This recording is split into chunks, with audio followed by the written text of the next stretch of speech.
Hello! Welcome to Normal America Show, host Rob Noor.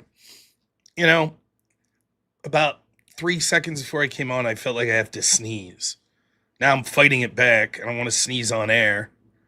For all you people know, I have a really effeminate sneeze. Look, you don't understand the streaming game. Things could turn on a dime. All of a sudden, I come in here and I go, achoo! And everyone's like, what the fuck is this? And they're just out. So I'm really trying to hold this sneeze. I don't want to give you all reason to bust up out of here. Anyways, I hope you had a great day. I had a very good day. Uh, Getting ready. I'm spending time with my mother and father and my brother tomorrow for Mother's Day. We're going to take her out to dinner. So we did a little shopping, a little Mother's Day shopping. And I got to tell you, I find it really hard to buy gifts for women in my life. Now, the only ones I would ever be buying gifts for is like my sister, my mom, my mother in law, my wife. That's about it. Sometimes sister in law or something like that. But it's very difficult to buy gifts for women because to me, now this is going to make me sound, I don't know, maybe people will disagree with me on this, but like my go to is always like something to help with cooking or cleaning. Like, oh, we get new pots and pans. Sounds like a great gift. It's got utility, you'll use it. But then it's like, I don't know. Feels like you're sort of giving a message that, hey, mom, here's some more pots and pans. By the way, I'll be over for dinner next week. You know? Uh, and then there's like, my wife, I guess, is the easiest of the bunch to buy for because I know her. I know the types of things that she likes and what she could need. But I don't know that. Like, so I'm trying to come up with some, Mother's Day, it's spring. What about like some outdoor furniture, like some camping stuff, camping chairs or a little camping table or stuff? But I just don't know. What if you get her that and they just bought that stuff 2 weeks ago? So I don't know. I struggle with it. We ended up going with like some stuff. I think that it's easy to cheat now that we have a kid because you could always just do the kid project gift. So it's like, oh, you get a birdhouse, but then your son paints the birdhouse for grandma. And what's grandma gonna say? I don't like this gift. Your grandson painted it. You know? So my mom's always grateful though. All the ladies in my life always are there. No one's ever complained to my face, but I still worry about it. I'm like, I don't know. Women love useless crap. See, I can't relate. Everything I own has a purpose. It's WD-40 for the chair. You see? This excellent book I purchased has utility. Everything. So I just don't get it. Are y'all having a good day?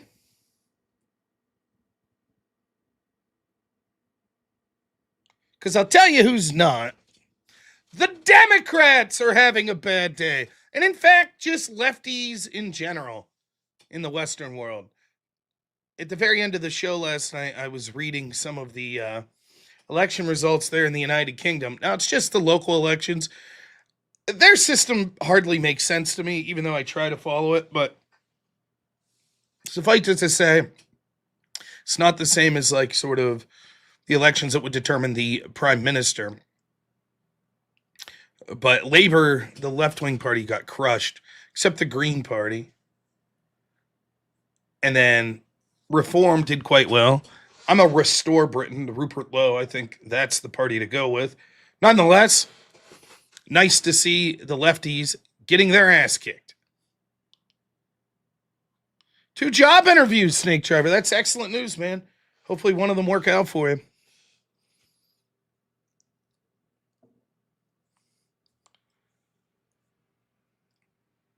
You restored it very well as well. I think they challenged for 10 seats. They won every seat they challenged for. No, so it's good stuff. It really is. Now we're obviously going to get into the Virginia court case.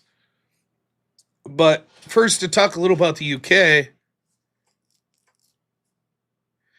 I think it was the single biggest percentile loss of a major party in the United Kingdom in history.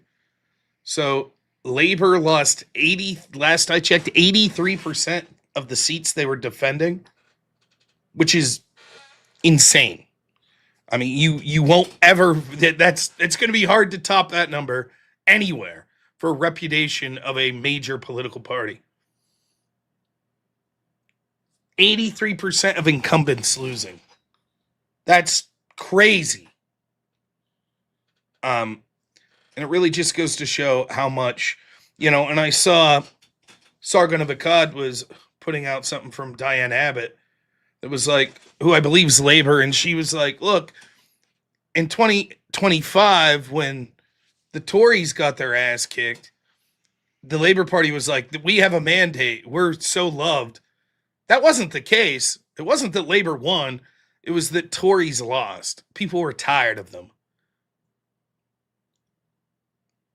And I feel like, to be quite honest, that's the way it is in most of the Western world at this point. I think that's the way it is in Canada. I think it's the way it is in the United Kingdom. I think it's the way it is in the United States. Most people, if you could vote no confidence, would vote no confidence. Just like, I think everyone sucks. I think all of these people fucking suck.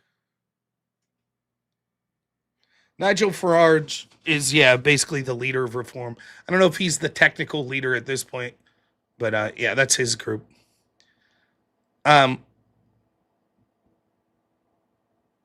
it's sad that it's come to that. It really is sad. Yeah, Bukali's doing well. I think, what's his name in Argentina is doing pretty well as well. Millier, is that his name? Now, I think the most interesting thing I was reading was that the Green Party did okay. I don't know how good, but they did decent. And they gave this. Yeah, let's see if I can find this. So one of the races they won, one of their leaders comes out and gave like a little victory speech.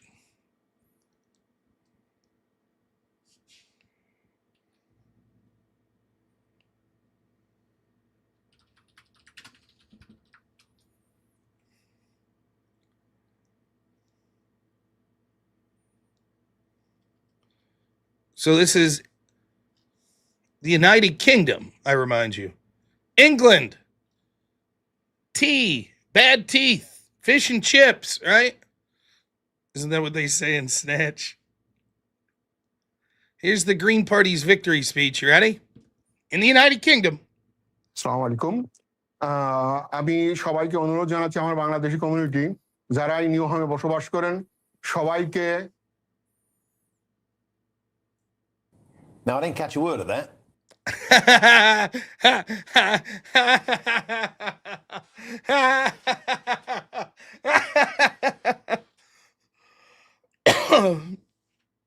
Oh, man.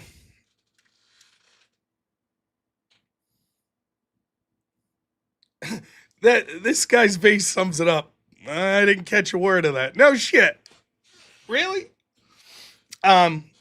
So this is what I was reading, and this might be bullshit. Again, I'm not super familiar with everything that's going on in the United Kingdom, but I was reading this, and I believe it because it's a pattern that I could see in the United States. So the hardcore Muslims that are immigrants that are voting in the United Kingdom, even though culturally they would align more with right-wing values, in fact, they're far more right-wing, like they're not going to be pro-LGBT, for example. They purposely go to the parties that are the most woke because they know those parties will defend them, and they know the opposition parties want to deport them. So in the United States, you have all these Muslims, so you'd be like, these people want to implement Sharia law. Why would they vote for the party having the gay pride parades? Because they know that party is weak and will open the borders to them. And then they'll reform that party from within to represent Muslim values. And that's exactly what I was reading about the Green Party. That at this point, the Green Party's like half and half. Half of the Green Party's like the most left-wing party in the United Kingdom. That's focused on like your bullshit hippie woke values. And the other half is like hardcore right-wing pseudo Sharia law advocates. Now, obviously, things are going to come to a head at some point. At some point, the Sharia law favoring people are going to be like, we aren't going to, as a party, allow the woke shit. It ain't going to be LGBT trans time. Fuck all that.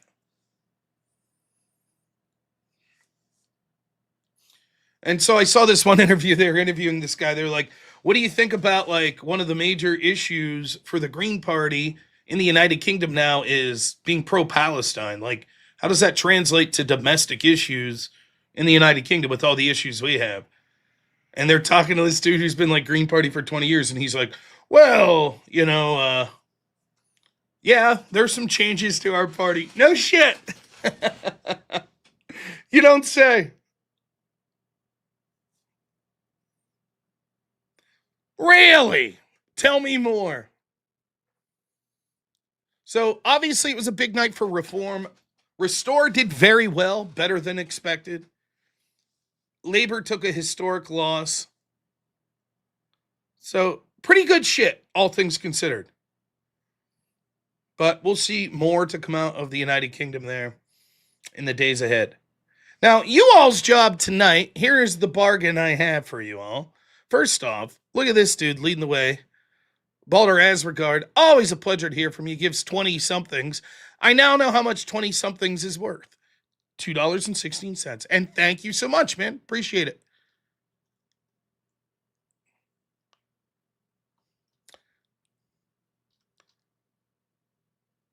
If we get by 11 o'clock to our goal of $357, I will head over to Speakeasy's channel and debate for at least an hour. If not, I'll just do whatever I feel like. Who knows what I feel like? Who knows?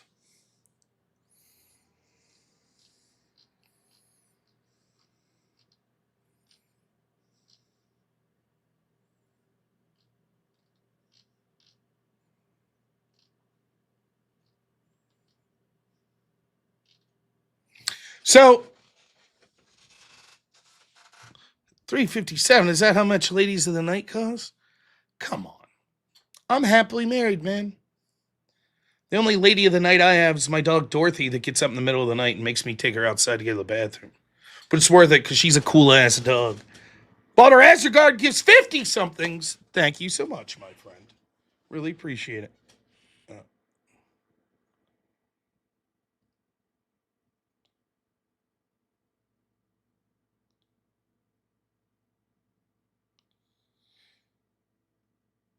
Verbal 120. I don't know what that's about.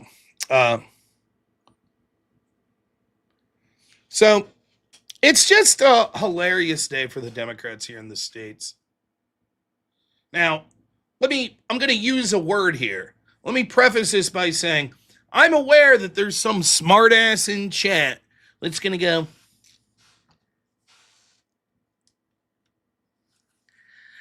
actually, the word that Rob's about to use doesn't apply because in order for that word to apply, one would have to embrace a true moral framework. However, without a Christian backing, there is no objective moral framework that could be embraced, and thus the word that Rob's about to use is not a word that would be correct to apply. It would make no sense in the context of left-wingers or Democrats. Yeah, dude, you're right. Thanks so much for that. If you missed the show the other day with that point and the guy called in, it went very well for him, I assure you.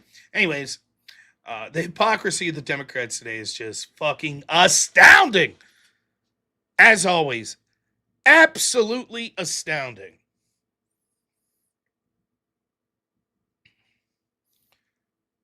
So if you didn't see the news of the day and you're tuning in to me to hear it, here we go.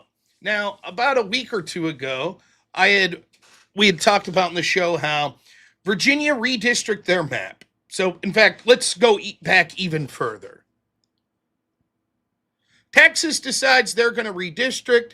There's a lot of states across the country that have gerrymandered on both the Republican and Democrat side. Texas decides they're going to redistrict. The Democrats decide, fine, then we're going to counter by redistricting and getting more seats in California. And they're going to have other states around the country do this. Virginia is one of the states, sort of a purple state, but the areas close to D.C. are highly populous and are very blue. And so Abigail Spanberger, who is now the Virginia governor, is running as a moderate. She's like, I'm a moderate. She's asked specifically, would you push for redistricting, redrawing the maps if you win? No, she says I wouldn't. So, of course, along with many other of her promises of being a moderate, completely out the window as soon as she gets elected. So they decide they're going to redraw this map that's like sort of a 6-5 map to a 10-1 map is the plan. So it's going to be 10 Democrats and 1 Republican. It would basically gain 4 seats for the Democrats. That's the plan. So they put it on as like a ballot initiative. People vote on it. It wins. Sort of narrowly, but it wins. Now, the problem with this always was anyone who was remotely paying attention realized that there was a lot of shady things that went on with this. Now, the part that's confusing, and I understand why a lot of, let's try to be as pleasant as possible. Democrats that really aren't in the know, right? So not your media people, not your political pundit people, but maybe just your average person that votes Democrat that's not really paying attention to the news all that much. That person is confused right now.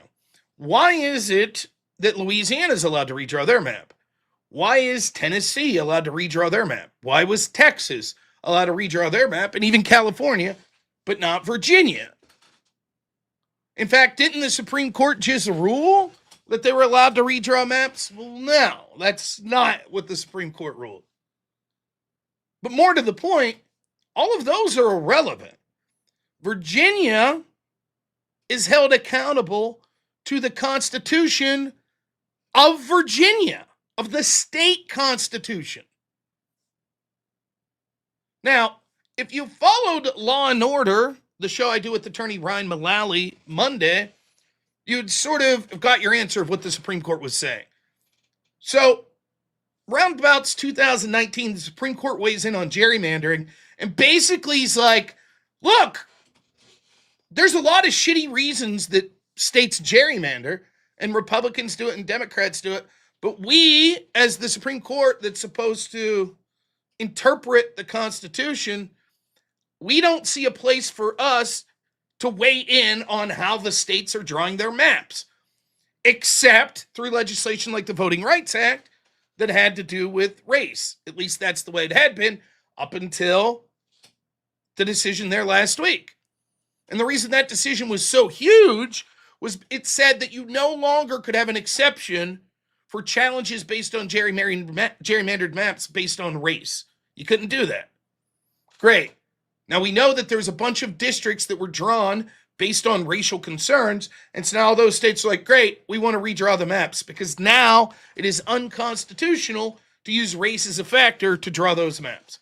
You can gerrymander for a lot of reasons, but not race. That's basically the gist of it.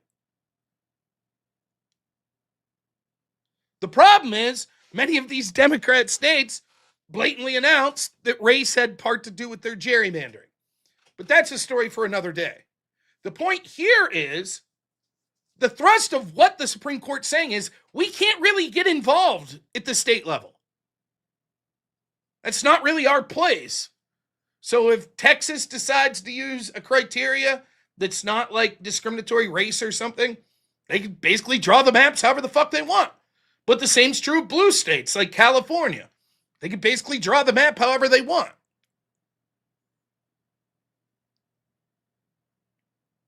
So the states are now bound by their own state constitutions, and each state's going to be different. So some states might say, hey, you need to put it on a ballot initiative. Some states might say, here's who, only through this process can you redraw. Others may be far more lenient and say the governor could redraw, or the state legislative body could redraw with a majority vote as long as the governor signs off.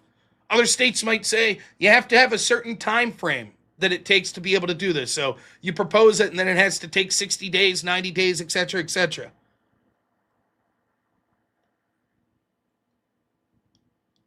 In other words, if you're listening, you're a Democrat and you're confused, the reason that Virginia couldn't redraw their maps, but Tennessee or Louisiana can, is because they're operating under completely different rules. All of them are operating under their state constitution and their state rules.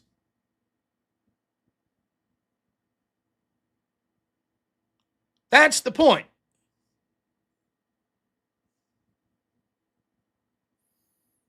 So you could say, man, it fucking sucks that Tennessee redrew their maps, but Virginia can't. You could say that, but it's not a legal matter.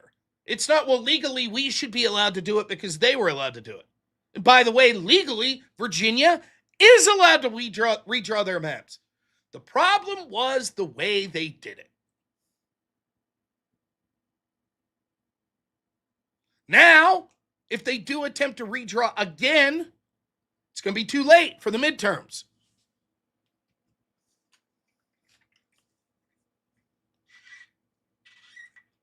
I don't know if they would have went through the process called for by the Virginia Constitution if it would have been done in time by the midterms or not. But now there's no chance.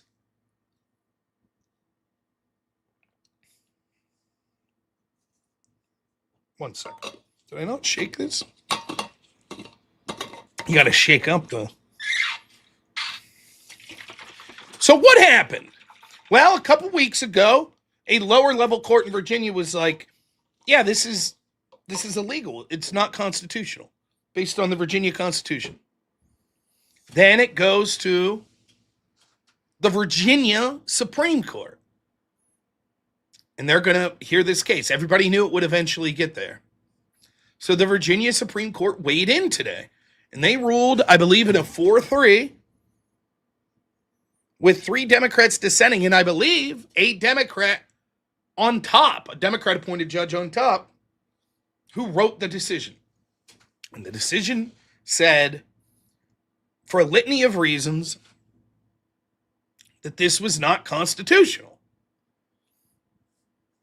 Now, my understanding, and I'm willing to be proven wrong on this, was there was basically 3 areas of contention, and I believe all 3 were ruled upon individually, though I could be wrong about that point. The 3 areas of contention were as follows. 1, there had to be given some like 30-day buffer period, 30-day notice period, which was skipped. The Constitution says that that's necessary. It was skipped. Therefore, this isn't constitutional. Second, only certain parties may call for a redrawing of the map to put this on the ballot. One is the governor. Another is if a certain percentage of legislators or whatever. But that's not what happened. Instead, like the Democrat leader of the House pushed this. So in other words, the wrong entity pushed for this to be on the ballot. Therefore, not constitutional. And the third, and the one that was the most obvious, was the language on an initiative or a referendum or whatever like this has to be neutral. So, for example, let's say the state in Virginia was put on the ballot, should marijuana be legal? The way you would have to write that is, should marijuana be legal, or marijuana should be legal, agree or disagree, right? Yes or no? What you shouldn't be able to do is say marijuana, which is a life-saving drug that has almost no negative side effects and would grow the economy of Virginia by 5%, and is estimated to bring in an extra 10% of our population over the next 10 years. Should it be legal or not? That's not neutral language. So even if it won, even if 80% of the people said, yes, marijuana should be legal, it would still be ruled unconstitutional because the way it was written for people to vote upon was not neutral. Similarly, in order for this Virginia initiative to have passed to be constitutional, it would have had to have literally said something like, should Virginia redistrict to this following map? That's it. It can't imply, as it did, that it's to restore fairness in elections. You can't do that. The Democrats knew they couldn't do that. One of the attorneys for the Democrats told them as they were writing this, you can't do this. This isn't constitutional. And they still did it. And they narrowly won. Would they have won had it been neutral language? We don't know. Maybe, maybe not. But it does not matter. It was unconstitutional to frame it that way. Now,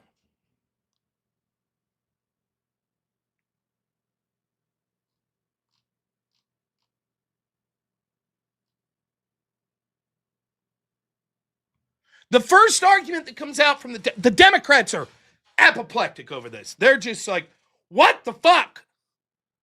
Like, they're in shock. They were celebrating this as a win. Obama came out. Obama put his name behind this.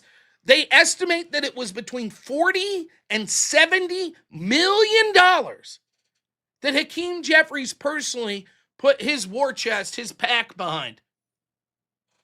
Now, reports are already that the Democrats are running way behind on funding. Some of that is because of poor performance and poor spending in the 2024 election. I believe that a lot of that's going to be because the stopping of the funding of USAID and other NGOs and the investigation into a fundraising arm of the Democrats in Act Blue. Turns out there was a lot of money, in my suspicion, that was being kicked back to the Democratic Party. Whatever the reason, they're struggling financially. So to piss away $40 to $70 million is a big deal. That's really going to hurt them in the midterms. Now, would it have been worth it if they won? Well, sure. If they would have netted 4 seats in the House, taken 4 away from Republicans and received 4 themselves, sure. $10 million a seat, not too shabby.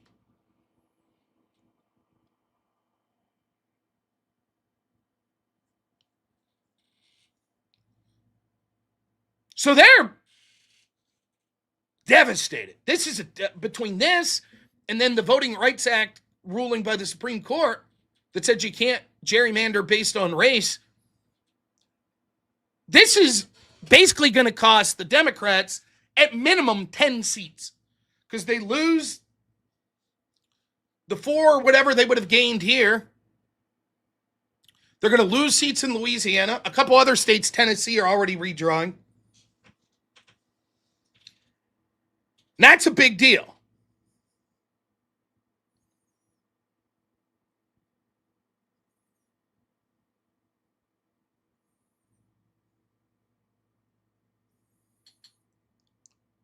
So the Democrats are livid. And you're seeing exactly what the Democrats, and in particular lefties, do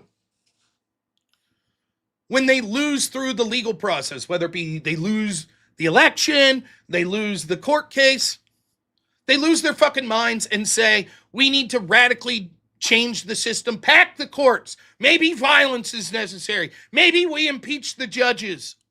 All the shit they claim that their opponents do. All those norms that they're always talking about, right out the fucking window when they lose. Right out the window. So everywhere today you could hear every bad take, just person after person that you could just find posts of them like, I can't believe Donald Trump would ever insult a judge. How could he ever do that? to now saying, like, we need to get rid of these judges in Virginia. Or those that were saying, like, you know, we couldn't get rid of the filibuster and stuff. That'd be against norms, that are today like, we need to pack the courts.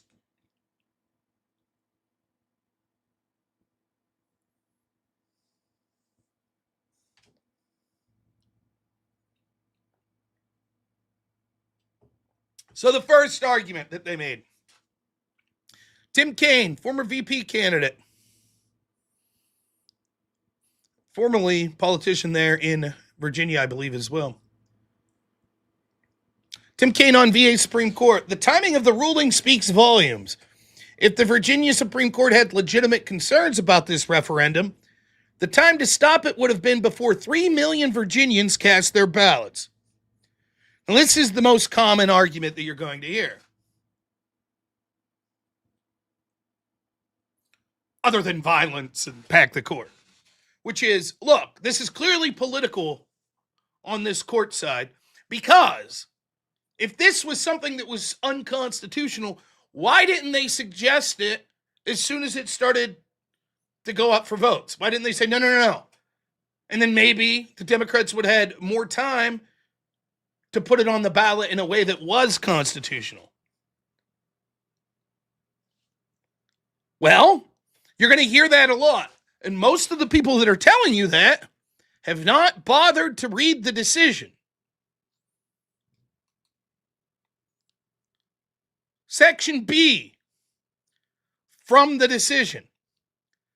It is fair to ask whether we could have or should have reviewed the constitutionality of the proposed amendment prior to it being presented to the voters. This is what Tim Kaine said they should have did.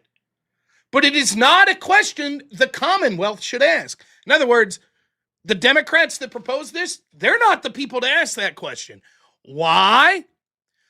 Quote, throughout this litigation, the Commonwealth, i.e. the Democrats in the state, has insisted that we cannot lawfully decide this case prior to the referendum.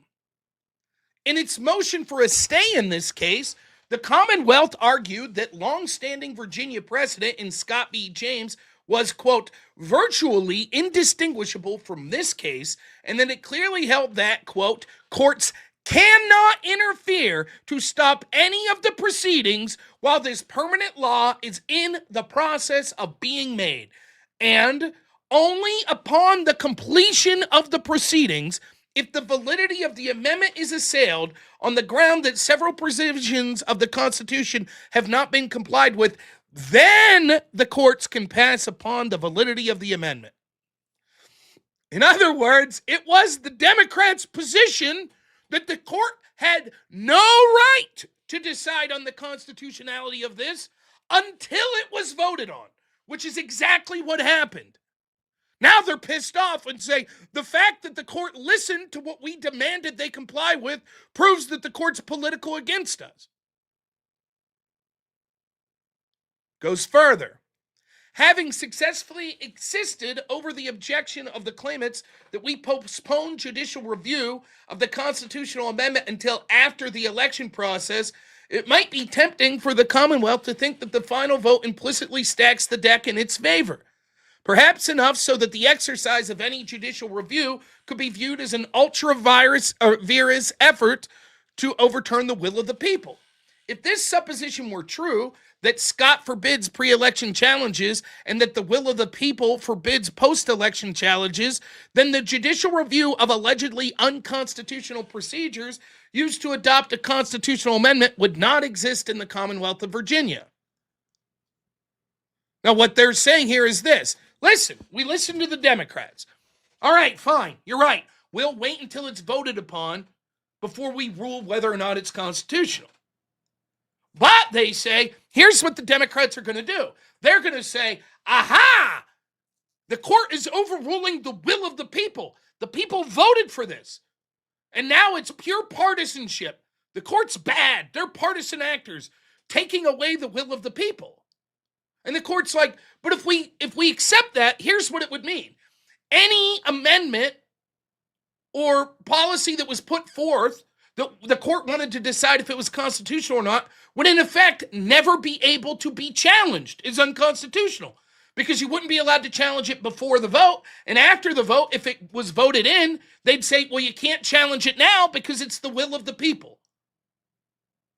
So they're like, clearly that's not the case. We have to be able to look at the constitutionality of laws. Now, I've seen Democrat after Democrat today saying, just fuck it, don't follow the court. Really? Isn't that what they said would be so dangerous for Trump to do? If Trump refused to listen to the Supreme Court? Now they're telling the government of Virginia not to listen to the Supreme Court of Virginia? So keep that in mind when those people are telling you about norms. They don't give a shit. And by the way, if that's going to be the argument, the will of the people, then let's get these motherfucking immigrants out, right? Want to take a popular vote on if illegals should be counted in the census? Want to take a popular vote? If illegals, most of them should be deported? Would you like that? How about popular votes on should members of Congress get pay raises? And of course, this has legitimately happened many times in the past. Whereas Bum to Bum says,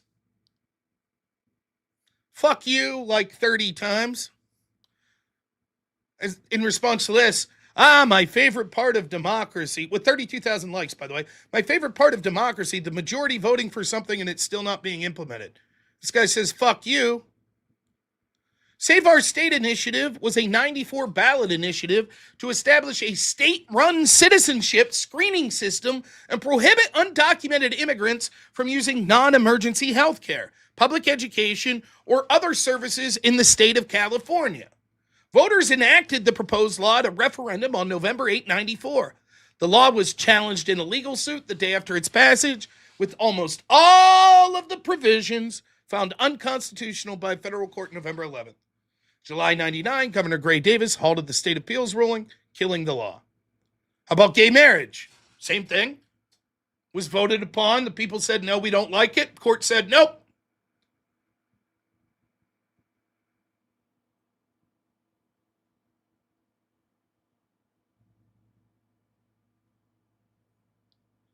So, voter ID is a fucking 80-20, close to a 90-10 issue.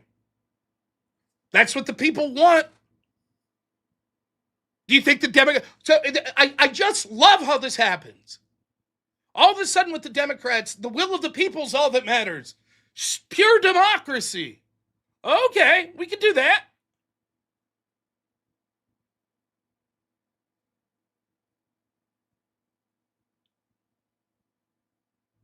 No, not in that shit. Not in the shit we like.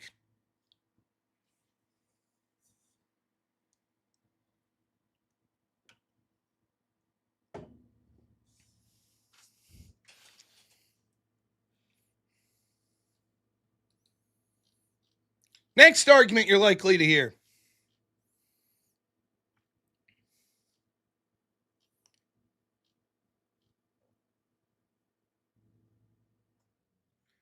The great Matthew Iglesias, who's always bitching about norms, due to what I don't know what the mechanisms are, but these Virginia judges need to go.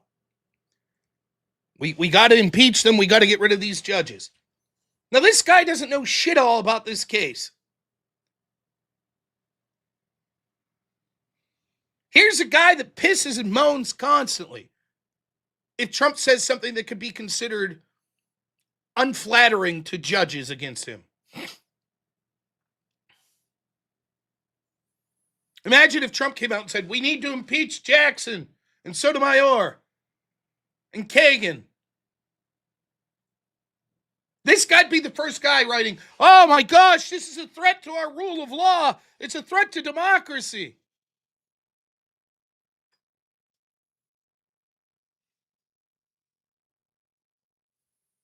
Of course, the other argument they're making is pack the courts. It's time to pack the courts. Have to pack the courts.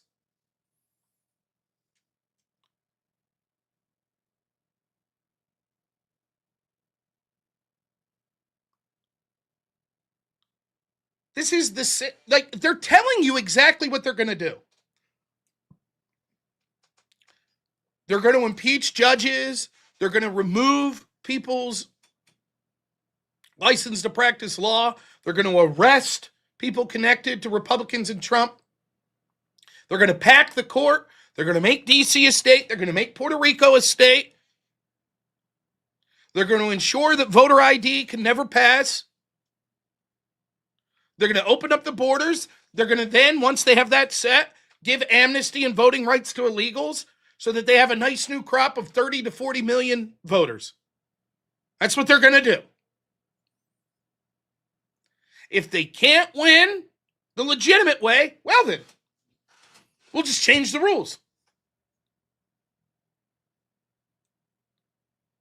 Supreme Court's not voting our way? Fuck it. Then we'll pack the court.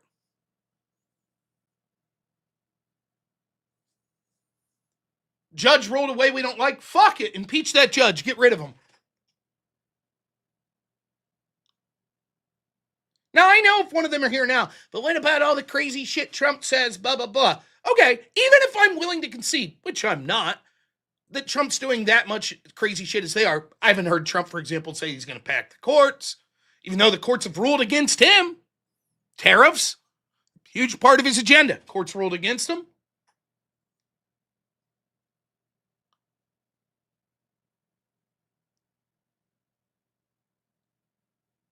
But even if that is true, okay, the Democrats can at least stop pretending that they have some sort of moral high horse.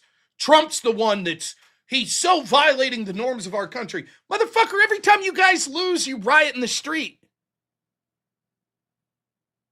You've had activist judges Trump's entire term trying to stymie any little thing that he does. You have leaks from the Supreme Court, which were unprecedented, we never saw before. Now there are credible accusations that the people writing dissents on things like the Dobbs decision intentionally drug it out and intentionally drug out the Voting Rights Act case we just saw.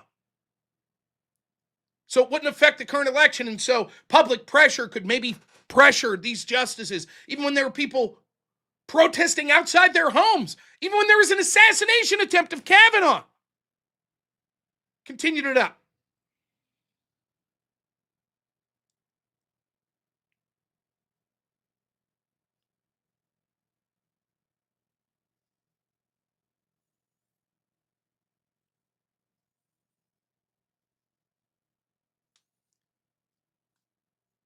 These people don't give a shit about norms. They don't care about it. They care about power. When they win, they're like, the systems are sacrosanct. We must listen to the systems. We can't challenge them. That's the way it is. When they lose, they're like, people on the streets, pack the courts, arrest Trump, investigate all of them, censor people online. And I've always talked about this. And two examples I give all the time. I'll make it brief because I do give them all the time. When I was on this website above Top Secret, I'm arguing with this lefty after Charlottesville, self-proclaimed socialist from Britain. He makes the argument. Everyone that supports Trump post-Charlottesville, so this is post like 2018, is a Nazi sympathizer.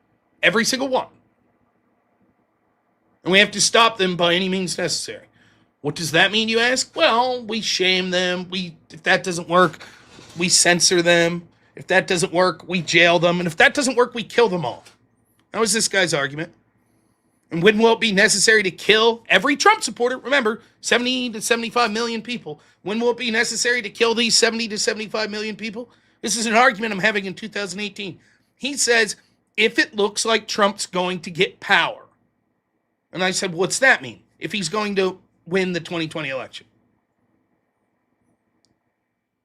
Trump is a Nazi. His supporters are all sympathizers of that. And so if it looks like he's going to win another election, then we have no choice but to kill 75 million people.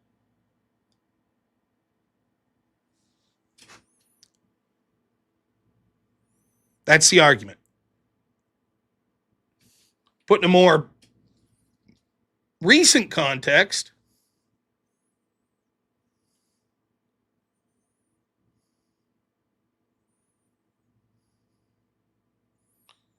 1 second.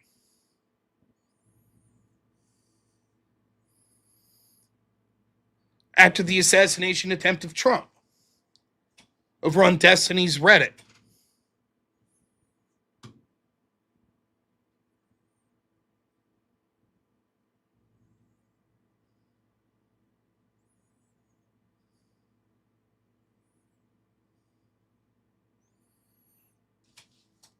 They're parroting Destiny's rhetoric where it's like, we tried to jail him for crimes, but the Supreme Court gave him godlike immunity.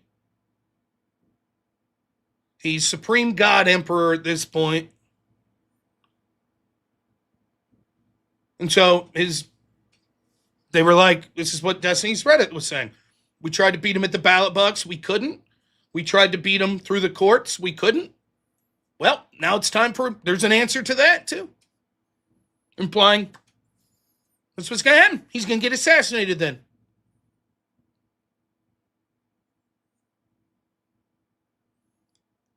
They believe that because they are morally virtuous and their opponents are evil, that the ends always justify the means. That doesn't mean that they're going to start off trying to take your life if you disagree with them. But as you gain more power, then the stakes are raised, which justifies the strategies that they use against you. They'll try to censor you. They'll try to get you thrown in jail. They'll assassinate you.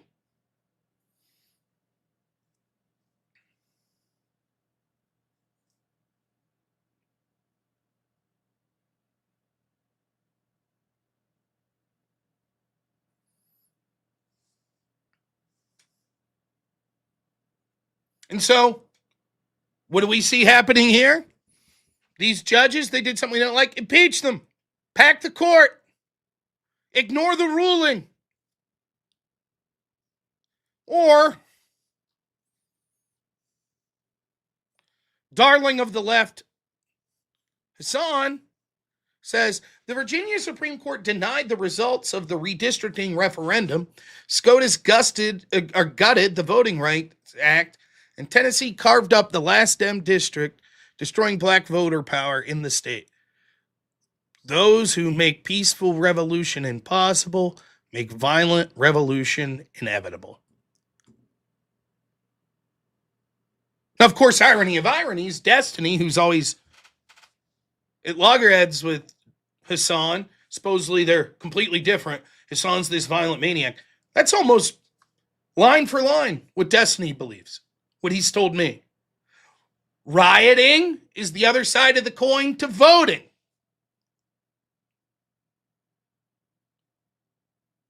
That's what he told me.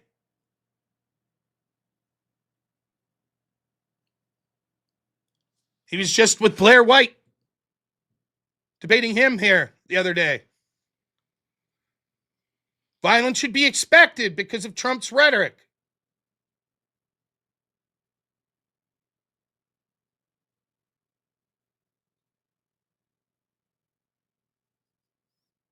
Same shit.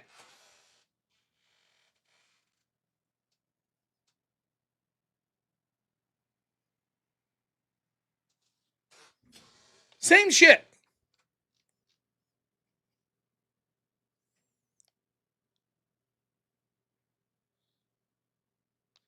Now, another group that's worth talking about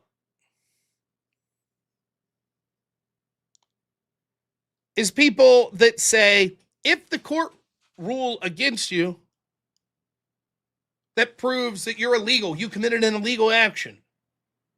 That's what I hear a lot of these Democrats say about Trump. The court's ruled against him. That proves it was unconstitutional. He's illegal. He needs to be impeached. Okay. Same with the Virginia Democrats, right? What they did was illegal. They tried to illegally redistrict to keep Republican voices from being heard.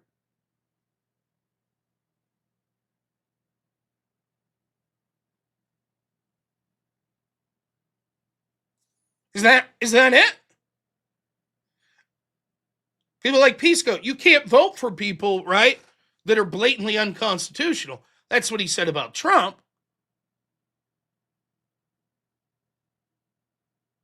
Right? Or will it be different all of a sudden? Now it'll be different. Because the truth is, this was a blatant, as far as I'm concerned, unconstitutional method to go about trying to redistrict. At least unconstitutional to the Virginia Constitution. But let's just say, for the sake of argument, all right, it was up in the air.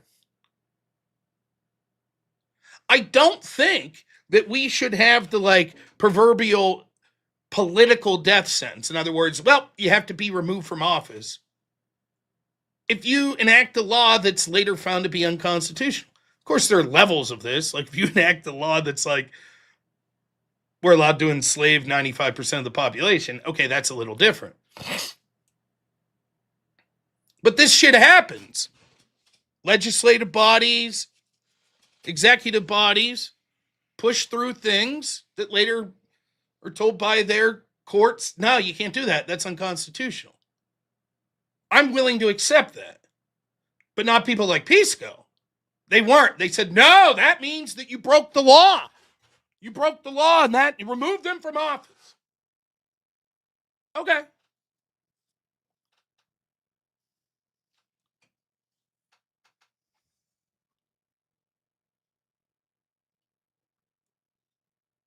The standards will be different now, though. Trust them. Trust them. It'll be different now.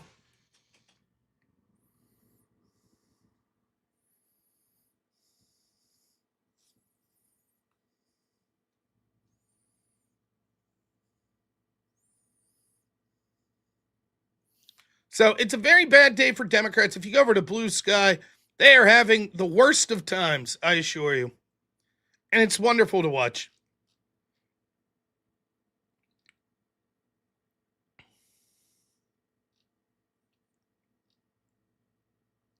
This is a guy I listen to on two-way with Mark Halperin a lot. This is a Democrat.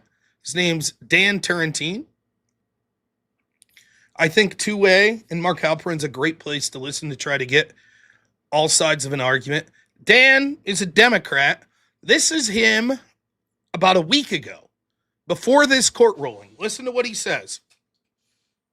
Well, I talked to some of those same people yesterday, and what I was told is they now think it's less than 50% that the court will let the certification go through. And what really triggered it, they said, was when the court didn't rule by Friday afternoon. The time they don't believe is on their side. And what apparently transpired over the weekend, and this person would know, they're in contact with the people I'm about to say, is that the governor's staff is now snipping at the Senate Majority Leader and House Speaker that they warned them last fall this would not pass legal review. You hear that? The governor's team told the Democrats in Virginia, the Democrats in Congress that pushed this through, it's not going to survive a legal challenge. And now they expected, this was a few days ago, we're going to lose the court case. And sure enough, they lose the court case. Now there's infighting amongst the governor's team and the House Democrats. Because the governor's team was like, we fucking told you. But it didn't matter. Because the game they're going to play is this. Oh, it passed, and now even if the court says it's unconstitutional, that's usurping the will of the people. Now what they're going to do is appeal it to the Supreme Court, which it will come to Roberts to have to decide whether to take the case or not. And there's a 95 to 99% chance that Roberts is going to say, no, this is a state matter, not a federal matter. We have no say in this. We're not reviewing. The highest court in the land to review this is the court that just ruled against it, the Virginia Supreme Court. If Roberts says this, then the Democrats' narrative will be, do you see what Trump's Supreme Court just did? Took away the voting rights and the will of the people of Virginia. We now must pack the court. When all along their own team was advising them, this is illegal.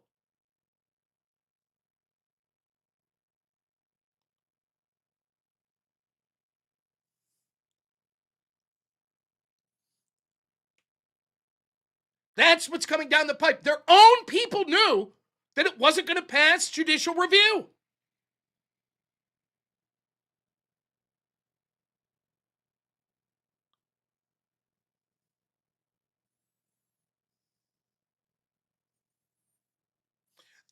The Democrats, it's not going to be the same as COVID because this has to do with elections. If the Democrats just are like, no, we're going to just ignore this and keep the district the way it is, it will trigger a constitutional crisis. Where the Supreme Court, it's basically alternate electors all over again, except it's going to be alternate districts. The Republicans are going to be like, nope, we're setting up polling places at the places that the Supreme Court said the map is, and Democrats will say, nah, we have different polling places. So they're not going to be able to do that. They just can't.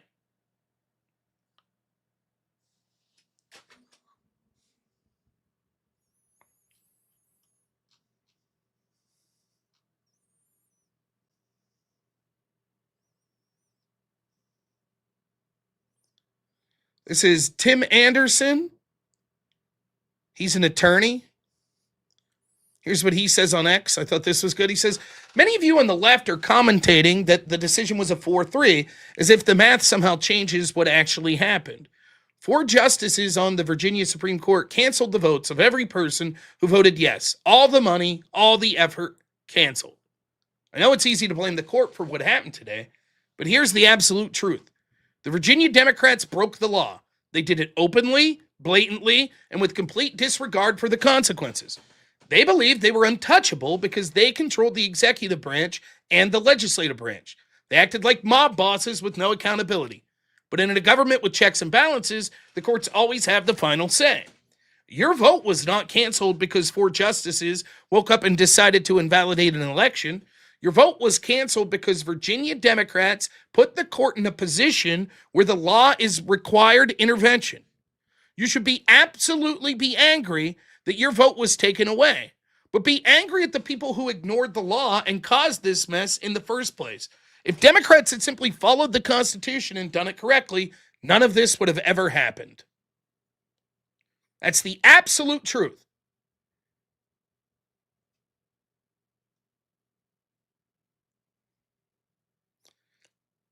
Imagine if tomorrow, do you remember when they were claiming they passed an amendment via tweet?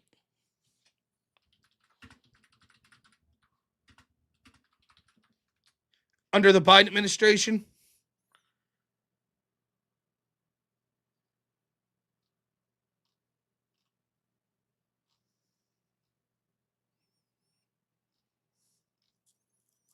Let's see if I can find this.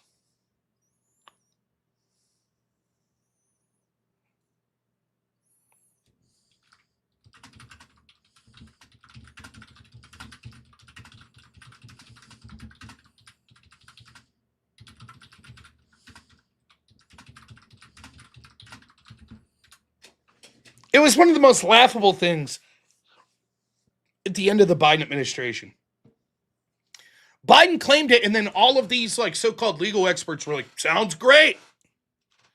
In January 2025, near the end of the term, Biden's official White House POTUS X account and related statements claimed that the Equal Rights Amendment had become the 28th Amendment of the Constitution, effectively trying to declare it the law of the land via announcements on social media. Here's Fox News reporting on it.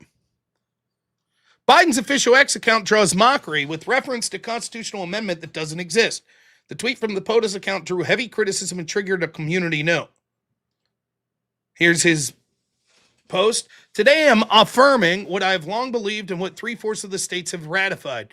The 28th Amendment is the law of the land, guaranteeing all Americans equal rights and protections under the law, regardless of their sex.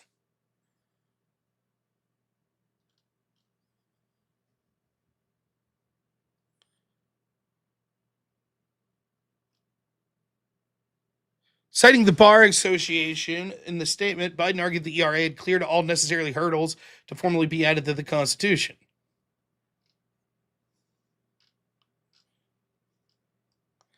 Now, there were all sorts of people that weighed in on this.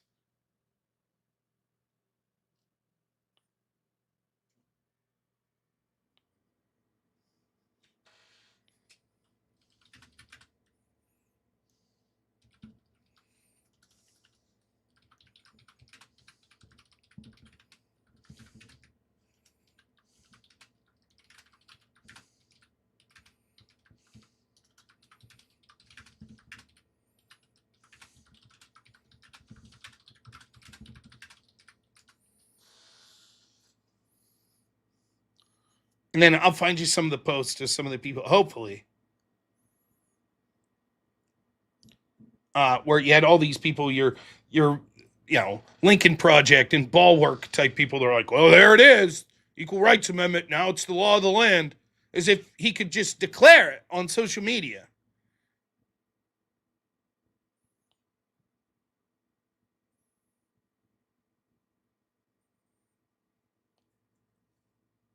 We're thinking.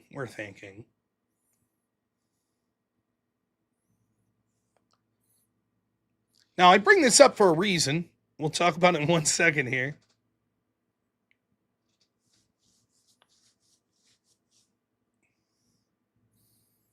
Meanwhile, as we wait, let's read some super chats. Naughty Germ, $5. Thank you as always, my friend.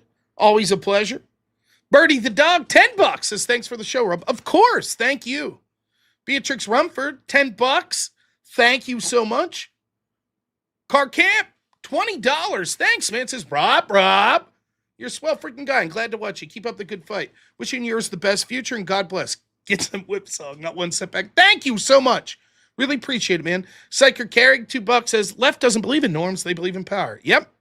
John Ruck, $5. How are they taking away the black vote in Tennessee when the Democrat losing seat is a white Jewish male and the Republican's a black female? I know, that's the irony. Your vote still happens. It's just you're in a different district. I was redistricted when I ran for Congress. Was my rights taken away? Of course not. Blacks still get to vote. And in some cases now black candidates will win. But they don't treat a black Republican like an honest black person, even if black people vote for them. It's still somehow racist. The only non-racist position is to ensure Democrats are winning. Left-handed assassin, $5. Thank you. Hidakachi over on Rumble says, don't alienate us, Rob. I'm so sorry. And Mangozi, another 10, says, late tax, a tax that never powers the whip song. Love so much. Thank you so much. Senator Duckworth post on January 17, 2025. News, Biden administration officially recognized the Equal Rights Amendment and the 28th Amendment to our Constitution. This is a major victory for women more than 50 years in the making. That is a senator pretending, like Biden's announcement on X, ratified an amendment. C-SPAN quotes it. Without any qualification, C-SPAN pretending it was the law of the land. Other accounts, Feisty Lib Lady, Tradway, Disavowed Trump 20, all of them acted like it was the law of the land. Now, let's think about it for a second. So if this ballot referendum that was later found to be unconstitutional, the fact that the courts refused to go along with it, even though the popular people, it won the popular vote in that state, if that's anti-democratic, okay. What if Trump tomorrow's like, hey, do you guys think we should have voter ID? I'm putting a post up on X. Go ahead. And 90% of the people say yes. Now we say, okay, that's the law of the land, right? And if the Democrats are like, no, we're challenging this in court, we would say, why are you taking away the people's voice? Why are you doing this? It counts, right? They'd say, no, it doesn't count. It has to go through the proper channels. The courts have to allow it. They're not going to. Okay? Why is it different here?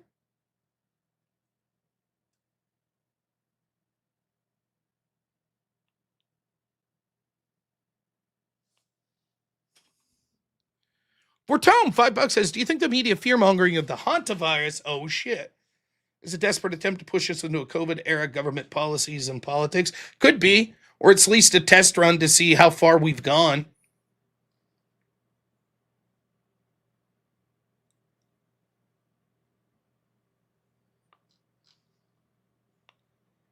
See what people's reactions are. How willing they will be eventually to put up with that bullshit again.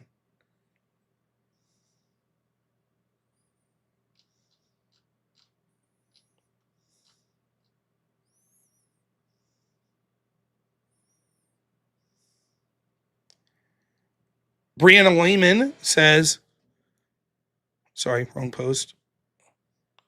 The attacks on the Virginia Supreme Court are a threat to democracy. The greatest threat to democracy since the Civil War. Am I doing this right? Yes! Yes, that's right. There we have it. Oh my gosh, these attacks on our judges in Virginia, this is a threat to our way of life.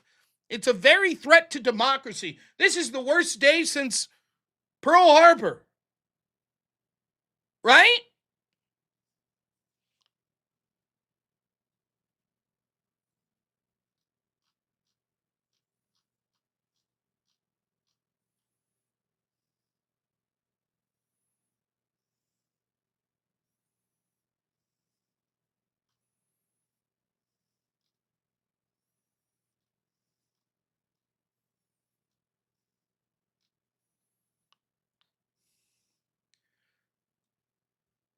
One of the things that astounds me is how most bigger Democrats have never had to face any sort of adversarial press.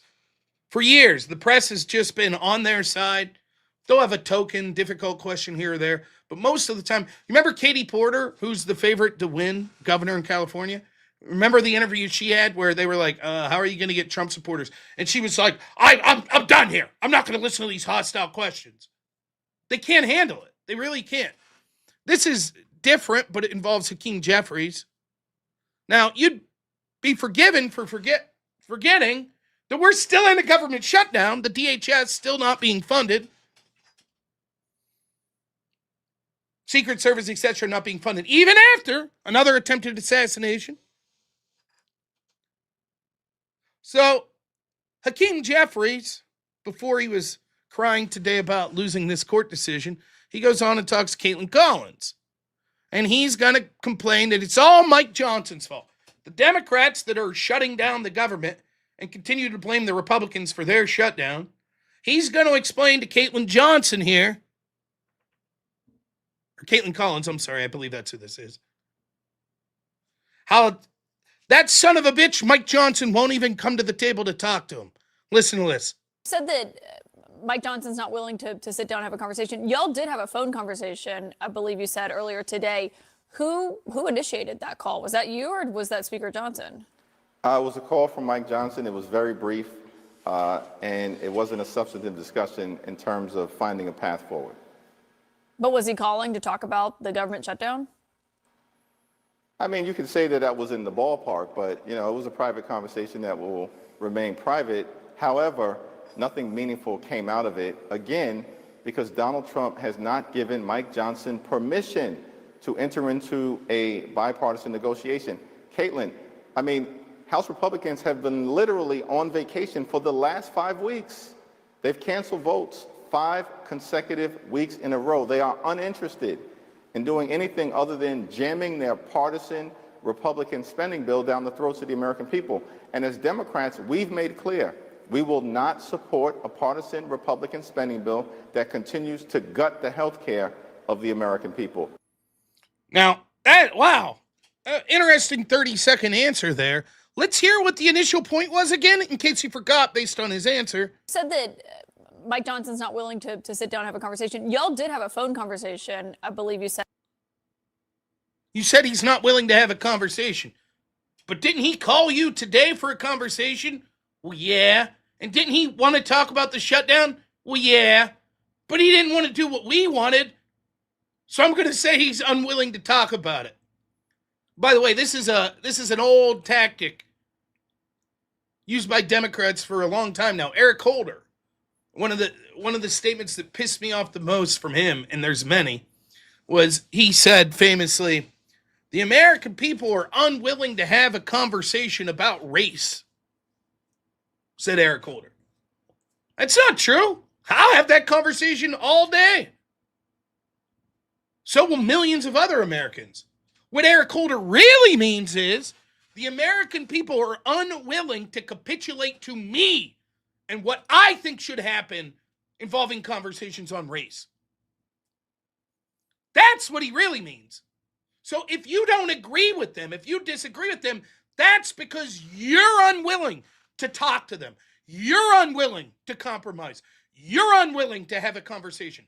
Even if you're like, let's have the conversation. Nope, not unless you agree with me. And then you aren't agreeing to have the conversation. That's exactly what Hakeem Jeffries is doing here.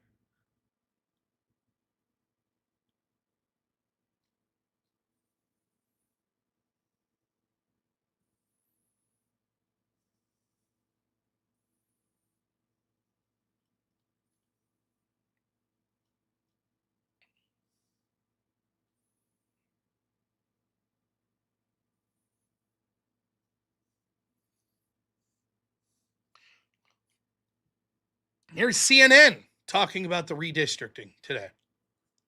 And that's exactly what happened. I've been texting with folks, and they're saying, and these are folks at the D-Trip saying, yes, this is a setback, but they feel like, they were trying to get 4 additional seats. Probably 2 of those they probably can get, particular if it's a wave. Because could be a bad year. It for could be Republicans. it could be a bad year. But listen, this is a big blow. Hakeem Jeffries. I basically wrote a column that was like, this was great for Hakeem Jeffries because he was all in on it. $38 million spent from a group affiliated with him. Obama was in on this, and now this is a big defeat. And one of the reasons why Virginia was so important as well was Democrats were anticipating this Supreme Court and. The woman that was just writing a few weeks ago about how big of a victory this was for Obama and Jeffries is like, it's a pretty big loss. Yeah. Yep. Pretty big.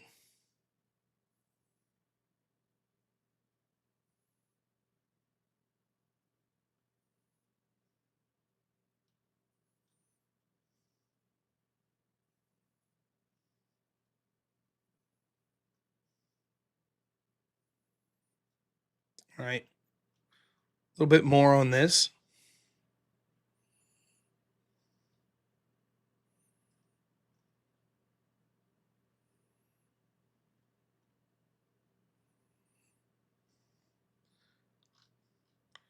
Jonathan Turley wrote an article on this, who's a constitutional scholar I think is amazing. So this is from 6:42 p.m. here today. Virginia's gerrymander flop leaves Democrats frustrated and dangerous. F around and find out. That taunt from Hakeem Jeffries celebrating Virginia's gerrymander did not age well. That's what Hakeem Jeffries said when they originally got this passed. On Friday, the House Minority Leader found out that Virginia's Supreme Court was not quite as gleeful as he about the Democrats' attempt to virtually eliminate Republican representation in a purple state. The court just cooked the party's infamous lobster, a district over 100 miles long that was designed to help devour GOP's slender majority in the House of Representatives.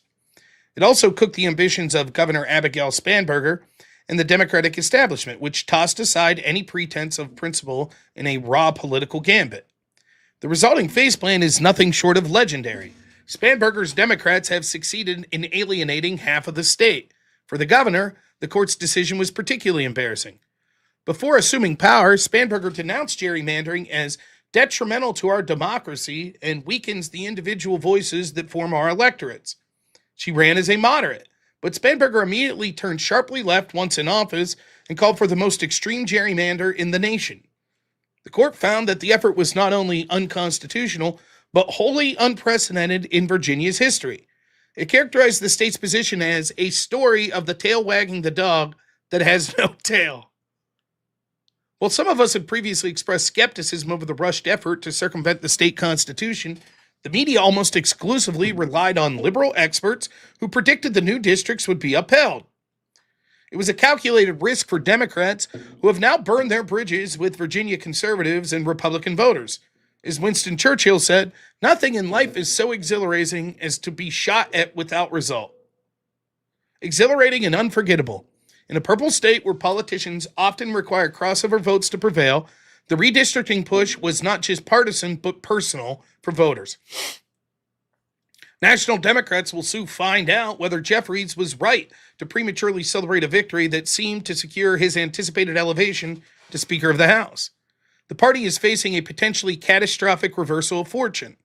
When Democrats declared a gerrymandering war, some of us warned that the party, with its already heavily gerrymandered blue states, had far more to lose than the GOP did. It was particularly comical when Massachusetts Governor Maura Healey pledged to join the redistricting fray. Even though our state is so badly gerrymandered, it's elected 0 Republicans to the House since the 1990s. Virginia, a state long opposed to gerrymandering, has been considered the fairest state in the country, with a distribution of congressional seats that closely matches its partisan divide. Once Spanberger sought to eradicate Republican representation, total war broke out, and now red states like Florida and Tennessee have moved to their own redistricting. On top of the fact that GOP states have more room for partisan gerrymandering, the Virginia Supreme Court decision comes on the heels of the U.S. Supreme Court's ban on racial gerrymandering. This means a dozen or more Democratic districts could now be deemed unconstitutional, and Louisiana and Mississippi are moving to redistrict in line with the Supreme Court's decision. The results could be a dramatic shift in districts favoring the GOP. To make matters worse for the Democratic Party, a new census in 2030 will correct the mistakes that erroneously awarded them multiple districts after the 2020 census. Of course, just mistakes. Those corrections and ongoing exodus from high-tax blue states to booming red ones could translate into even more congressional gains for the GOP. The prospect of a political apocalypse has Democrat strategists pushing for radical changes in Washington before it's too late. Top priority? Packing the Supreme Court as soon as they retake power. As Virginia has shown, an independent court can unravel the best laid plans. Democrat politicians, pundits, and professors have been openly pushing for expanding the High Court to 13 members with 4 new liberal additions in order to rubber stamp the radical changes needed to keep the party in power. James Carville recently told Democratic politicians they have no choice but to pack the court, declaring it, "Fuck it, just do it." He suggested, however, they might not want to tell the voters. Don't run on it, don't talk about it, just do it. Last week, Jeffries declared the Supreme Court illegitimate as he blasted its ban on racial gerrymandering. After the court's Virginia ruling, a frustrated Democrat establishment is even more likely to echo him and go beyond. Many Democrats are now all in with this radical agenda. With the courts declaring their redistricting efforts unconstitutional, it is the constitutional system itself that will now have to go. The normies, the mainstream normies, are realizing how extreme the Democrat are becoming. And this is not fringe Democrats. This is the heart of the Democratic Party. Pack the courts. Impeach these judges. We can't win through the current system. We have to change things.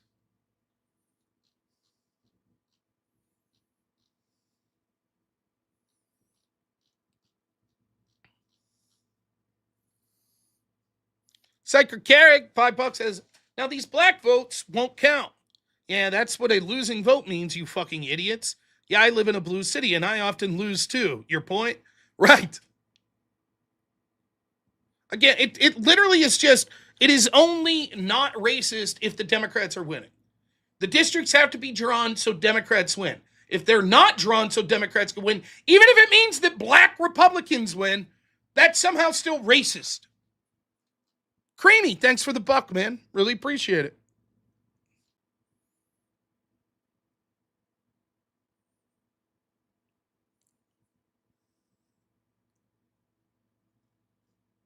Over on Rumble, MT Alex, $5 says Yarvin summed it up well.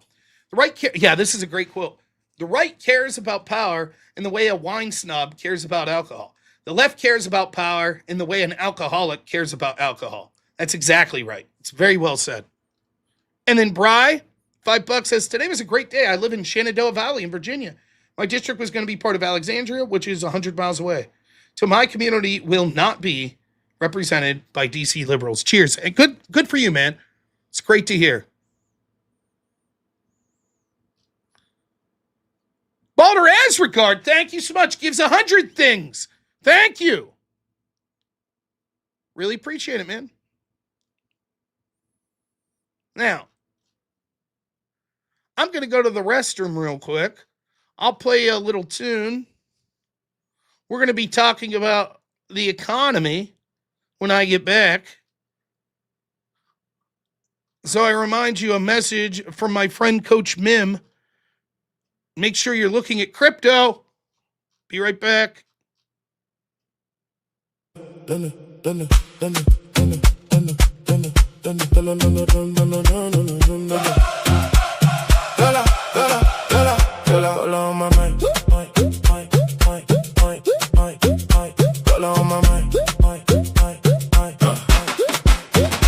Dollar on my mind, Naija on my plate. On my little phone, I dey buy a stage.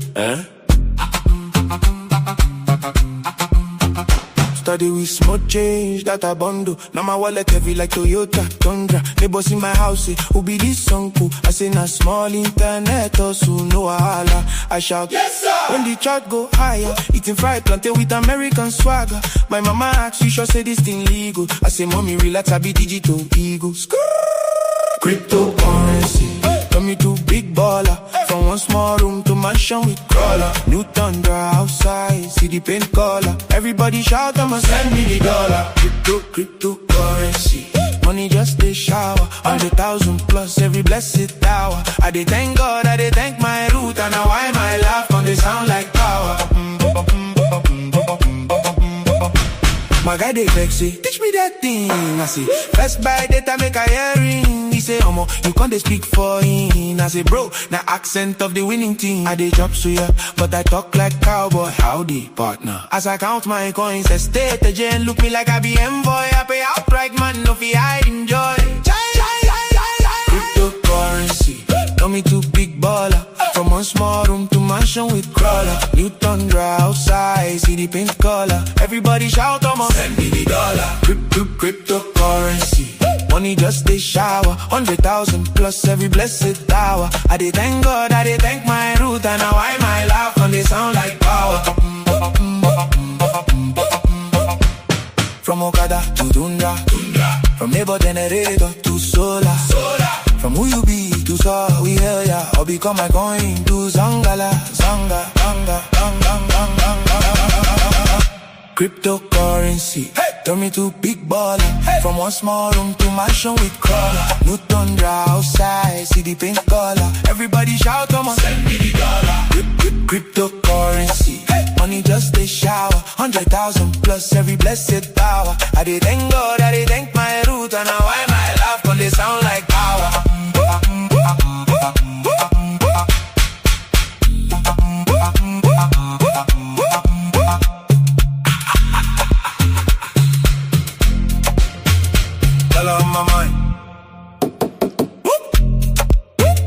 Oh, thanks. That's plenty, Coach Mim. Thanks so much.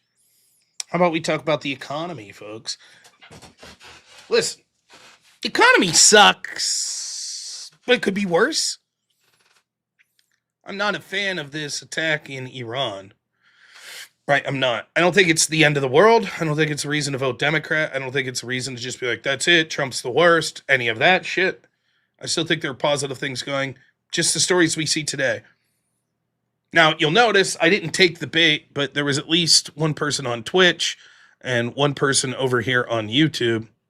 It was just like, oh, the Trump, how could you defend Trump, blah, blah, blah. It doesn't matter. You can have a day like today. It's like, holy shit. It looks like a lot of the corruption, like race-based districts, bullshit Democrat naked grabs at power, winning court battles. Today they announced that James Comey's court date's going to be in late July. Democrats are on the verge. They think they're on the verge of an apocalyptic loss unless they win the midterms and then the presidency and do all this crazy shit like packing the courts. And they're going to be dangerous because of it. But it doesn't matter. Even if you're talking about things like that, that's objectively good for our side of the aisle. You're going to have people in the chat like, Trump's the worry. Why aren't you talking about Trump? What about Trump? Why aren't you talking about how bad Trump is? How bad Trump's the worst? Now it's time to vote Democrat, right? Now it's time. Okay, sure. Yeah, whatever. Maybe we'll talk about that a little later. We've already talked about that a lot this week.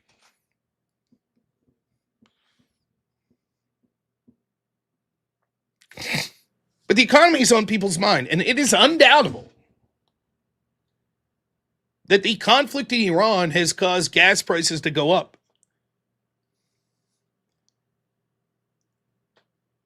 Undoubtable. And that's not good. And let me be quite clear. As I've said for years and years now, this isn't some fucking brilliant big brain take. It is the economy. The economy's humming along very well. Republicans are going to do quite well in the midterms. If it sucks, they're going to lose.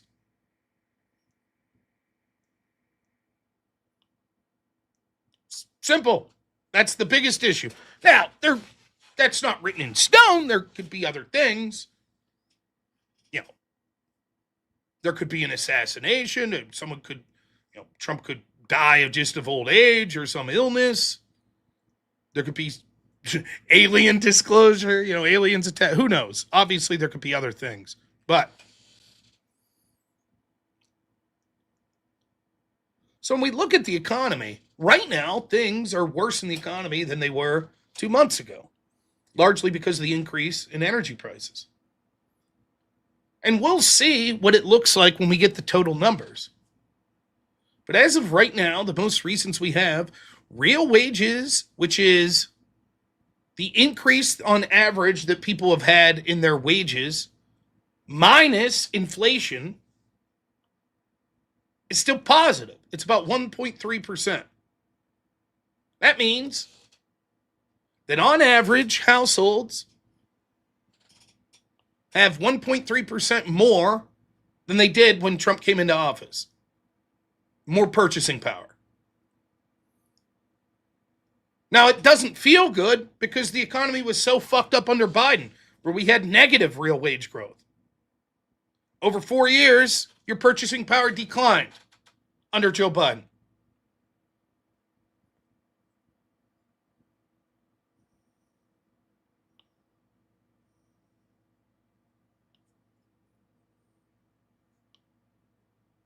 See? Oh, wow, my 1.3%. I'm so rich now. This is the stupidity that you get with people. Yeah, you're right. Let's vote Democrat and go back to negative wage growth. Makes sense. You know what? Unless I'm 5,000% richer, fuck that. I'm voting Democrat. Positive economic gains, not good enough for me. Unless I'm literally a billionaire right now. Fuck it. I'm voting Democrat. We get it, Donnie. You hate Trump. Got it.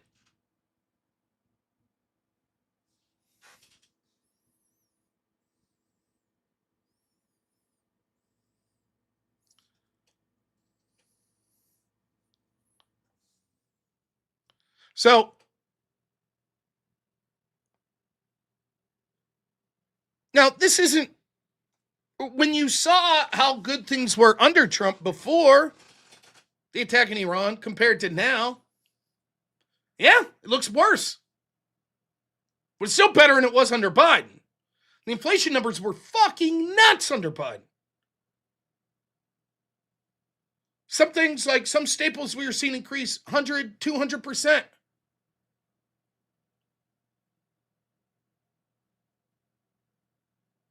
Where Trump's team's going wrong is, one, in my opinion, the Iran attack. Secondly, that could be over soon. We'll see. And it could end up with a better economic situation overall.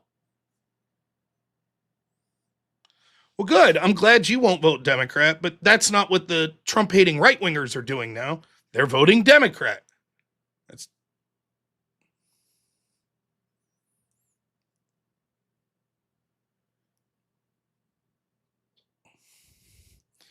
It's not just because the Fed cut rates to zero.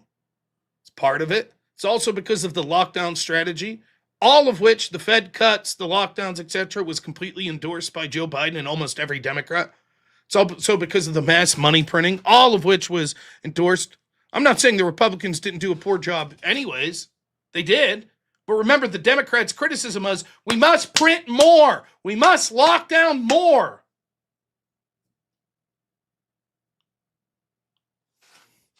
That was their idea.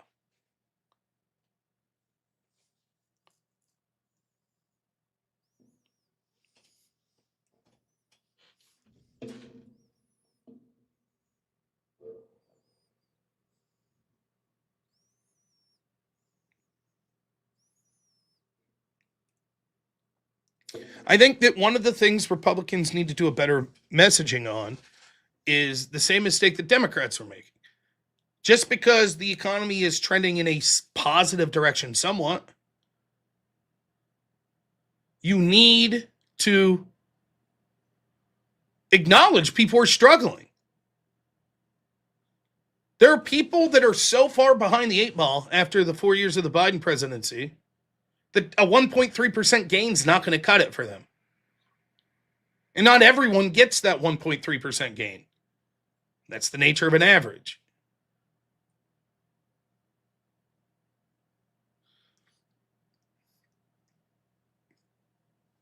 So Trump's team should be out there telling those people, we know it's not enough. We're trying really hard. Here's our plan.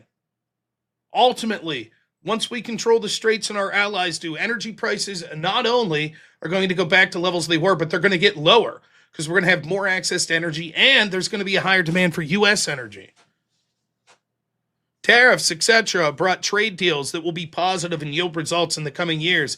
And they're bringing manufacturing sector back to the United States, which is going to create good blue-collar jobs going forward. The tariffs are starting to ease up, both because of the court, but also because we got a lot of the trade deals that we wanted, which means that any increase in costs that incurred from them, which were already limited, are going to come down even further. Jobs. Sure, the job numbers haven't been great, but there's two things to take into factor. One, the amount of jobs that are lost are almost exclusively to foreign-born people, and the jobs created are almost exclusively going to people that were born in the United States. Secondly, almost all the jobs being created are in the private sector. The job loss numbers include all jobs created and all jobs lost, and that's how we get a total. The net gain or loss, it's almost always a gain. We are having small gains in jobs created, but that's net. And it's actually pretty good when you consider how many federal government jobs we're cutting. The lowest number of civilian government employees since 1966. We're cutting hundreds of thousands of wasteful government jobs and still having net job creation.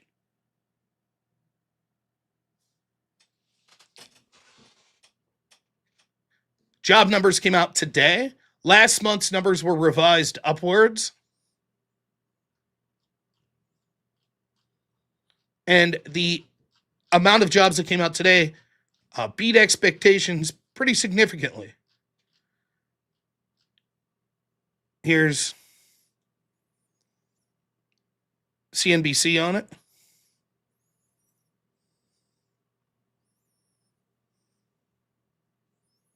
Big jobs report for April. 65,000 expected. Nay. We are much stronger. 115,000. 115. And last month, upward revision from 178 to 185. These are good numbers. Now, big job.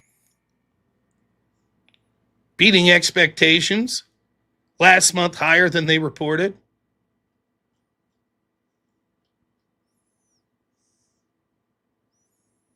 Here we have Kevin Hinks.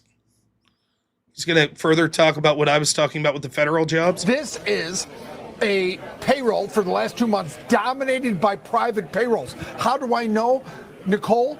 Another 9,000 federal jobs lost. That means since the peak in October 24, remember that date, the federal government is down 348,000 jobs. That's 11.5% cut in the federal workforce. Despite that, jobs are gaining. It's all private sector. It's quite amazing, actually, Nicole. This is... Now, when you get further into the numbers, it's not all reason to celebrate. A lot of it's being driven by healthcare. There's also still an AI bubble out there that could burst. And even though that's not exclusively Trump's fault, what has Trump done to try to hedge against that? Near nothing. And if it burst, it's under his watch. We'll see. But as it stands right now, jobless claims are at a near record low. Again, that's can also be a misleading number, if we're being honest. Because I believe jobless claims are like the same as unemployment claims, where it could be people that are no longer looking for work that don't show up.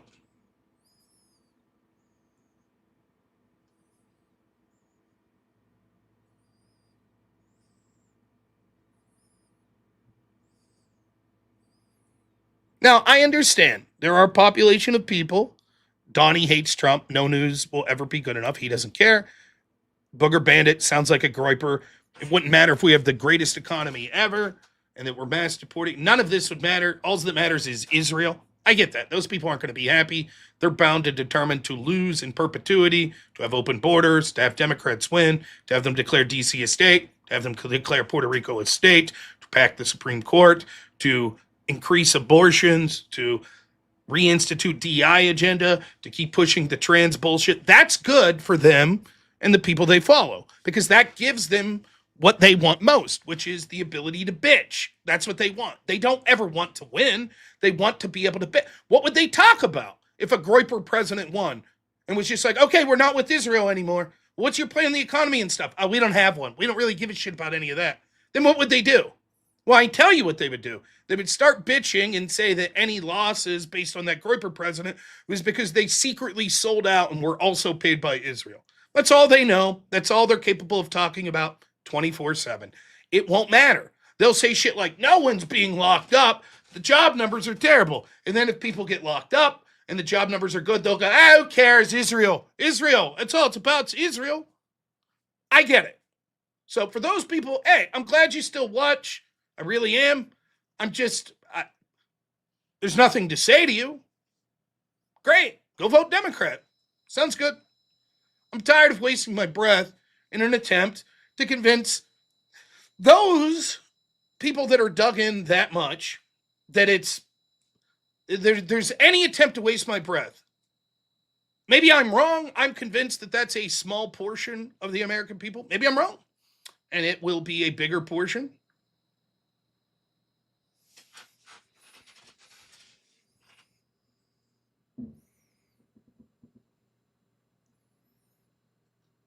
I just don't think so. Yeah, that's true. Many of them aren't even in the country.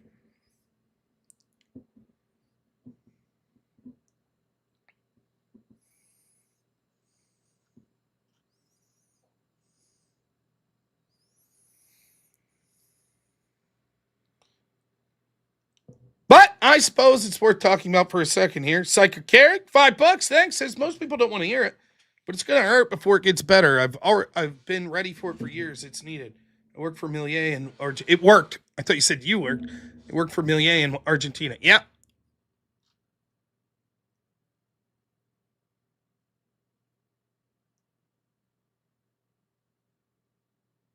Now, while we're on it, this guy, Jungle, unbelievable, $200. Says, Rob, would love to have you over at Verbal Combat for some one-on-ones tonight. What say you, kind sir? Wow, thank you so much. I told my audience if we reached the goal of 357 before it's too late in the night, I would go over for an hour or so. So if we're close now, thanks to you, if we reach the goal, I will happily go over and debate. And I know someone will put in the $70 necessary.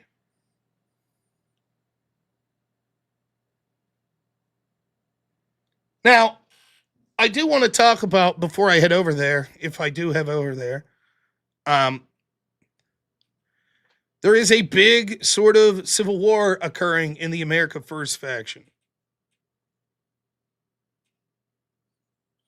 Jake Shields, that Arvalo guy, Dan Blazarian, they're now against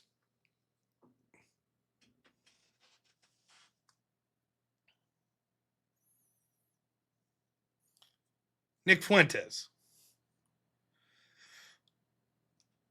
First off, let me say this, right? I find it amusing that the attack from both sides of this is going to be our opponents are feds. Our opponents love Jewish people. They're secretly paid by the Jewish folk or they're feds.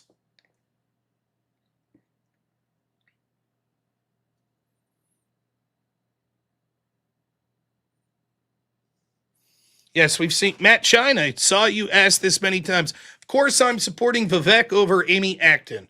I will support Vivek, even though I disagree with his H-1B policy, much of which as governor he won't be able to unilaterally enact. But I support the vast majority of what he has claimed to stand for, including the dismantling of corrupt law enforcement in places like the FBI, the shrinking of government employees, etc. These are things that I have supported. So I will support him, even though I massively disagree with him on the H-1B things over Amy Acton.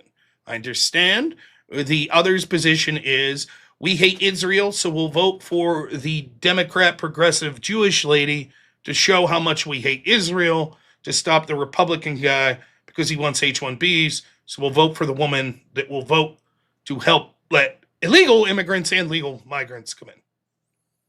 So that is my stance. I will not get to vote for Vivek as I am not in Ohio. But if I lived in Ohio, I would easily vote for Vivek. By the way, Nick Fuentes at one point said he hoped that Vivek ran in 2028. He would vote for him. That was, of course, before the H-1B fiasco. And I criticized Vivek. I think he was dog shit. I would never vote for Vivek in a primary at this point after that. Well, I can't say that. 99% wouldn't vote for him unless the other person was somehow worse. In Pennsylvania, I'll be voting for Stacey Garrity and Jason Ritchie for governor and lieutenant governor. Both of whom I know, by the way. What is my crypto pick? I just say vote. Coach Mim just says crypto's the shit. The blockchain. That's my crypto pick. I've explained this many times on the channel. I understand you people that aren't as smart and don't understand these complicated things, don't understand the importance of the blockchain. So one more time, I guess. I'm tired of fucking re-explaining this, but fine.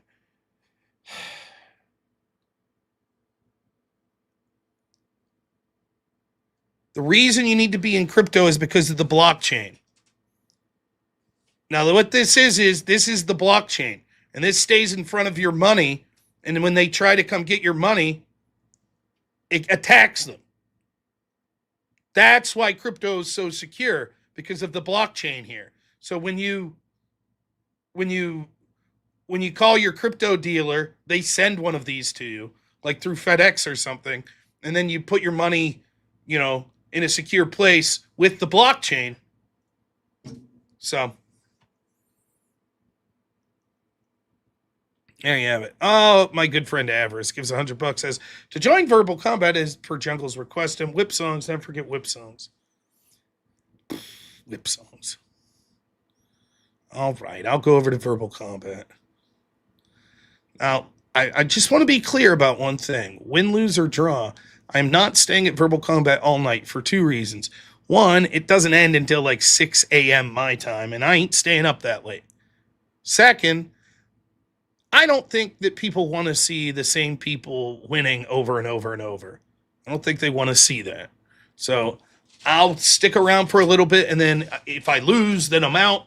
If I win, I'll at some point say, hey, I got to go.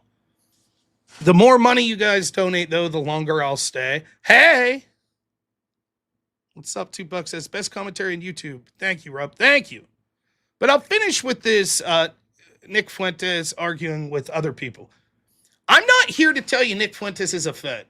I don't know. He may be. I don't have proof of it. The same with Jake Shields, the same with Dan Blazarian. I don't know. These people, some are fucking batshit crazy, and it's fucking ridiculous. I don't think Nick's stupid. I just mightily disagree with his solution to vote Democrat And I disagree with his hyperfixation on Israel is the only issue that matters. Ultimately, would many of these people want a country that would look similar in vision to what I would want? Sure.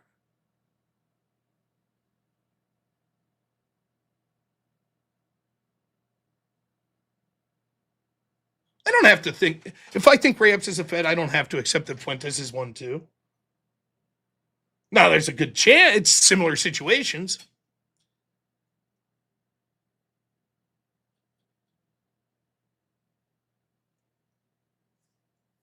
But I don't give a shit. I'm not trying to start personal drama with people. What I will say is, whether they are Feds or not, they are doing the work that benefits the establishment and the Feds and the Democrats. They are. And so for that, I will push back on what I think is a terrible plan. And it was inevitable that this movement is going to fracture. It's inevitable. There's too many egos. It is, again, I'm not sitting here, I'm not trying to fucking dive in and learn people's personal history, whether it be Jake Shields or Dan Blazarian or Arvalo or Nick Fuentes or Brillium. I don't give a fuck that much. I don't. So for the sake of argument, I'll say, I'm not saying any individual one of them is a Fed or any individual one's paid by the Southern Poverty Law Center. I'm not, that's not what I'm saying. I am saying it is undoubtable to me at some level, there are at least people involved in that movement whose primary concern isn't what they're telling you. And I think the most likely, more than being a Fed or someone else, is they're in it for personal gain. They want to be the big man. They want to be the person with all the influence. They want to be the person making the money. And if it comes to incremental positive gains or them becoming more influential, they'd take the latter. That's my opinion. So, there you go.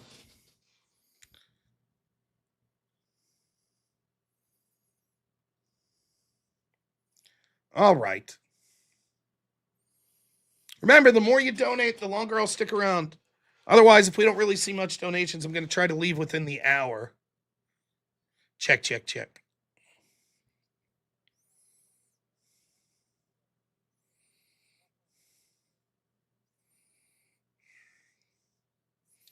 All right.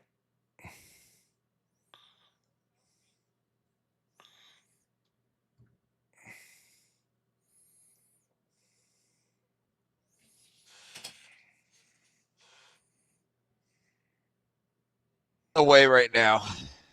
Okay. Well, no, I think that's the next one after that too, because this one here is another person being brought from the back. I don't think this will be me. So let's let me. What am I looking for? There we go.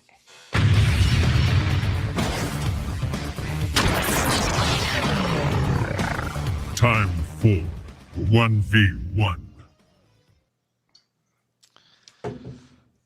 Okay. So Abe Dinkins has been brought from the back room to face you. Oh, come on now. Every time. No, I will. If you like, I'll commentate on this debate. They can't hear me. And such a fancy hat. The topic that is forced here is just a wild one. I don't know how we're gonna go about this one, but here. What a wild night it's been. Oh, it's been wild. I pushed the wrong. Not been pushed. crazy. Spelled the wrong name there. All right. So the topic that's being forced upon you two is avarice is more based than stillborn. Damn. Oh. Which stance will you take, avarice? What stance are you going to take? I'm going to take whichever one you don't. You're going to take whichever one I don't take. Mm-hmm. Okay. Well, then I'm just gonna pull the pompous, greedy avarice and say that I am more based than Steelborn. Okay. Oh, you're muted. Easy. Again. Wouldn't be an easy stream if I didn't talk on mute at least once. Twice, 3 times the lady. I said at least once. Oh. Has to be once or more. That's what it has to be. Exactly. That's right. So you guys are taking this one here, and you're gonna go with who's picking what again? I got Avarice said he is more based. Do you and guys I'm want me to saying stick that around and he's listen, not listen, more based comment, than Steelborn. or do you want me to keep talking until Right, they so chat? You know how this bring me goes. on. Goes to 5 minutes to It's up to start. you. It is $10. It might be 40 minutes. A minute. It is 60 if you want a solo judge. If we don't get a solo judge, it's going to go to the chat poll, and the loser of the poll will lose their soul.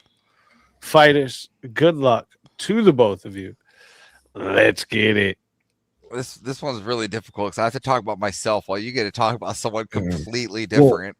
So you let's took just the let's talk about the affirmative. perspective here. Yeah. Like, Let's go. all right, let's just talk about things that make people base. Like, let's talk about healthy relationships. I'm married and in one.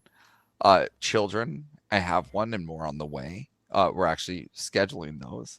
Financial security, I have that. Civil service, I've done that. Any of these things they Steelborn done? Maybe Well, the kid. I think Warren is the kid. married and he has a kid. Did he do civil service? Now let me. Did he wait? Hold on. Did he do civil real quick. service? Did he do any kind of civil service? I'm not sure. He look I at would that say he Down does his syndrome. service to society, though. That Down syndrome face. He didn't do any kind of military whatsoever. Here's the question. The real question is, which branch did you serve in again? A good one. The Air Force, the one that's in the air, the one that's not grounded, the one that stays not based. Wait, did I get injured in the air or on the ground? That doesn't matter. You In a served in the one that was convoy, for the air. right? On the ground. What does Steelborn do for a living again? He's a welder, and welding requires secure grounding, which is based. Again, can you explain to me how It's you're very more funny. based if you're not based? Wait, you're saying that a welder, his welding, which is again, still like It hypothetical. requires We don't. He thinks he's in grounding. school for welding. I don't think he's actually doing welding.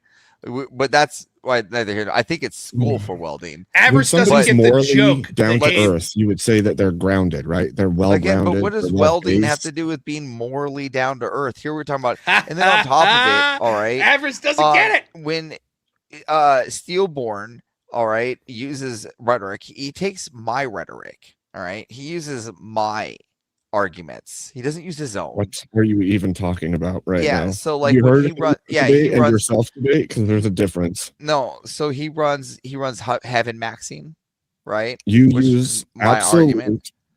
logical right? extremes, and Which he is- usually which tries is- to go through the philosophical avenue No, to arrive again, at a logical. No, now not any. extreme. No, Yes. he used to. Now he's trying to accelerate like Avarice. He's trying to be more like me, right? And just to be clear, when he saw because your spur when games he sometimes saw the get you wins. Mongoloid video, right, and that I showed him, Yeah. by the way.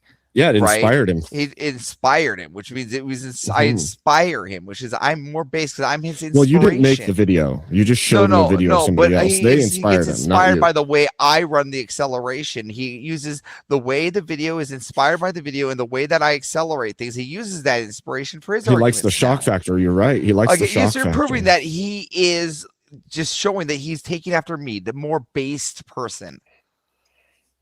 Yeah, I don't think that Yeah. that's the case. Yeah, that I is think the that case. you aren't based or grounded. I think Or that you're do we flying want to talk around like Steelborn more in And the it's air. all Your head about is like playing tag in a bubble.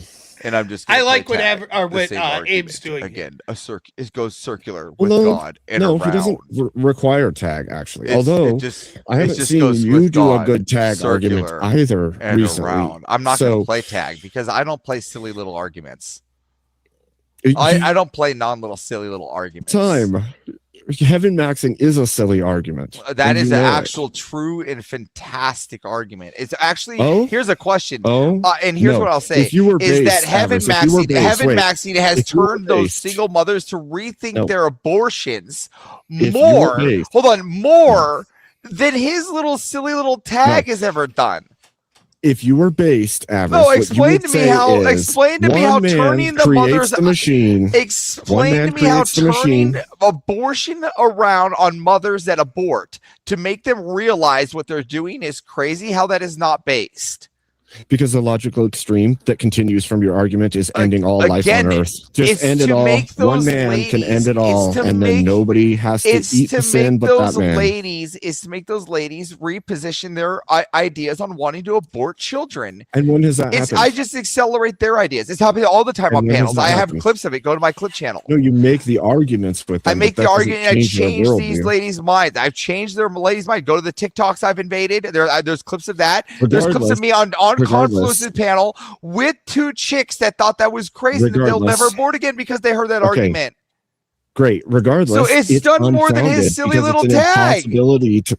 The whole It- idea is to it's turn not- the argument in on. It creates a silly little tag where it starts with God and ends with God. A circular argument Oh. that some people don't even understand, especially Oh, dumb so you're lefties. saying arguing for the existence of God is unimportant?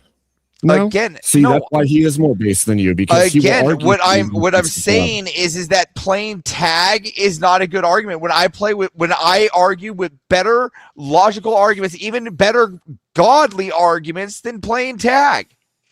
It's a I have better no godly idea what this argument to playing tag argue for thing the is. deletion of all babies. That's a better Again, argument than if arguing it for the stops existence abortions, of God. then That's yes, more because based to you. yeah, if it stops abortions, then yes, because that's the argument that we're going for. You can't prove that it's stopping them, Avarice. Yes, I You can. don't have the ability to prove Yes, I that it has can. By the ladies, by actually saying they're not going to substantially do it changed. now. I have clips of the ladies when I've I don't read the even argument. The girls understand- go, "I'm not going to do abortion Right, now." but the problem is you're too autistic to know if they're being sarcastic to you. Oh, is that what it is? I'm just too autistic. That's what you're going to play the game on. I'm You're just going to saying. ad hom autism. No, it's a factual You're going to add hom. statement. I've never You're been muted. proven to be You've already autistic. made the comment. I've You never have proven to be made autistic. I'll let it get to 7 minutes. See if we have a solo judge. quick. Where is this proof that I'm autistic? Where's the doctorate Whoa, proof? hey. We have Average, way where's more your than a impression of me? solo judge. Stop talking, Stillborn. So, this is what I'm going to be doing tonight, ladies and gentlemen. Everybody on the panel, except for myself and Speakeasy, are eliminated. Bye-bye, What? guys. I just got here. I just fixed the mic, motherfucker. Damn. What is this? What Damn. the fuck? Fix the mic. Jungle's just throwing money Sorry. around. What? Premonition, do you want to tell everybody where to find you? Rude. She went to sleep. Did she? It's past 8:30. It's her bedtime. No, Hey, no, I didn't go to sleep. No, I have my thing muted. Oh. I thought you took your meds and passed the hell out. No. I've been having a ball. I wanted to Okay. say, it's not about me. You guys, this was, if I'm actually really leaving, this was so much fun. And Jungle, thank you so much. And Speakeasy, I hope you become a millionaire. And all of you guys, I have such great affection for all of you. So yeah, if I'm out, I'm out. Cool. But this was really fun. Always a pleasure having you. Later, And, you old hag. And naked.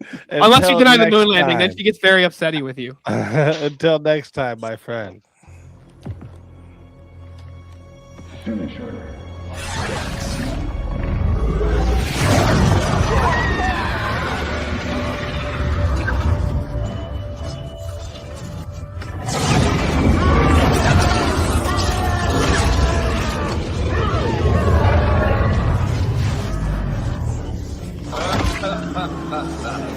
Fatality.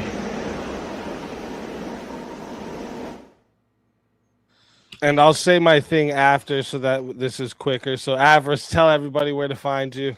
No, I just want to thank Jungle for donating. This is enough money so that Easy can afford the Airbnb alone for all of us and Dallas. This is fantastic. We were all worried about that, but now Easy's got it all handled. I have nothing to worry about. This is wipe my hands clean of that. But no, you can find me on Backstage Normal America doing whip songs with my bud robnoerr. Fantastic place to find me. Best place to find me, Normal America, robnoerr, whip songs, Disney whip songs. Make sure you pick Disney. Disney whip songs. Show me your dick, Rob.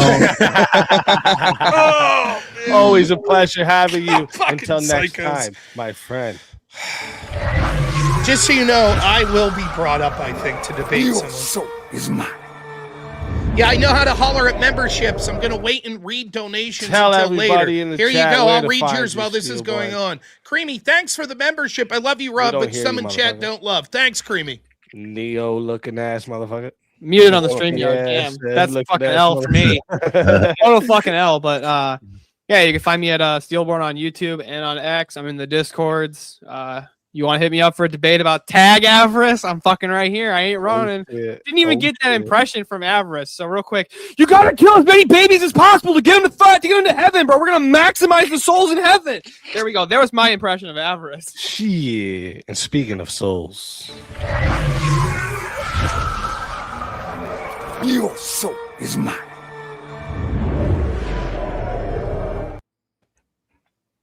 are you crazy? Tell them all where to find you. Oh fuck! I'll be in the chat someplace. Probably aggravating somebody on a panel every once in a while. Here somewhere. Yeah. Always a pleasure having you. And until next time, my friend. Your soul is mine.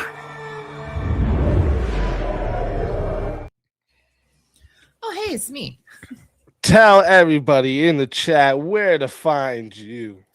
Hey, y'all. You can find me and my husband, Bob, aka Tyler, at We're Offended, You're Offended. Everywhere, Rumble, YouTube, X. We stream live every Monday and Wednesday, 8 p.m. Central Time, and every Saturday at 1 p.m. Central Time. I think I said that right. 8 p.m. Central Time and 1 p.m. Anyway, I hope everyone has a fantastic week. I can hear him yelling, and it's distracting me. I don't know what's happening. He really is. I don't know what's happening. Always fun. Always a pleasure having you. And until next time. Thanks, everyone.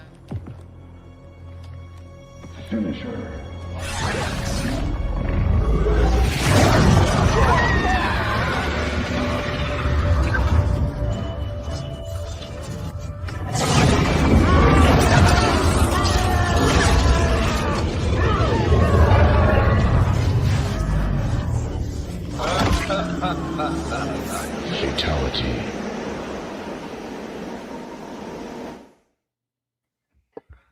Political Shank Fest. Tell everybody where they can find you. I'd just like to say I won every debate I got in tonight. But you can find me mostly on X at Shank Life, Political Shank Fest. And outside of that, you can find some longer videos I do at Shank's Gear Grind on YouTube. Thanks for having me. Hopefully I'll be back and I can actually do some debates. Let's fucking go. Yeah, chat, make sure you stick around in the back because, you know, someone can bring you back up. You know what I mean? But always a pleasure having you. And until next time, my friend. Your soul is mine.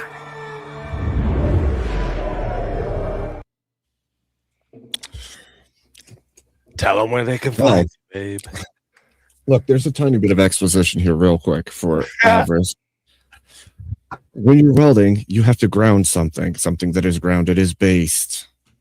You have to have a ground. Oh, he's weld. explaining the He's joke. trying to make a little bit of a joke there. No, and it went over his head, which is incredible to me because he's so high in the clouds with that head of his that he's unbased. Anyway, you can find me at Abe Dinkus channel. We do all kinds of stuff there, and I'm being live more days Unless a week the now, so come explanation check of it the out. joke is the joke. But Hey, that's not the always case a here. pleasure having you. If they bring you back, you're more than welcome. And until then, my friend. Abe, you had it. Your soul is mine. Just keep going. I mean, I just, The last victim of the serial fix. killer jungle tonight. I just got my mic fixed. Oh, hey, how you going? Yeah, okay. Yeah, it took me. I waited for 2 hours. My mic screwed up, and then I get like whacked. Thanks, Jungle. Appreciate you, bro. You can find me at I'm the Original Vintage on YouTube. Getting close to 100 subs, so that's the goal. I'm at about 85. So appreciate all the support. Let's go. And yeah, I'll be in the back crying for a bit, and then maybe I'll do a Cope stream later. But anyway, have a good one, guys. Oh, always a pleasure having you. And until next time, my friend. Your soul is mine. And there's a bunch of souls added to the Safe of Souls. And that's how it goes on Verbal Combat Friday, baby. Jungle. Hey. I guess I won BK, bro. Oh wait, I gotta play the final boss, right? That's what it is. I gotta fight your ass. Yeah, Wow. figure Look it at that out. 10 grand Rap Jungle battle. donated. Let's go. Jungle is a rap battle. A fucking madman. This guy trying to make No. me freestyle. 10 I can't grand. freestyle. Just trying to give you a couple of records tonight, brother. I hope we're doing good. Hope everybody's Dude. having a good time in the chat. I mean, I didn't expect anyone to ever do the unplug the move, let alone once. Yeah, we did it. It happened. That's crazy. Slap yourself a few times. This is real. I know. That's Okay. I'm gonna have Yay! I'm gonna wake up in the middle of the night and shake my wife and be like, "Yo, did that happen last night?" Wait. She's like, "Shut the fuck up. Go to sleep." So since I have like 1 million credits, this is what I'm gonna do for you guys. So shit. I'd like to bring back a few people. Oh, let's bring back Prim because she's my grandma from another whatever she came from. Okay. Let's jumping bring through back Jungle's that hoops tiny tonight, because you know? he needs some sort of thing to make him feel better. She was never on. That's my producer. She was never on. No. The tiny man, the tiny people. Oh, man. Yeah. I forgot you changed his name to. Yeah, well, shit. he's gonna live with that one. I can't help it. He can't either. Poor tiny billboard. Abe is definitely he deserves a rematch because he just got demolished by Avarice, and I feel he needs another shot. And speaking of Avarice, we'll bring his little punk ass back, Miss Ava Rice. Let's go. And his boss. Bring his boss up. Let's get this thing. Let's get this party started, fellas. Oh shit. Oh shit. Okay, let's start it like this. I don't think so.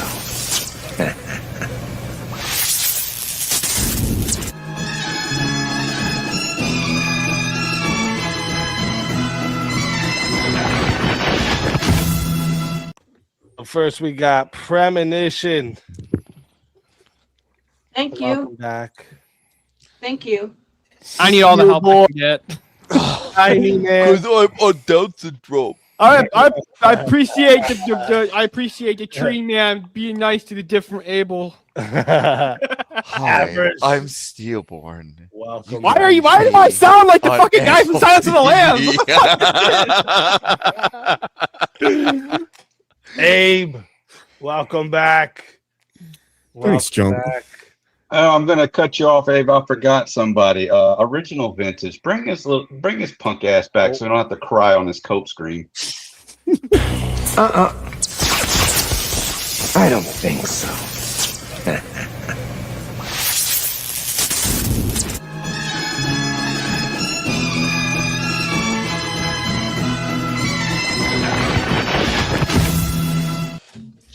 I just got my mic working. Original on vintage. everything. You don't have to cry Oh no more. fuck, mate! This isn't even fair. I just got the My mic working, and then mic was Jungle kicked me.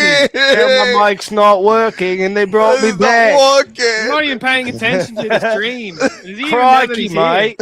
My mic's not working, and they brought me back. Fucking know that he's here. No. I have a 1v1 pending for the boss himself, if you've gotten that already. Oh shit. Let me make sure. Oh yes, we did. No. Oh wait. It should be Oh in the yeah. background. Oh yeah. The other boss. The other boss. Yeah. Yep. So we got a 1v1. They should here bring me up here soon. with his entrance.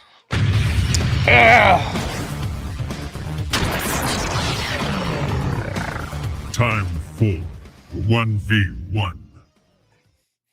Welcome to the show, robnoerr. Smells like fear in here. I get to whoop Steelborn's ass right out of the gate. Ha! Wonderful. Mr. Robert Norris fucking Absolutely back. wonderful.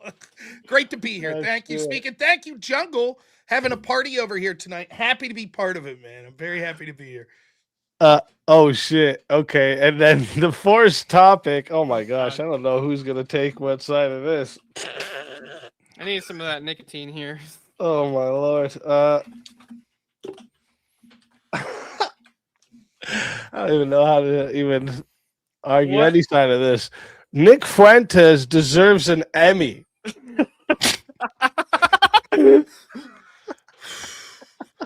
Oh, man. I could take either side. Now, an Emmy, just to be clear, before we Yeah, go there, Emmy's the acting one, right? that's acting, right? That the I Grammys believe music, so. Emmys. Is Yeah, it Emmy is television? acting. Is it No, television? or television's something else. movie?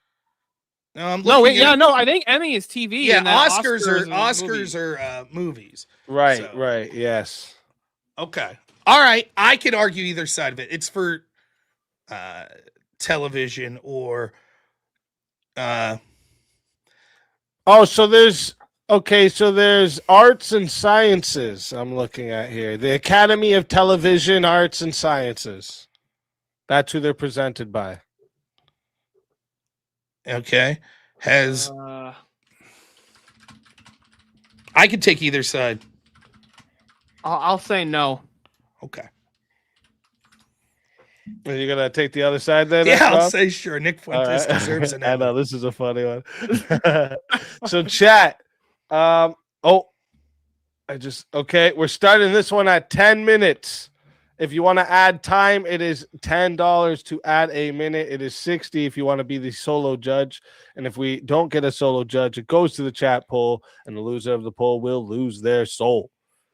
Fighters, good luck to the both of you. Let's get it. All right. So You're making the affirmative. I'll make the affirmative, so I'll make it in two ways. I think that there is a satirical way to take this topic and a literal way, and I'll win both. In the literal sense, there is categories for news and journalism. We've seen shows that were online only win these in the past, brief search shows. So I think that we could, for the sake of argument, concede that we should allow shows that are online exclusive to be able to win these as they have in the past.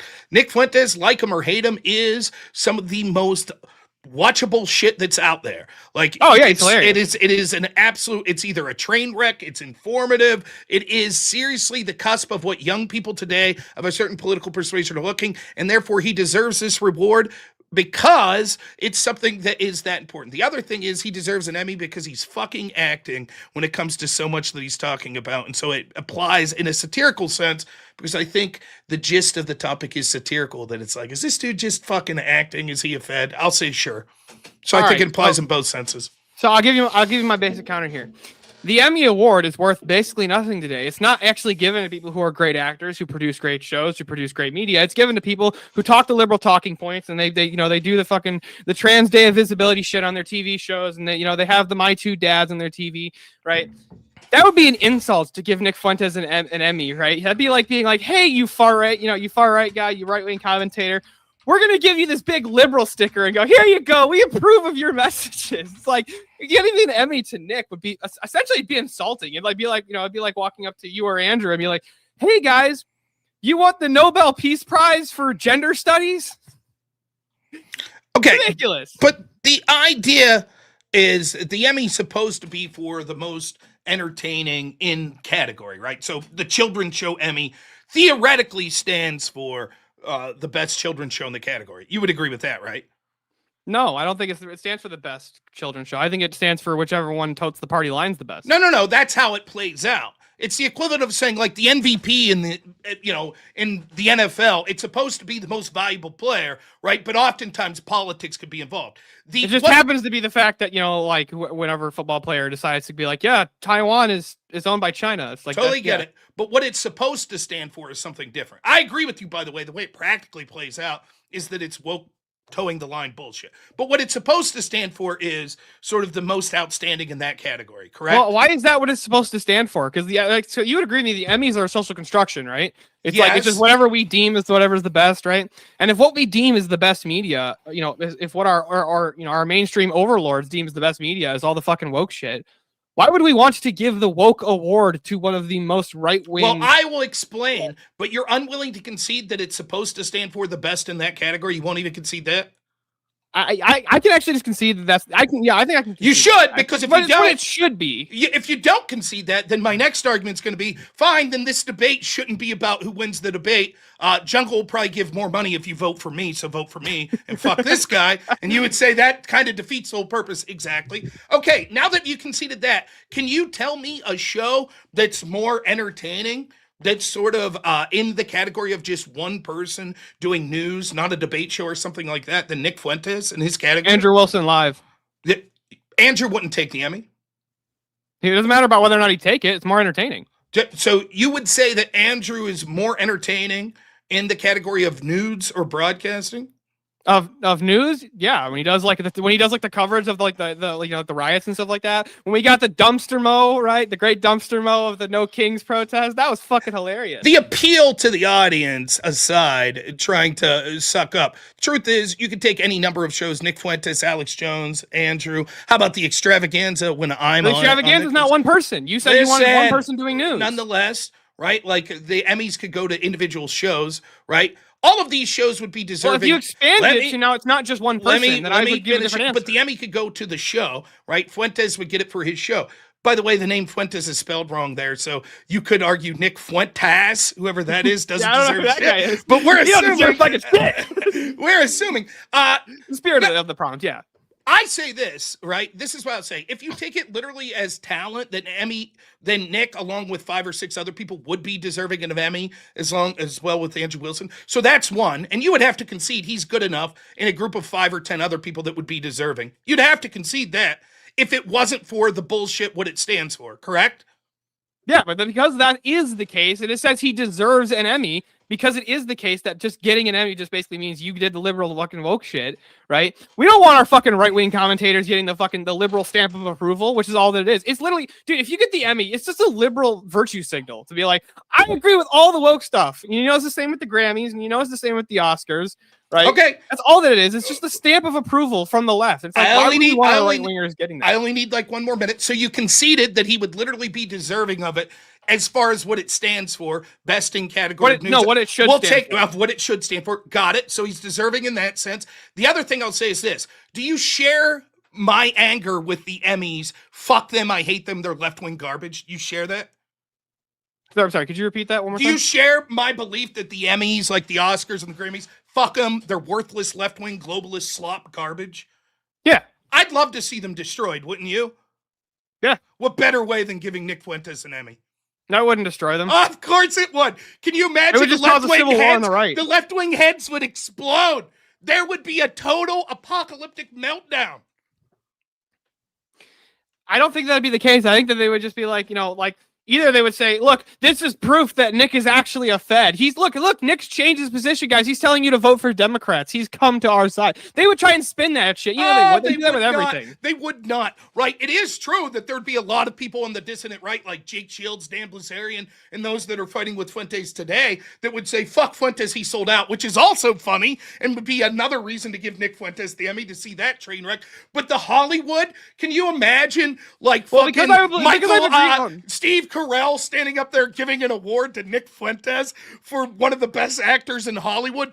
Please, it would be a total meltdown in left-wing Hollywood. And Well, it would be a meltdown, but hold on. That would entail that he deserves it, though, still. Sure, he deserves it in the sense that it would be good. You've already conceded he deserves it in what it's supposed to stand for. And what it does stand for of left-wing slop, he deserves it because it would lead to the dismantling of that left-wing slop. In both senses, he deserves it. Well, no, not by the standards of the Emmy. He doesn't deserve it. Yes, by the standards of what it's supposed to stand for, you already But by the conceded standards he of what did. it does stand for, he wouldn't deserve that. Well, it does. We're judging, me and you. Does he deserve it based on the criteria we have? He gets it in both ways, right? Well, I think, okay, so even if I think that this is like what, the Emmys should be, I can also understand what the Emmys are, right? And the Emmys are literally just, like I said, it's the fucking left-wing stamp of approval. I wouldn't want them giving it to you, and I wouldn't want them giving it to Andrew because or I wouldn't want them giving it to Nick or Jay or Alex Jones because it would be a fucking slap in the face of all right-wingers, right? What right-wingers actually respect the Emmy?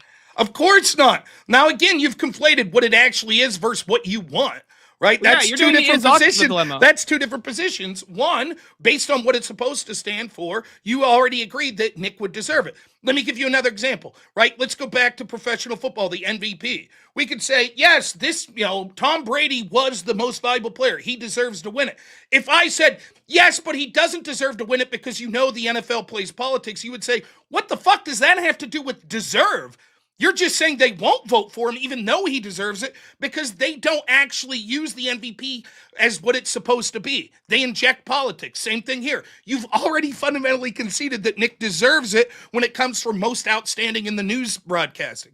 Now I'm saying is that an actual category? I'm not sure that's. I don't want you to. Oh, well, here's the other thing. I'm not sure that I would qualify. I would count Nick as like even the most outstanding in the news category.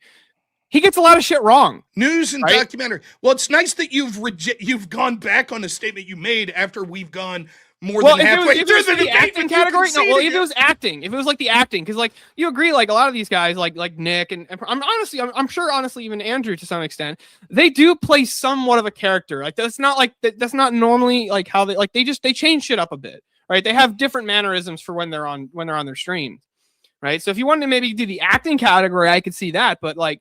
So he deserves an acting category. But he's not the greatest actor. What I've said is I'm saying that's the only category he could qualify in because he gets a lot of shit wrong. That doesn't matter.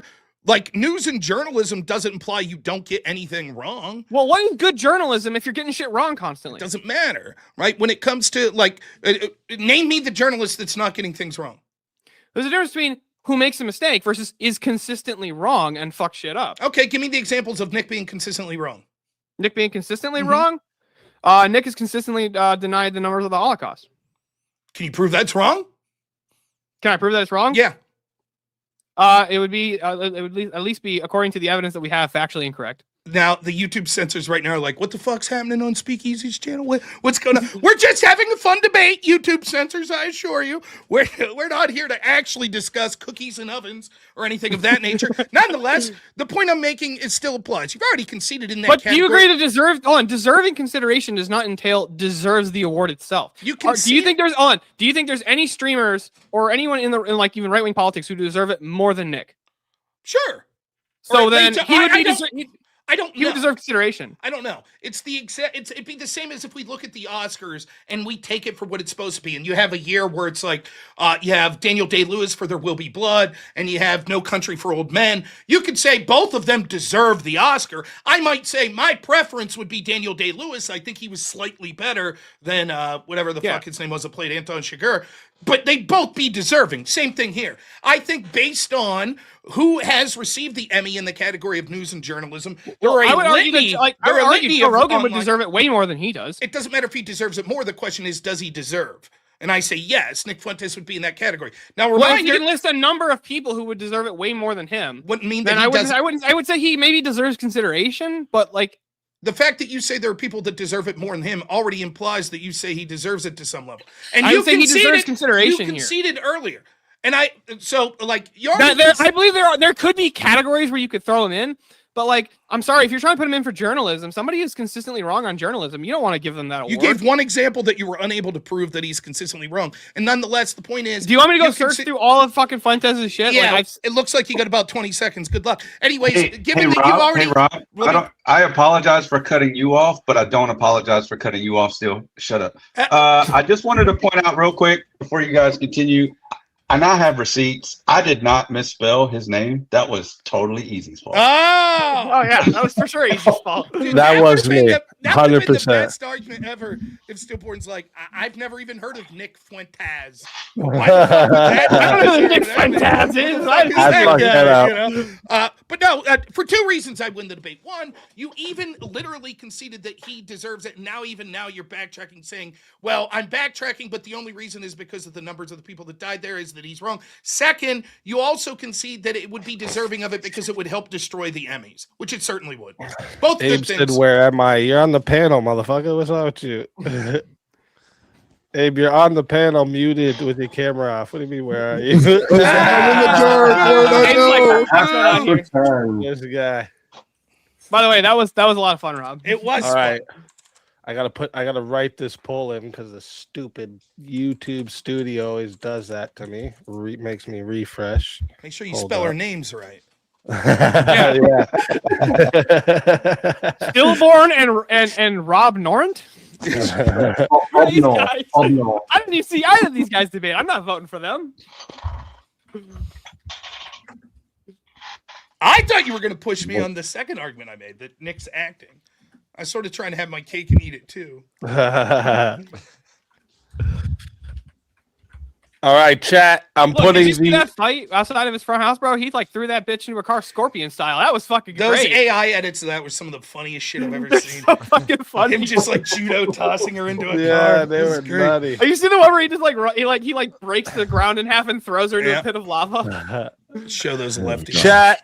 I am putting the poll into the chat right now. All right. If you would like to vote for this man right here, you're voting for Rob Noerr on the poll. And if you'd like to vote for this man right here, you're voting for Steelborn on the poll. Chat, get your votes in right now. You have 2 minutes. I'm starting the timer now. Bob Roar. Someone called. Oh man, I see.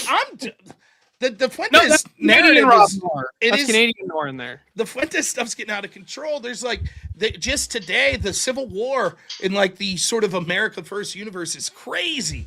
And like I was talking about it before I came on the show. The funny thing about it is their line of attack against everyone's like, you're a fucking Fed, right? Like all sides, it's like the other guys are Feds. No, you're a Fed. And it's just like, oh boy, what a shit show. Just a bunch of people accusing each other of like being Israeli plants or Feds. It's like, what a fucking mess. But I don't know. As long as I've I'm been doing a whole campaign on conspiracy. X, fucking arguing against all the people that are like, "Oh, look, it's Andrew," and I'm like, "Dude, it's not a fucking." He literally makes the argument that like Christians have a moral ought not to support the state of Israel. How do you get more anti-Zionist than that? Yeah, I think that as long as I keep getting my $7,000, I really don't give a shit what happens with those folks. That's all that matters at the end of the day. Fair enough. Tiny PP man, I did give you your chance, sir. You said you beat Rob before, but I don't know if you did tonight. I clarified that, and you know that, Jungle. I literally said I didn't like beat Rob on the point. Rob just forgot the prompt in the middle of the fucking argument and exceeded the debate. Even though, like, let me be honest though, even aside from that, you were doing very well. Like, had the prompt been what I thought, it was still a toss-up, I thought. But the nail in the coffin was I just totally conceded the debate by fucking up the prompt. So I do not, although I do think it was a loss and a technicality, I may very well have lost without that technicality, if I'm being honest. So I appreciate that. Philosophy is where I tend to be my strong suit. I leave the normative politics to you. I don't know shit about all the praise you can get tonight. Now, boys and girls, this is what it's like. I know you don't know this, but in his spare time, Rob likes to give back to the Sick Kids Hospital. So you guys witnessed that just now. Rob yanked you Jeffrey Abel. I did. I worked with autistic people for 14 years. So That's actually stillborn, true, you too, did yeah. very Rob, was it special. that bad? Hold on, Rob, was Right. it that? Did that feel like 14 years to you? Damn, I'm sorry, bro. Everybody clap. Shit, so Clap good. for stillborn. Fuck. Damn. Someone in the chat said, "Stop the count. Election was rigged." Storm the Capitol. No, That whole Joseph's right. That whole debate was a big wish. 76 votes locked in, and 80%. Rob totally won this debate. Winner I'm not even gonna argue. of the 1v1 is robnoerr. Stillborn, tell everybody in the chat where they could find you and why they got to bring you back for another shot at the $450 prize. You can find me at Steelborn on YouTube, or at the Forge, or at the Welder, where I'm grounded and based, Avarice. But no, you can find me at Steelborn on X and on YouTube. And because if I can win it, I'm gonna split it with my church. Nice. Let's fucking go. Always a pleasure having you. And if they bring you back, you know you're more than welcome. And until then, my friend.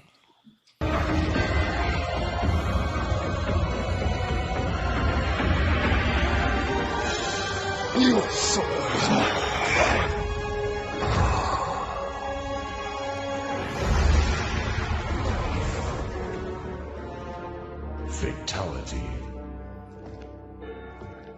Another soul added to the Safe of Souls.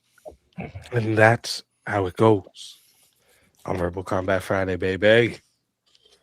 And we got 2 more fighters to bring up to the stage as well.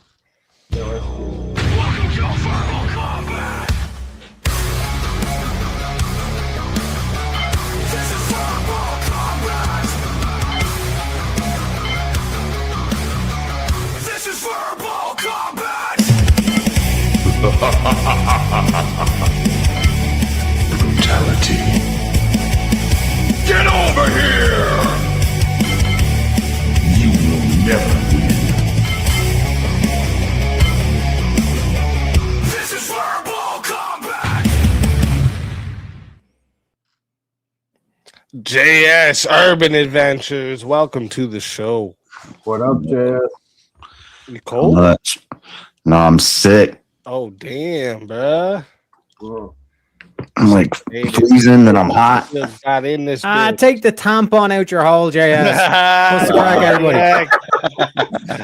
everybody? Welcome to the show. Let's fucking go.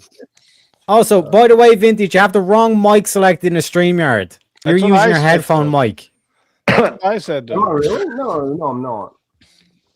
You clearly fucking are. Because you see the way your mic is doing the multicolor thing? That means that it's not picking up any audio. See? Fucking Australians, man. You're actually correct. I told him that too. See? I checked it before. I did a computer research. It's and not I his fault. He's did a Australian. research. Oh, I can't even use Tylenol as an excuse. That's bad. Well, fix it. Hey, yeah, all right. Give me a sec. Okay, does that work? Oh yeah. G'day, mate. Yeah, I even for some reason I removed this thing that's usually at the front, thinking, well, maybe it's like shielding my audio or my voice. No, that's a filter so that you're not. Oh my god, I'm a retard. Like I just plug it in and pray and hope. That's it. I'm not technical. I was raised in a prison colony. What can I say? Oh my That's true. A non-existent prison colony at that. Yeah, true. Yeah, that's also true. Terry, Hope you feel better, I JS. appreciate you, man. Yeah. Freaking out for like. I think I got hours food trying to figure poisoning. shit out. Okay. Oh. Is it from an urban adventure? Wait, I think we. I don't know. Do we have another 1v1 now? I can't believe that was the issue. Oh yeah, we have a couple, sir. Oh shit! Hold up. Oh, Teriyaki, you're the best. Most based leprechaun on the internet, ladies and gentlemen. All right, so we got another. We got a King told you to put the pop filter back on, you savage. I'll do it later. But we got another 1v1 request, so let's get it.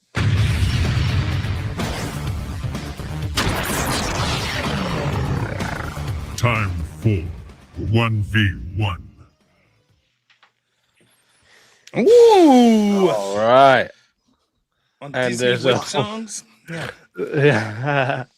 That would have been a good topic. No, this is a funny topic too. It's kind of something he made Avarice debate before. Only work in I'm ready to whoop his ass on this heaven maxing thing. factory. I'm ready to put it in the fucking ground. We're just gonna bury this shit. You know. This one says women should only work in baby factories. Oh. Okay. That is one of my arguments. So you want to defend that? I don't know. He's getting nervous, Avarice. What is this? Rob's difficult. He knows. Like, okay, listen.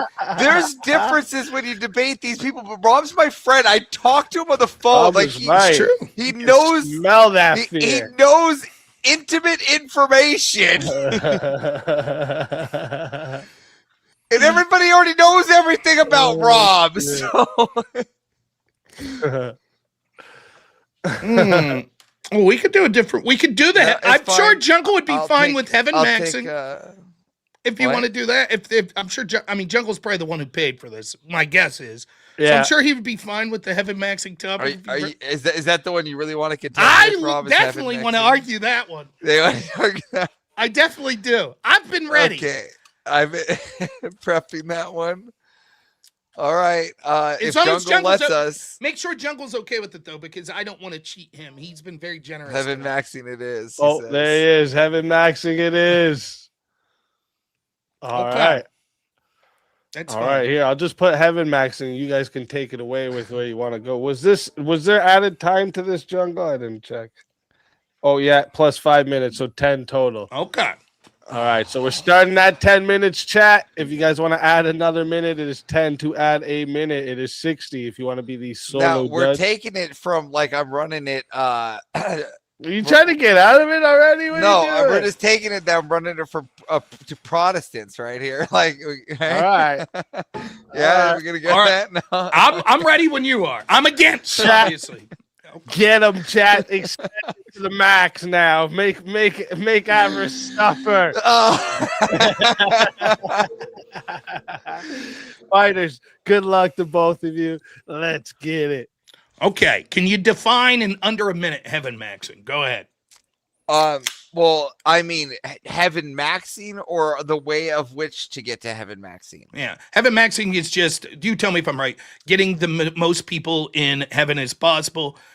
And you argue as part of that, that we should just abort as many children as possible because they have not sinned yet and we'll all go to heaven. Correct? That is one way to describe it.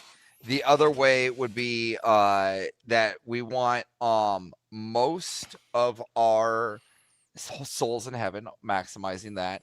And there could be multiple ways or methods to get there. Okay. Why should we put a value on that's what we want? Because I think that having the most amount of souls in heaven would be a good thing. Yeah, but why is that good? Like, who ultimately would be the arbiter of what is good? Where does objective truth of good come from? Well, I would just say, I would say that through this, the objective truth would come through God. Okay. Now, would you agree then that God is more intelligent than us and he has a plan? Yes. Okay. Given that, God's plan, if he wanted it to just be as many people in heaven as possible, he would have never put us on earth with the chance to sin and not enter heaven, correct? Well, here's where I think we're in an impasse, because I think that when he puts us on this plane, that's where the free will exists, like on like how things will take place. I don't think he really has I don't think like in my perspective, I don't think he would have a plan for that after that. I think he wants to see how we react. I agree. So let's go to one part. You said part of heaven maxing, which is the idea of getting as many people into heaven as possible, would be aborting babies in the womb because that would ensure they get to heaven, correct? No. Well, that's a route I take with some people that believe that the unborn baby goes to heaven. Does the unborn baby go to heaven? If they, I mean, I don't know if it does. If they believe it does, but do you believe it does? That's going to be important for this conversation, right? Do I believe it does? I don't know. Okay, what about a born baby, a 2-day-old baby? If he tragically passes, does he go to heaven? I don't know. When does someone go to heaven? I guess that's up to God. So then you're advocating for a plan to send as many people to heaven as possible, and you have no clue how to get to heaven. Well, I don't, but those people think they do, and I have a plan to fix their plan. But what does that matter? We're talking about your plan. Your plan is... But I'm just trying to... Listen, a project manager doesn't need to, like, bring his influence into the plan of other people's agenda. So then if let's say if they believe that that is the way for those babies to go to heaven, I want to maximize their babies going to heaven like a good project manager. Okay, two things to say. Yes. One, when you're literally saying that there's a possibility that we should advocate for the genocide of the unborn, and you're like, well, hold on. let me finish. Hold on. If there's a genocide, of course, all right. No, some will be born. No, but you're saying that in the context of if they truly go to heaven, would you acknowledge this? If it could be proven to you that the unborn go to heaven if they're killed while still in the womb, would you advocate for killing them then? Would I? I don't know. What do you mean you don't know? You I'd have to contemplate. I'd have to contemplate. If the only goal is that the a priori is sending as many people to heaven as possible, why wouldn't that be the case? No, listen. I would have to personally contemplate. Like you said, I'd have to guarantee that. You said I'm getting a guarantee that the unborn go to heaven. Correct. That's a guarantee. Yes. Okay. If that's a guarantee, would I advocate that? Correct. I don't even know if I'd advocate. Listen, I don't even know if I'd advocate any procedure for advocation. I'm just helping other people, like a project manager. So then heaven maxing is the idea that we should try to send as many people to heaven as possible. You have no fucking clue how to do anything to remotely accomplish that. I take other people's ideas where they think they have the clue. All right, and I'm just filling in the gaps. Okay. Would you acknowledge this? In order to embrace you in this debate, it should be that the position, seeing as how you don't know how to get into heaven, the way we should evaluate this debate is whether or not trying to advocate for your position would cause good outcomes. That's your argument would be, even though I don't know the specifics, if we push for heaven maxing, it will ultimately lead to better outcomes. Correct? If we put those people think that if they lead, like if those souls go to heaven, it would be a good outcome. So yes, they think it would be. But your general premise is advocating for more souls going to heaven will lead to better outcomes. No, again, I am project managing the idea of heaven maxing. That's right. You're saying from you the don't Protestant view. I'm just taking their views that they agree with, right? And I'm affirming it by coming up with a plan for them. Okay, if that's the truth, right, then we should look at it through the lens of the Protestants and whether or not it's a good idea through their lens, correct? Well, those ones that I talk to. Okay, well, you're talking to me right now. So if I say it is my belief that the unborn go to heaven, are you willing to operate within that framework then? Yes. And so in that framework, you would advocate for the killing of the unborn to send them to heaven. I would help you come up with a plan to maximize your heaven maxing. Correct. Okay, and heaven maxing just seems me and my wife get pregnant. I want my son to go to heaven, right? And so you're going to maximize as the a priori goal the chances of my son getting into heaven, correct?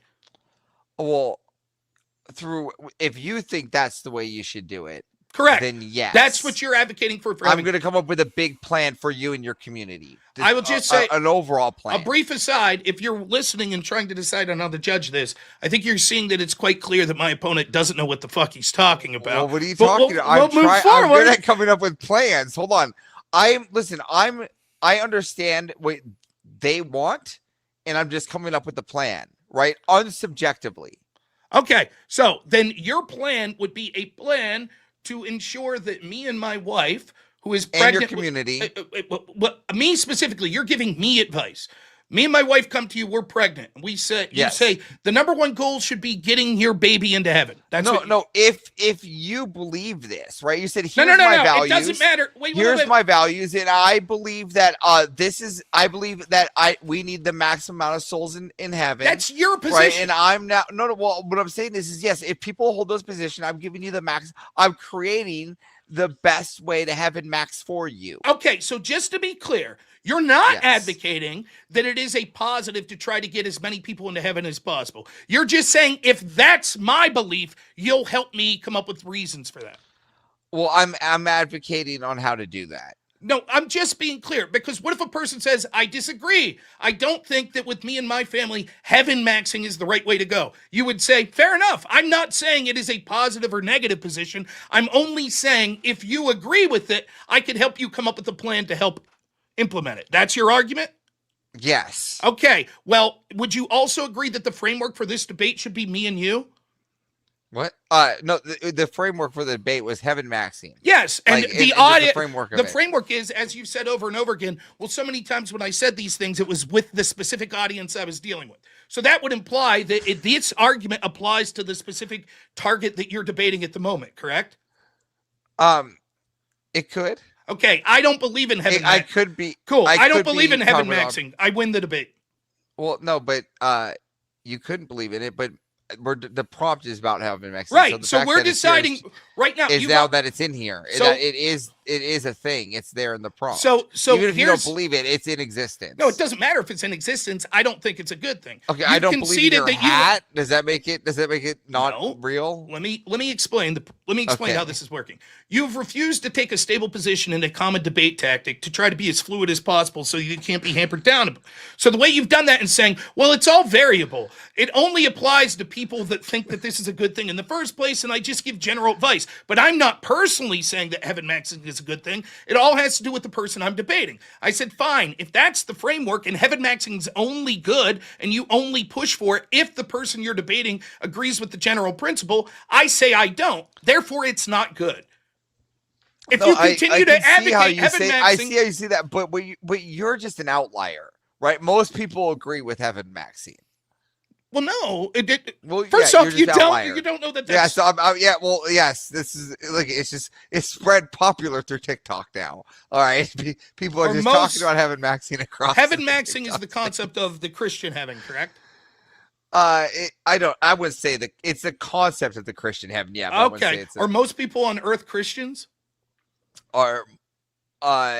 I don't know. They're not. So therefore, most but people hold do on. not believe in heaven maxing. Hold on. Well, this could be an Islamic one too. So now you've changed. Now it's not No, just no. the It idea could of be. Christian It could be heaven. both. It could be both. Just to be clear, now your argument as an orthodox person is you're implying that Muslims have the you're same concept of assuming heaven. You're assuming orthodox. I know We were who talking you are. Protestant. I know who you are. You're making a. Now you you're know this making is a. You're poisoning the well here, an Rob. outrageous claim that the Muslim heaven is the same as the Christian. No, heaven. no, You know I'm not this. saying that they're the same. I'm saying that you could do the same. You can do the same argument for both heavens. But we're not talking about whether or not the argument that other people as they can interpret it. We're talking about your position on it. Your position. Well, my position would be the Christian, but if the Islams needed it, right, they could use it like they use Jesus. The point is that your claim that What, so most you're people saying they don't use Jesus? No, they say that Jesus. They don't believe he was. But they don't the Son use of it. They don't Christ. use it. So he's in there though. It doesn't matter. We're not So- talking about so what heaven they, maxing could be in there too. It would be the equivalent of this if you're like, I think most people should be Orthodox, and I'm like, oh, okay.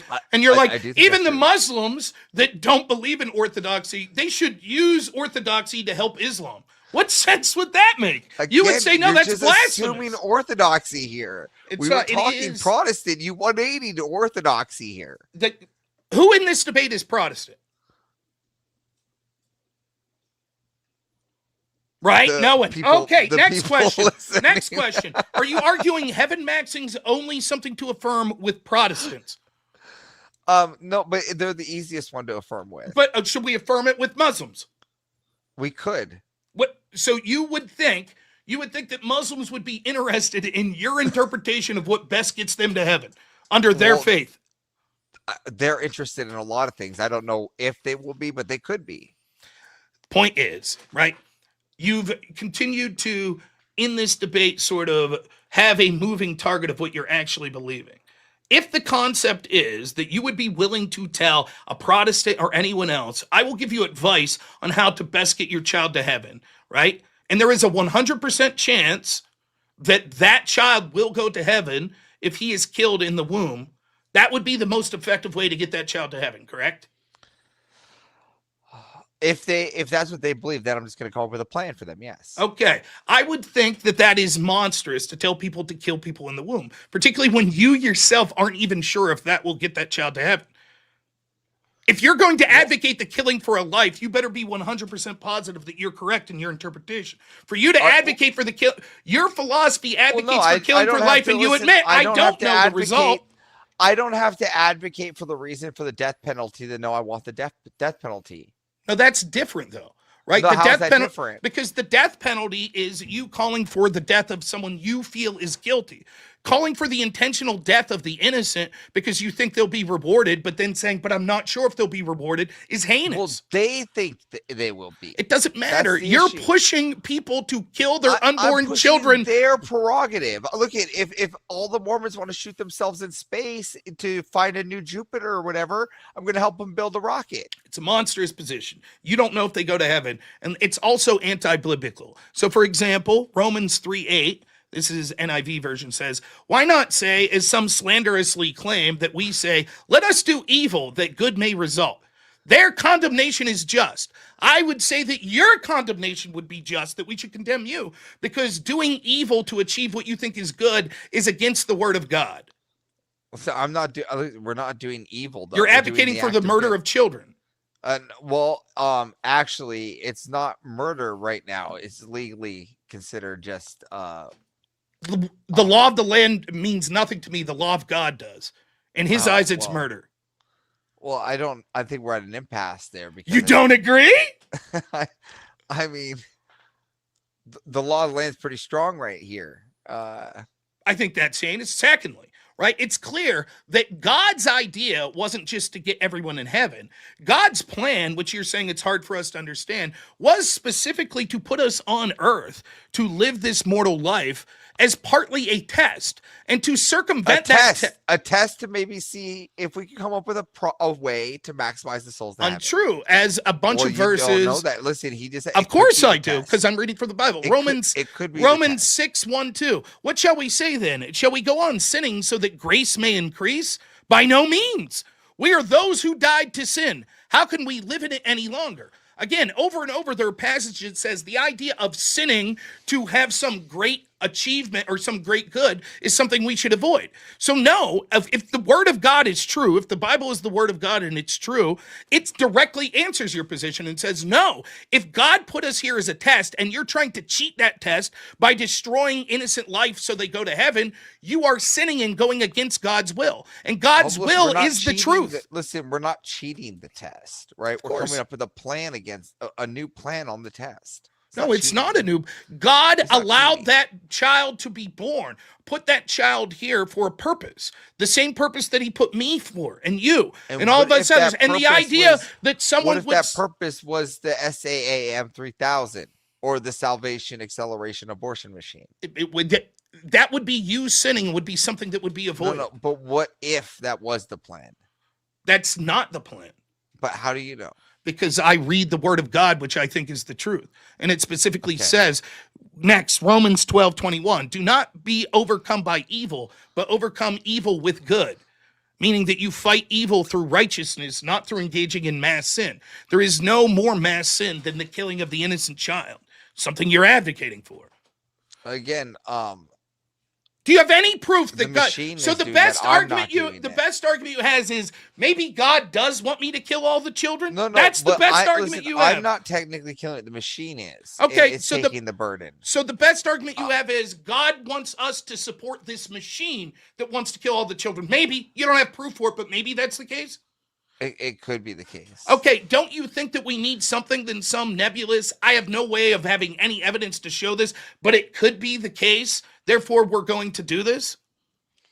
When it comes to the killing of millions of innocent children? Again, now let's take this from a new approach, okay? Let's look at how the benefits of heaven maxing, okay? Because you've taken all these negative sides. Let's take a few minutes here, look at the benefits. All right, just on a complete 180.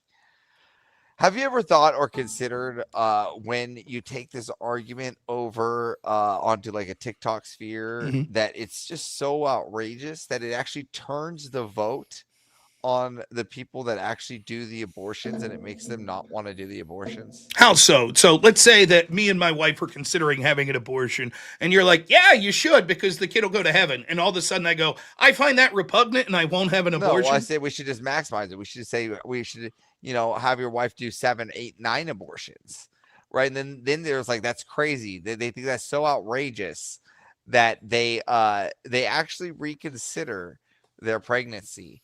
I'll be honest, I don't know how a logical person would come to that conclusion. I'm not saying it's impossible that someone thinking irrationally could. Is it possible? Sure, it's possible. It could also be possible. Could it not be equally, and I would argue more possible, that those people go, whew, I claim to be a Christian and now I can feel comfortable knowing I'm doing the right thing with my abortion? So I just want to say, so listen, so you could use this argument as a bonus to turn the degenerate abortioners, right, away from doing it.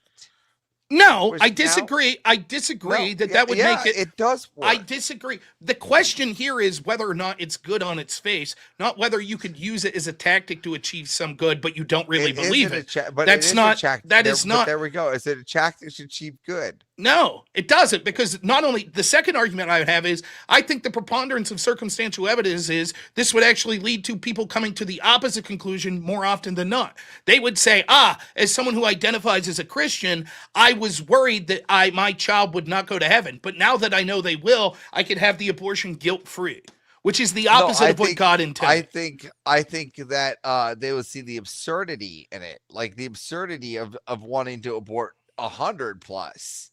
And creating a machine that they actually reconsider their abortion. Totally disagree. What they would say is that position's batshit crazy. The idea that I should have 100 babies and abort them all. The part that I'm getting from this is my individual child that is aborted will go to heaven. Therefore, we could carry out the abortion guilt-free. No, I disavow that.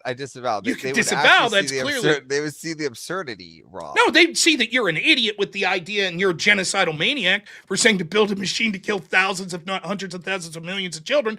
But they would say, if the religious principle is the unborn go to heaven, fine. I could abort freely. I could go out and use birth control as a member of. They wouldn't be. No, they wouldn't be doing that. They'd be looking at the absurdity. No, that's not true. That's absurd. This guy's literally saying, and they would say, "Oh my God, I disavow the fact that my child is going to heaven because this guy's just crazy, and we need to reconsider our abortion." It's absurd. There's no logical. There's no logical conclusion to that.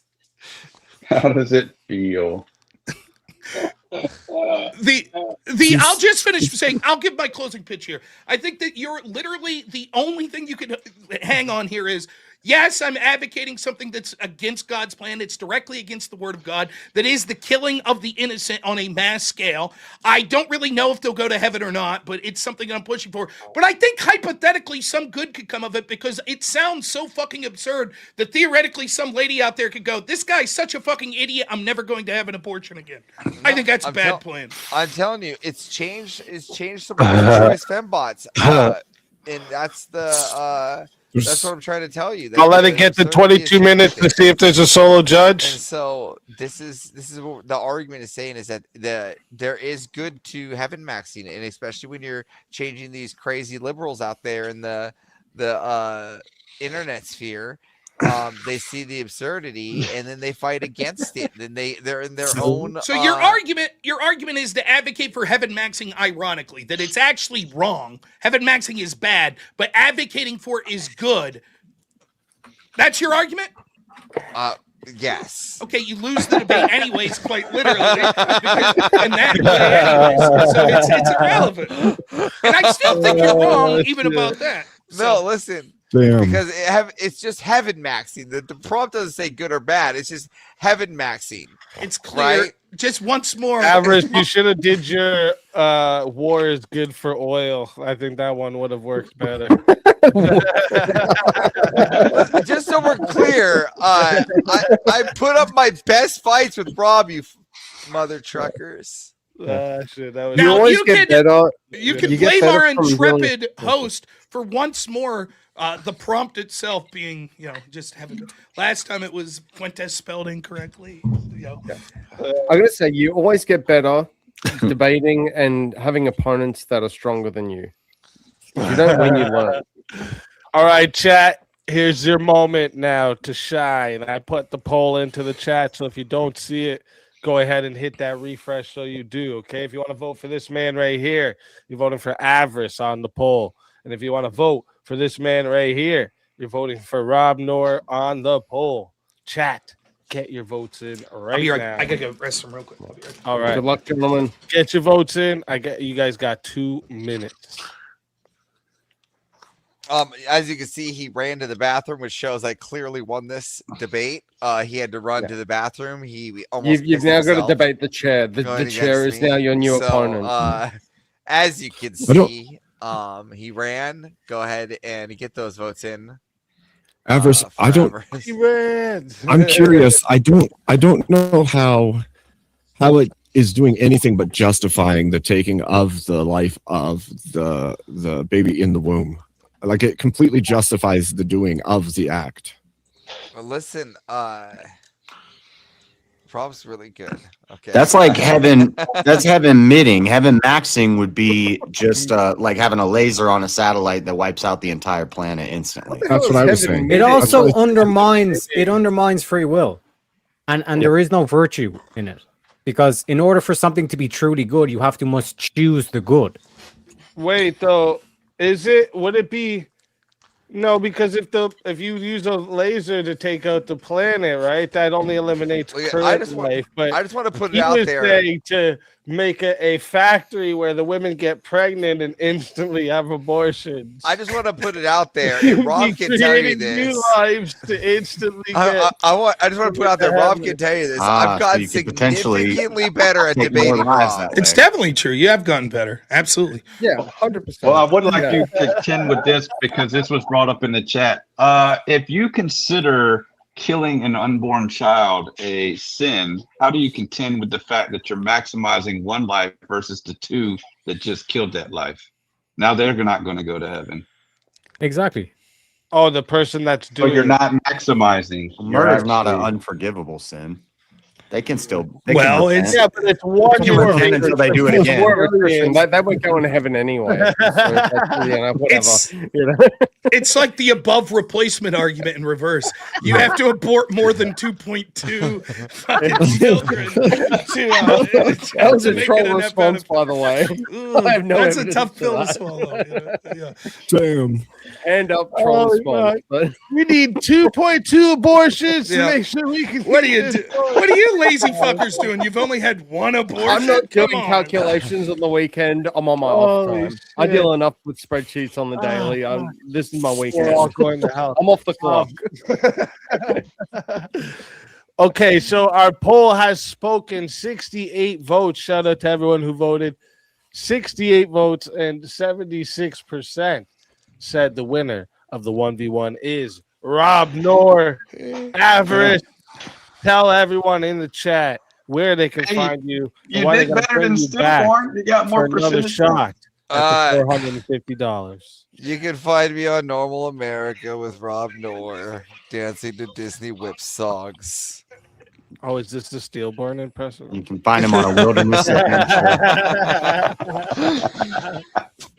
You can find me on Normal America with Rob Noor at the end dancing to Disney whip songs. And it's a pleasure to be on that show. So thanks for having me. Oh, always a pleasure having you. And if they bring you back, you're more than welcome.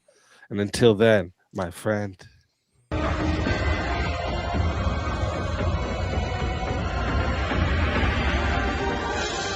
You so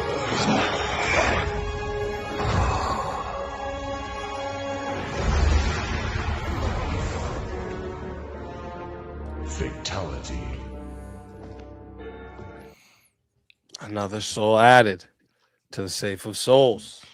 And that's how it goes on Verbal Combat Friday, baby. And that means, Tiny, you can bring up the next two in line. Cult debate's going to be crazy. Oh, yeah, you forgot to shout that out. I know. Did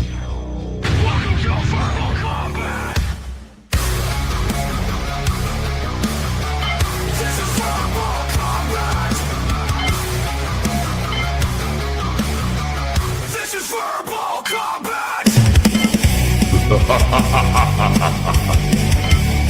Brutality. Get over here. You will never win.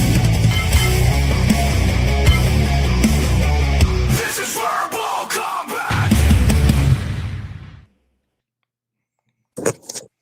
Johnny McVito, welcome to the show. What's good, everyone? What's good? Welcome. What's happening, Johnny? Johnny, be good. Man, Dogs, welcome to the show. Dogs look good.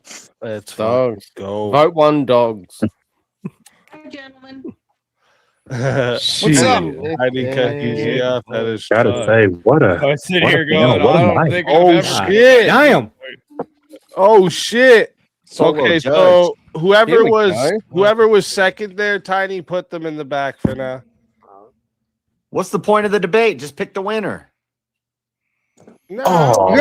There has to be What the entertainment. fuck? Yes, trying to Are you not Hey, entertained? Buddhist, man. This is against your head. You must have that, Wait a minute. that Honta or whatever it's called, bro. You got that shit. Put dogs in the back over me. Shit. Hey, let's go back to Wow. your electrolytes and let the debate go. And on. then Sorry, brother. Tiny, bring over.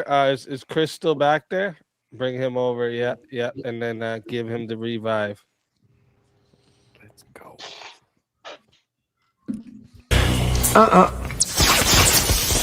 I don't think so.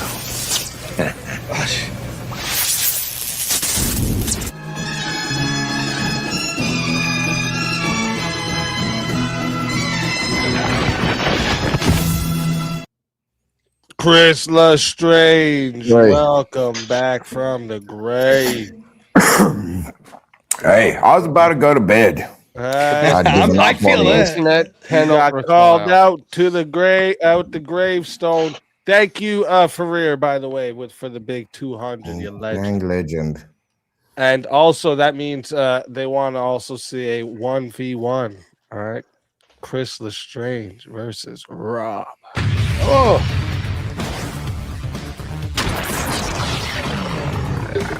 Time for 1v1. Wait, what? There's other 1v1s first? Oh, my wife's yelling at me. I fucked up. Hold up. Let me bring everyone back. I can hear my wife. No, there's other ones. Oh, shit. Okay, hold up. Let me see. She texted me the order. She said, "See, that's why we need a wife." Okay.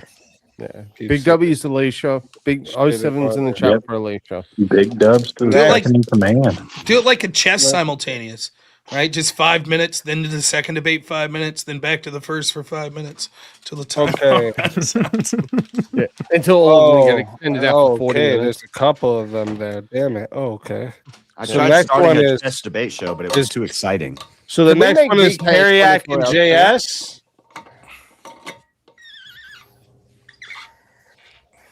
Okay, I think the next one is Teriyaki and JS. Just make sure I'm not wrong. Just say yes in the chat or no. No. Oh my gosh. Okay. Getting yelled at. First time I seen the new haircut. Teriyaki. Coming up to yell at me, guys. Yeah, what happened, Teriyaki? Makes What, your did- head look tiny. Did you fall over? Teriyaki, that run cup over a looks as lawnmower big or as your something? head, dude. That cup's as big as your face. You were passed out in the front You yard were- of your we house can't and the hear you. lawnmower went over you. What happened, bro? Oh my gosh. Teriyaki, you're muted, bud. Teriyaki, you're muted. Okay, got you. Teriyaki looking like young Sheldon. What's going on here? Vintage gets mute because it's Alicia, you motherfucker. my apologies. Shit. All right. Here, give him the 2-minute mute. We'll give him the 2-minute mute, and then we'll do the 1v1. Teriak looks like the Gypsy Crusader's little brother, dude. I figured it out. What's this anti-leprechaun rhetoric? Get some Joker mask Gypsies. on. Yeah, I'm a fucking African as well. Jesus Christ. Go back to your let's hole. go. You're fucking African. I am in my home. Do you know how the internet works? See, this is leprechaun dynamics. You don't have internet. Stop lying. Yeah, I'm talking to you through a You got tin can dial-up. right now. That's what you Look got. at You it. got dial-up, Chris. Yeah. Don't lie. It works. It works, though. I can still yell at your Irish face right now. So what? What's what? Yeah, You don't got Starlink? Original Okay, calm vintage. down, Chris. You're talking to my boy all wrong. They All got right. Starlink in South Africa. By the way, chat, the finals are gonna start after these 1v1s unless we get an extension. We need 40 for the first extension and 60 for the second one. Still, just letting you know. JS knows. You're looking for trouble, JS. You know that shit's banned because Elon has to give away his company if he wants. Oh, to be yeah, I here. forgot. Yeah. I have the Black YouTube people screen are of this on it. frozen from like an hour ago, and it's if I could, I'm not going to share it, but if I could, everybody looks fine except Chris looks like he's power bombing his cat.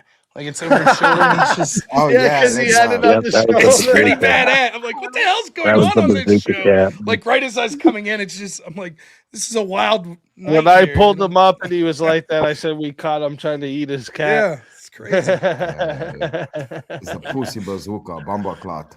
Wrong one. He was using it as a bazooka. Yeah. They're Pussy eating the kinda cats. 9,000. They're eating the dogs. Abe knows what I'm talking about. True. Hell yeah. So are we doing this? Let's go. Career said to put the extra 10 towards the 40. All right, that means 30 left for the first extension, and that means your mute is done. Vintage, and we are gonna get the first 1v1 there because I got the order corrected here.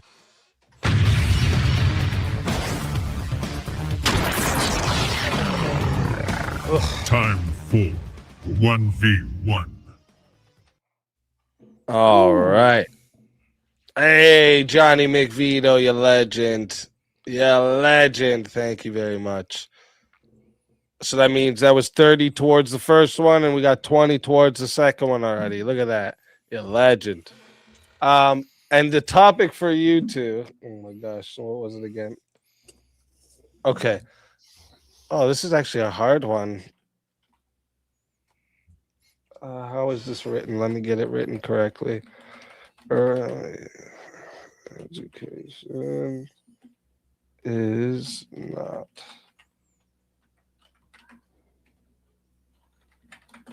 I suck at typing, guys. I'm not very computer savvy. One finger. Yeah, I was gonna say that's all of us it. are Like probably the I'll same, sit there like actually. this. My wife made fun of me. She's like, "Why do you use your left hand for some of these buttons on the right side?" And I'm like, "Fuck, I know." My brain works. How about that? Oh shit. Early sex education is not harmful for children. Holy I guess I could take either side of it.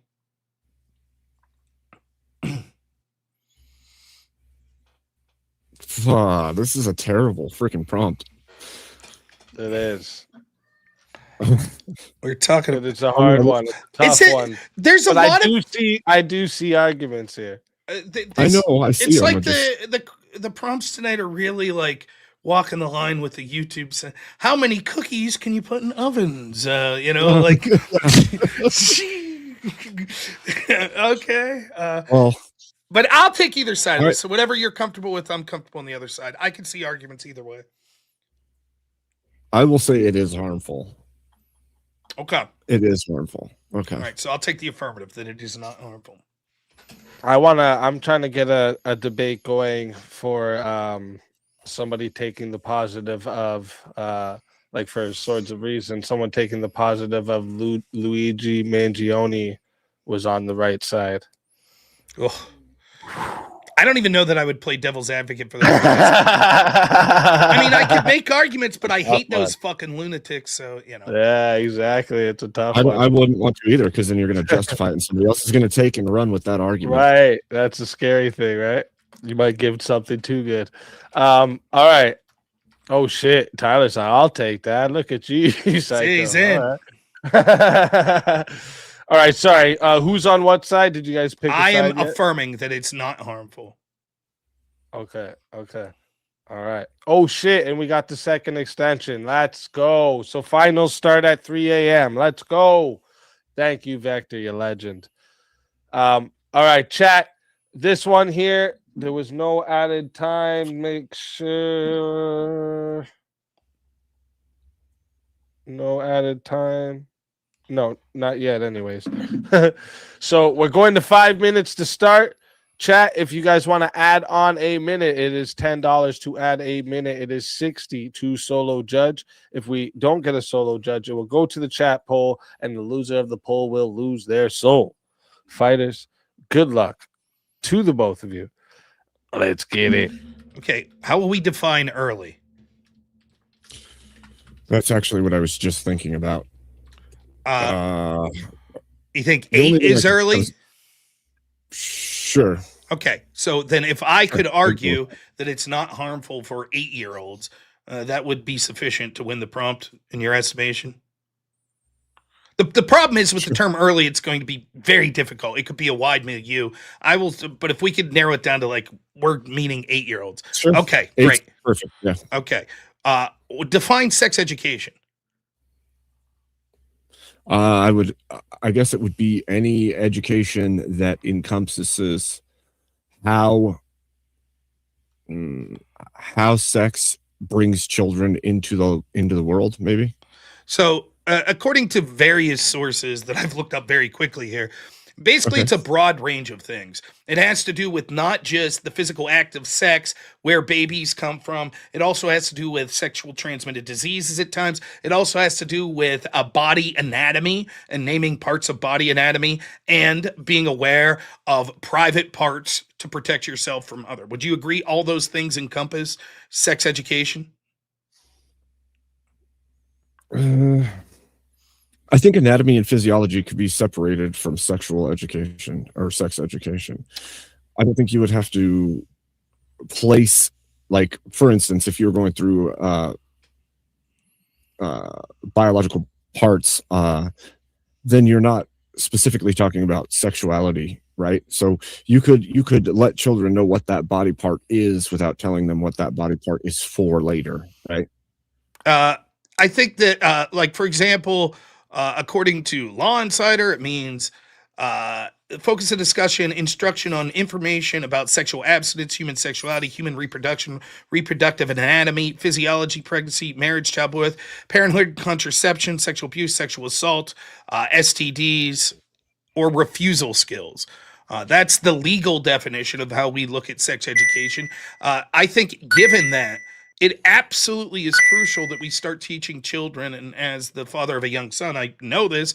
One, we start teaching them about their sexual organs with proper names and such. And second, that we teach them to be wary of strangers, particularly in this world where there are a lot of spaces where people try to take advantage. I do not think that form of sexual education is harmful. In fact, it's not only not harmful, I'd say it's beneficial. Okay, so I would say that notifying children that safety with around strangers and things like that absolutely it does need to happen. But I don't think the education system needs to be involved in educating children on the biological parts of their body, things like that, especially at that age, because once the curiosity is introduced for anything in a sexual manner, you've now set the wheels in motion. I think the later that you give them that kind of education, the better.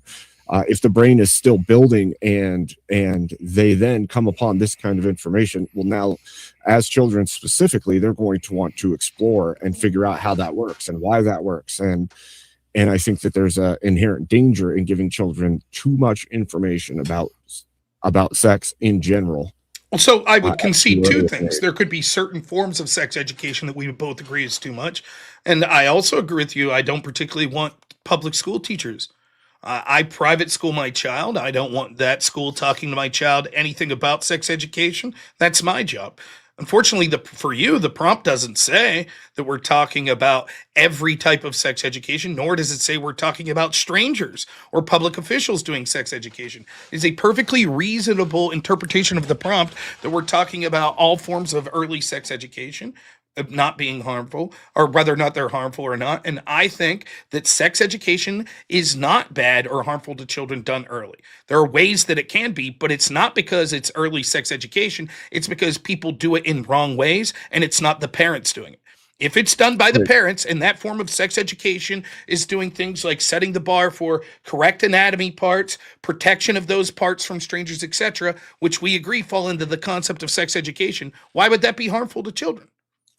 Well, the problem I have is that, like you just said, this prompt doesn't actually denote where those lines are, right? So early, we agreed that would be like 8 years old, which is fine. I'm okay with that. But it says early sex education is not harmful for children. It does not denote a limiting factor on what kind of sex education. If sex education as a whole is harmful to 8-year-olds, for instance, I would say that does encompass all of sex education, because you would have to limit it down to one base part of sex education. You couldn't say all of sex education or sex education in general is good for an 8-year-old child, could you? Now, again, but I think you're looking at that at the inverse, right? The concept of sex education and whether or not it's harmful, if you're saying that it purely means holistically, that it has to be everything that you would ever learn in sex education from the time of being 8-year-old to 20, and we shouldn't teach that to an 8-year-old, that's clearly not what the most reasonable interpretation of the prompt is. The prompt is the mere fact of starting to talk about the concepts of sex education too early can be damaging, or early could be damaging. We've conceded that 8 years old, and this is your big mistake in the debate, that 8-year-olds early. You've also conceded what sex education encompasses. Many of these things like abstinence, or even better for children, something like the naming of anatomy and the protecting of that from strangers encompasses in part sex education. So your problem isn't that sex education is harmful for children. Your problem is that certain types of sex education being done by unqualified people with an agenda can be harmful. So I think if you had to choose whether or not either you do all sex education or none, which one would you say would be more beneficial? For the age group, none. You would say, so don't ever teach your child about stranger danger, about someone trying to touch their private parts? You would say no, you would rather not do that. Wait. Is it your statement that stranger danger is only sex education, or can it be taught in other forms of education absent the sex part? That certainly there are parts of stranger danger that could be taught outside, but it's more than that, right? In fact, the vast majority of people that are sexually assaulting children are people known to the children. So just general, don't get into someone's van you don't know, that's not going to protect the child from sexual aggression, because it's probably going to come from someone in their school or someone in their neighborhood that they won't identify as a stranger. And so if you never teach your child, these are private areas, no one should be touching that, that's just for you, and you're like, nope, that's bad to ever teach an 8-year-old that, you're going to see the risk of sexual assault skyrocket. And I again, don't think that would be the. You don't think?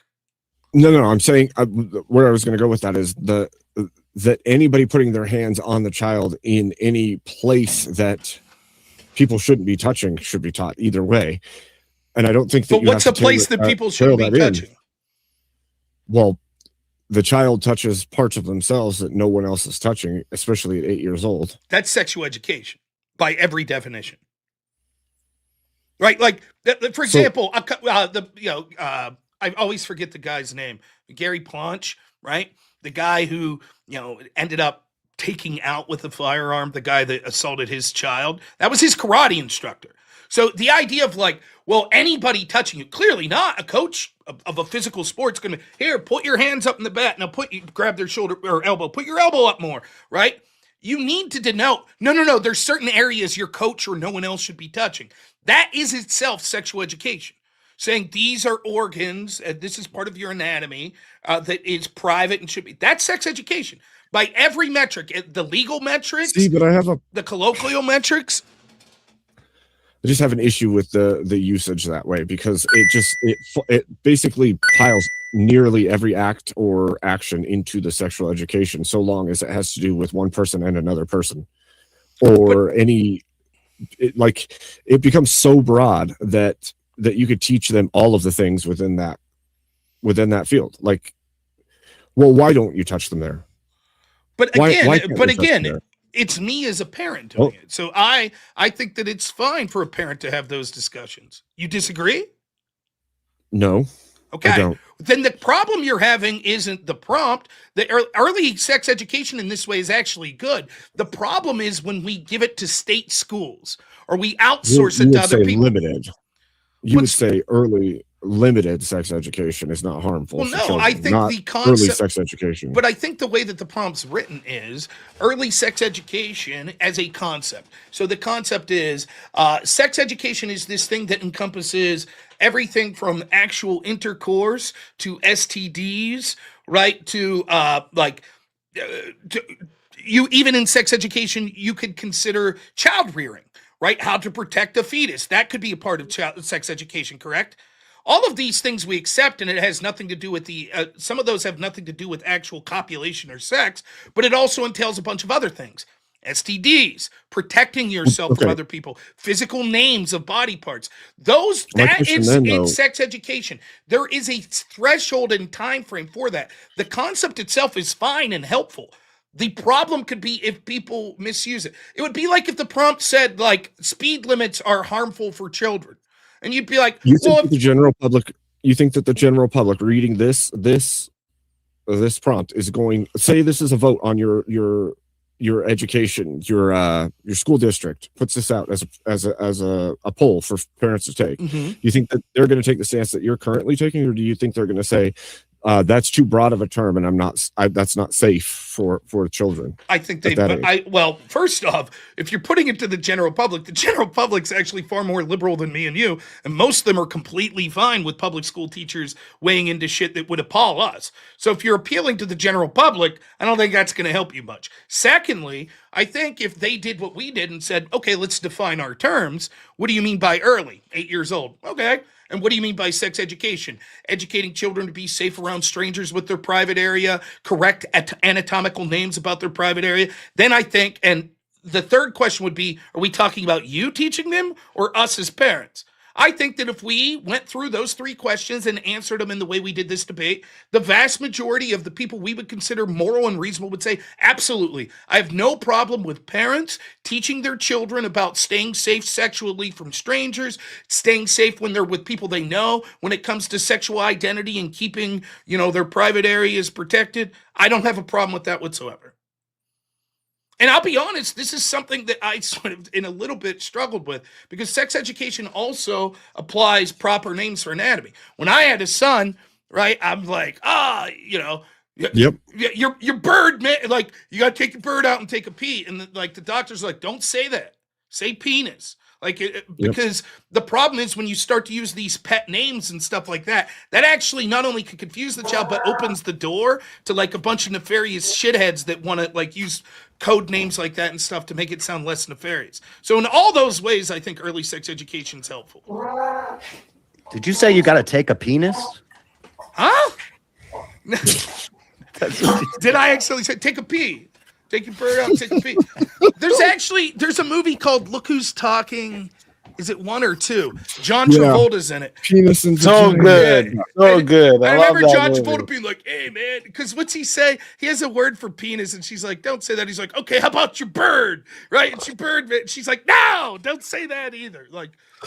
It's so good. That movie's actually, I remember that. It's a classic. I can't believe I forgot about that until you just said that. It's weird. Like in Australia, people used to reference it as the big banana, and then the big banana ended up being a massive tourist attraction in the south, in New South Wales, which it's actually like an actual fruit banana. And so like, oh, teachers, you can't say that anymore. True story. Fucking crazy. False advertisement. Yeah. It was not a big banana. I've attraction. By the way, no one's going to be interested in this, but I'm actually on a crusade for the micro penis community. right? There's this guy that's going viral that's running around and he's like, I have a micro penis. And then when he's explaining it, it's like 3.5 inches. That's not a fucking micro penis. That's stolen micro penis valor. So imagine having like a half an inch penis and then being like, at least I got a quirky story to tell. And then some fucking guy with a giant 3.5 inch hog is running around going, I too have a micro penis. That's bullshit. If I ever get to debate that guy, I'm going to fucking bullshit. Yeah, stolen valor of the micro penis. Stolen fucking ridiculous. Holy shit. Hey, Fucking easy, so big in the tree or now. should I say peaches for tonight? I have revived a couple of people, sir. Yes. Just wait. Did you solo judge this one? No, I did not. Okay. But if you need me to drop out too to make room, just let me know. I'll pull out. Well, we'll have room just in a minute. So, Okay. chat. I'm putting the poll in right now. All right. If you don't see the poll, all right, put some fucking glasses. No, I'm joking. Hit refresh. You'll probably see it. If you would like to vote for this man right here, you're voting for Abe Dinkus on the poll. Here, let me move this thing out of your face here. Abe Dinkus on the poll. And if you would like to vote for this man right here, you're voting for Rob Noerr on the poll. Chat, get your votes in right now. All right, I'm starting that timer up. You got 2 minutes. Chat, there's also one more thing you got to do apart from vote. Speakeasy, I just refreshed, 9.98k subs. We need Wait, to get what? to 10 by the end of this live. Oh, I know. We We're need to close. We're very close. We need to get to 10K. 10. I'm You at. gotta get to 10k, guys. Let's do it. I'm at We can do it. 9986. I need 14 more subs. All right, 14. We can do that, right? Come on, chat. Let's make it happen. Come on, yeah.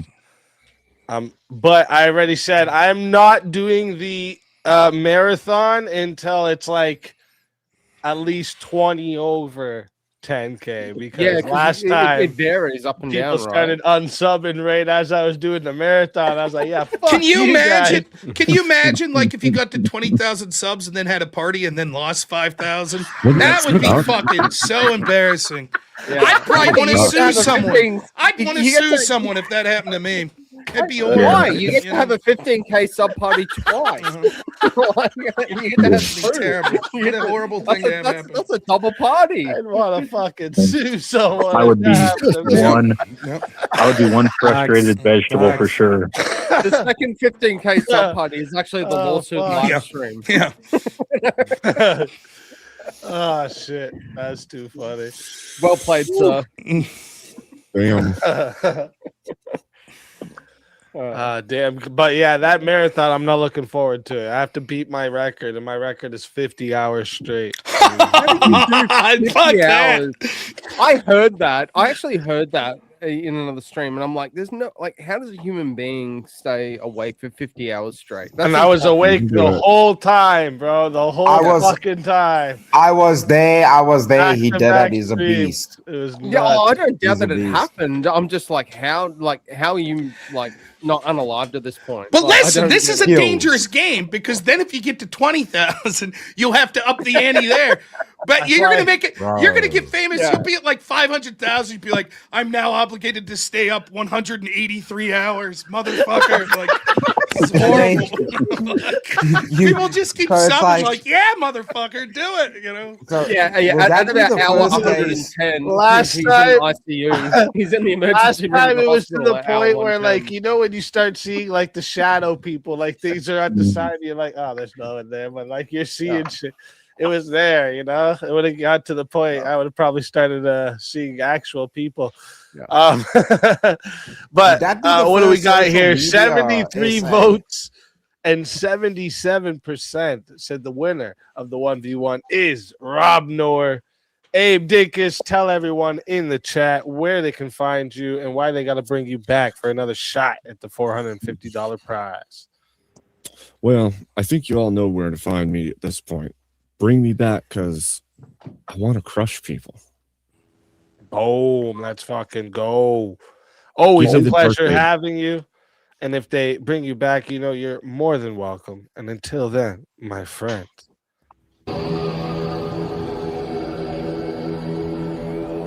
Your soul is mine.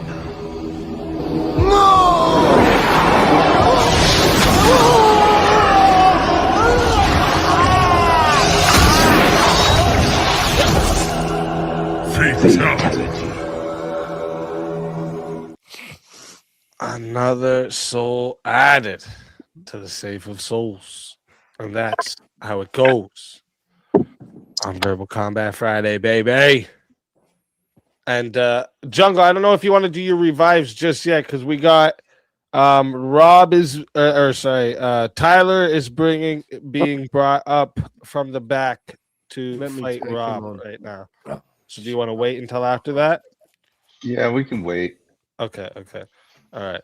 So let me get. They're not going anywhere. They're my bitches You guys can't tonight. hear me, right?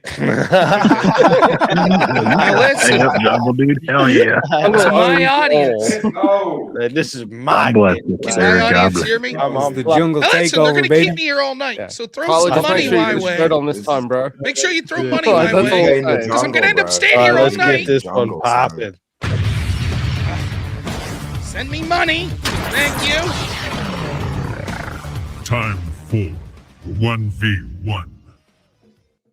Oh, do I need to rip my shirt Oh, off fucking again? Canadians again.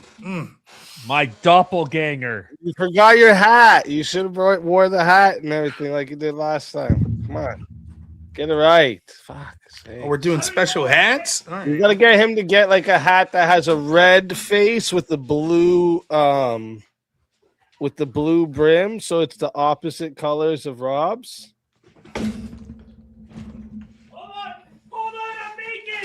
Put my Brian Shapiro hat on then. Oh, fucking... Don't worry, I won't show my ass crack this time. Good, We're good. thank you. It's called respect. It's a little thing called respect. Oh no, Brian, what'd you do? Well, fuck. Rob, you've been dodging me for weeks. It ends today. That's true. I have been. Just because you don't smell very good. That's the only reason. Understandable. Well, let me think. Since tonight is we didn't have a forced topic for that one, and it is wild card night. Is there any topic that you two or one of you could think of that you would want to debate? What was that morally gray one where I was like, I'd debate that one. Oh, the Luigi Mangione was justified or something like that. Yeah, very rarely do I say this, but I will not take the positive side in that.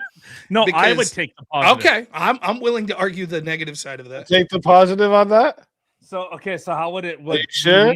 Luigi Mangione was justified. Or we, how would we phrase justified in the murder of, or in the killing? We'll say murder is a loaded term, I guess. Yeah. Luigi Mangione was justified in the killing of. Shit! Why can't I think of his victim's name?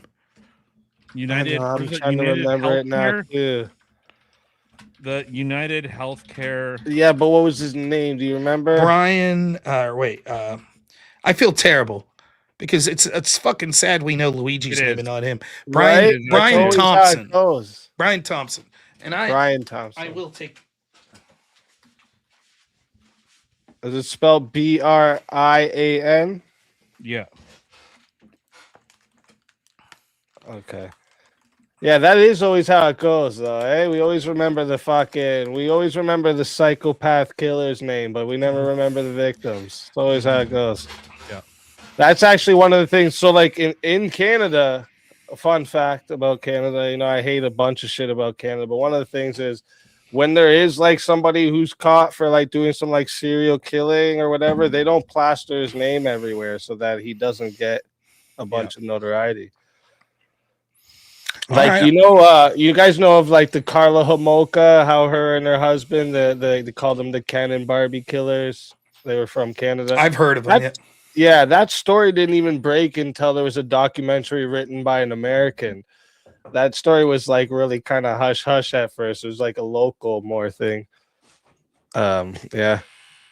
But that kind of means they're trying to hide some shit, Oh, where'd he go? He's out already. Fucking running. I'm grabbing a drink. Sure.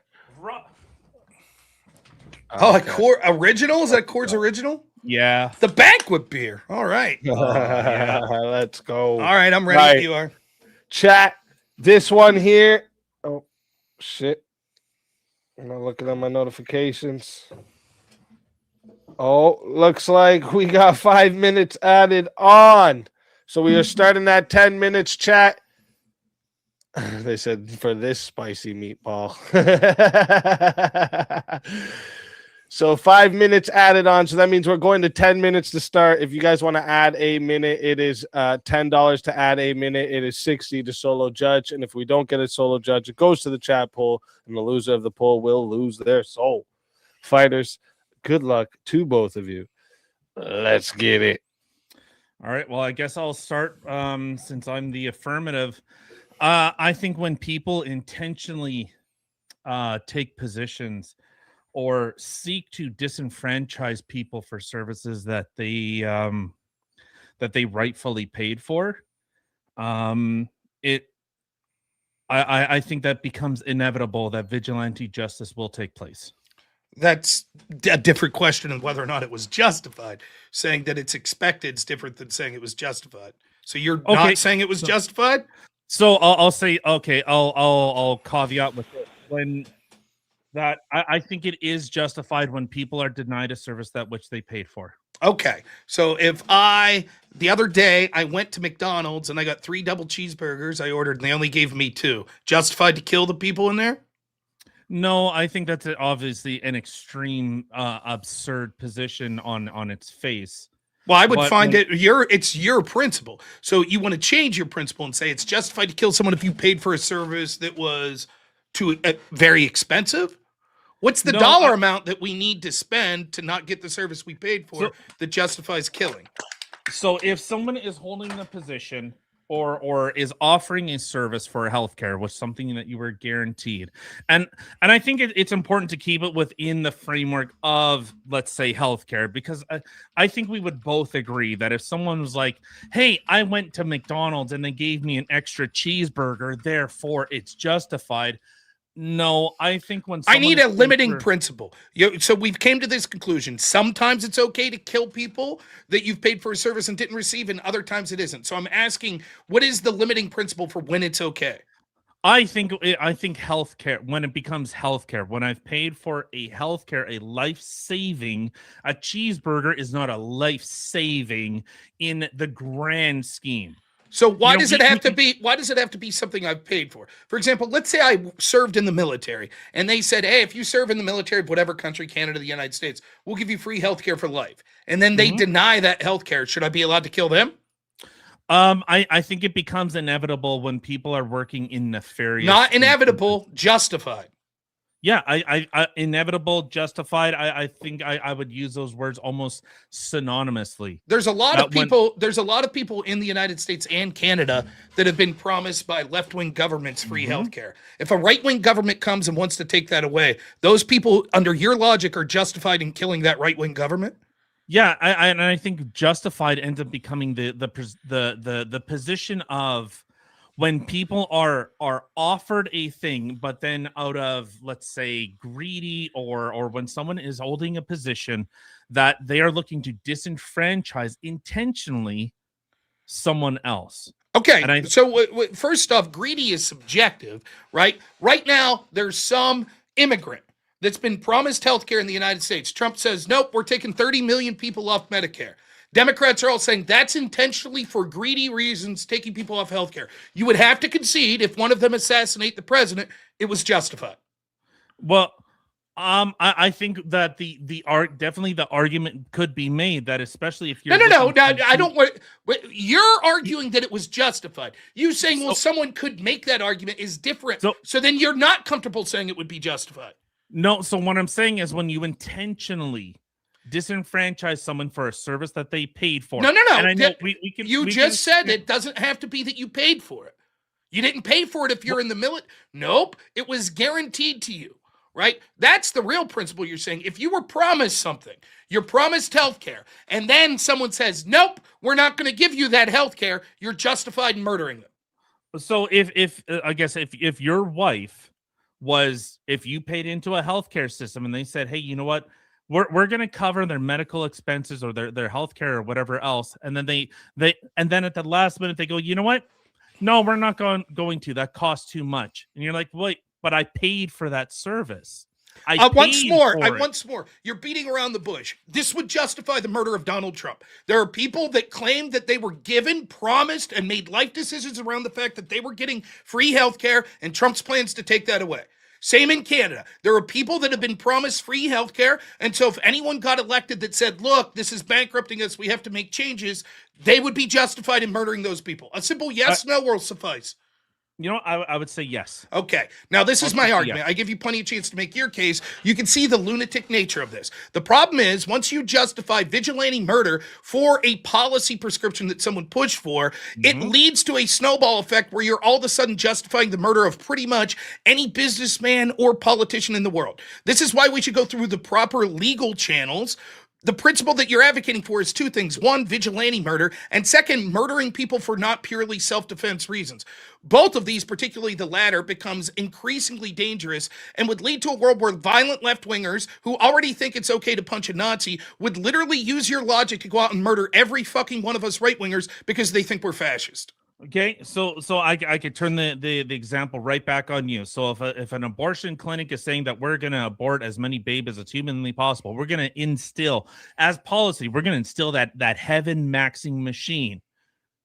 Would you feel that it is incumbent upon you in order to stop that? If they are doing it, they were told to stop. Would you feel that you would be justified in saying, hey, they are actually killing innocent life? It is incumbent upon us to preserve human life. No, I don't think that it would be justified for me to kill that person. I would fight in every way I could to ensure that through the legal channels that person got taken down. Why would it be different? You believe that human life is sacred, correct? Not necessarily. All right. Not Well, in, in this sense, aspect. you're making this argument because you know I'm a Christian, correct? And No, you, I'm in a biblical. No, I'm an atheist. I say okay, flat out, I'm but an you atheist. make I that don't believe in argument to God. me because you know I'm Christian, correct? No, but okay, yes, sure. the answer is yes, because you think these are human lives. You would understand through a Christian perspective, the murder of one unborn human life would be as sinful as the murder of many. But I can make the same argument as an atheist that Okay. that intrinsic human life has a Okay, value. then why aren't you murdering abortion providers? Why am I not? Correct. Like, me If you think it's personally? justified to do it, why don't you? Well, me personally, I Mhm. don't necessarily find that someone having an abortion might be necessarily the big massive problem. I think there's a big distinction when we start coming into when people are guaranteed a service, especially life-saving service, and someone says, no, we're going to because that costs too much. Now, So- I noticed that you sort of went back to the initial position here because you realized that the justification you're giving, even in the example you give, would justify not just left-wingers trying to murder every single person that enacted or voted for policies that would take people off of things like free healthcare, but it would also justify right-wingers murdering anyone that they thought were killing the unborn. This would lead to literally millions of murders a year being, in your words, justified. Anyone who thinks that there is a serious heinous failing of another person, whether it be that they voted for or provided abortion care, or they voted against Medicare for all or enacted those policies, would be justified to be murdered. Well, no, that I think that when you're expanding into that far, obviously it's like is killing wrong, but is murder okay? I think it ends up becoming a distinction in terms. Okay, Much let's like- say killing instead of murder. I consider the murdering usage. So killing millions of people okay as long as we don't call it murder. That's your issue. No. What I'm saying is that when we're looking at the unjustified, is the unjustified killing of an innocent person. So if someone, would you say a little Australian painter, was he justified in doing what he did? No, I would say there were some justifications for some of his actions, but not for all of his actions. Nonetheless, it's a red herring, right? What you're really doing, Don't you identify somewhat as libertarian? Am I incorrect about that? Kind of, not really. My libertarianism has been dying, especially when I hear people Well, like, well, having intercourse with a 14-year-old doll. It's like, well, who's it really harming? It's nonetheless, the point like, it was something I heard thought I'd heard you say in the past. This is the same sort of rhetoric that people like Milton Friedman pushed back against from people like the Green Party here in the United States for years, right? They were like, well, some car manufacturers like, yeah, we're going to make a car cheaper, but it'll have less safety features. They announced this, and the Green Party and the lefties are like, that's monstrous. How could you create a car that you intentionally know is less safe than other people? So then if my sister's in that car and dies, I'm justified in killing that manufacturer because my sister made the conscious choice to buy a car that she knew was cheaper because it had less safety features. You see, there's no limiting. How about lying? There's no How limiting. About lying. What How about lying? Lying in what sense? How about lying and saying that actually this vehicle has the 5 cars or 5-star No, you crash still would safety rating, and then you went like, you oh no, they actually cheaped out and they didn't implement any of the safety features. You They still would fucking not. lied. You would still not be justified in lying. You go through the legal recourse to do that. What did Brian Thompson specifically do that justified his murder? Well, it was the removal of health care. What did he do? People that require What did he it. do? So He was did in that charge. personally. He personally looked at files and said, "Don't pay this person. Don't pay this person. Don't pay this person." So me as a business owner, I ultimately, every decision that comes from the business comes top down, from the CEO, from the owner down. Everything follows from there. Doesn't work So that if way. I make a decision that where I go, you know what, we have to deny 20. I'll let it get to 11 minutes. See if we have a solo judge. And someone goes, you know what, you actually harmed my child. I'll let you respond. But there's one question I want to ask you in particular. So I'll let you respond. Okay. Yeah, I don't think you have the faintest fucking clue. I don't think you really do. Give me one policy decision that he did at that company. Go ahead. Off the top of my head, right now, I can't. Imagine think of one.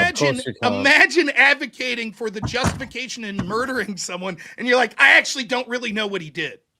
Off the top of my head right now, sort of looking up, but very well, he could have said. So hey, you've you know looked what, it up in the gotta past, deny. and you just forget. We got to deny. Hey, you know what? I'm Things are a asking you little straight. tight. No. This isn't a hypothetical. I'm asking you legitimately. Have you looked up these things in the past and you're now just forgetting? Is that what you're claiming? Or did you never look it up? So, All right. What I'm saying is what. Sorry, go ahead, speak. A simple yes, no would be fine. Yeah, you can answer real quick. Did and you then look it up in the past and forget, or did you never look it up? No, I looked it up in the past, and yes, I don't forget. believe you. So, And I think it's monstrous that you would call for someone's murder and say it's justified and you don't have the faintest clue. You're just parroting left-wing talking points. Okay. I don't know which real is more quick- trippy. Oh, 1 second, Rob? real quick. I'm putting bud. the poll into the chat right now. Okay, chat. So if you don't see the poll, go ahead and hit refresh so you do. All right. If you want to vote for this man right here, you're voting for robnoerr on the poll.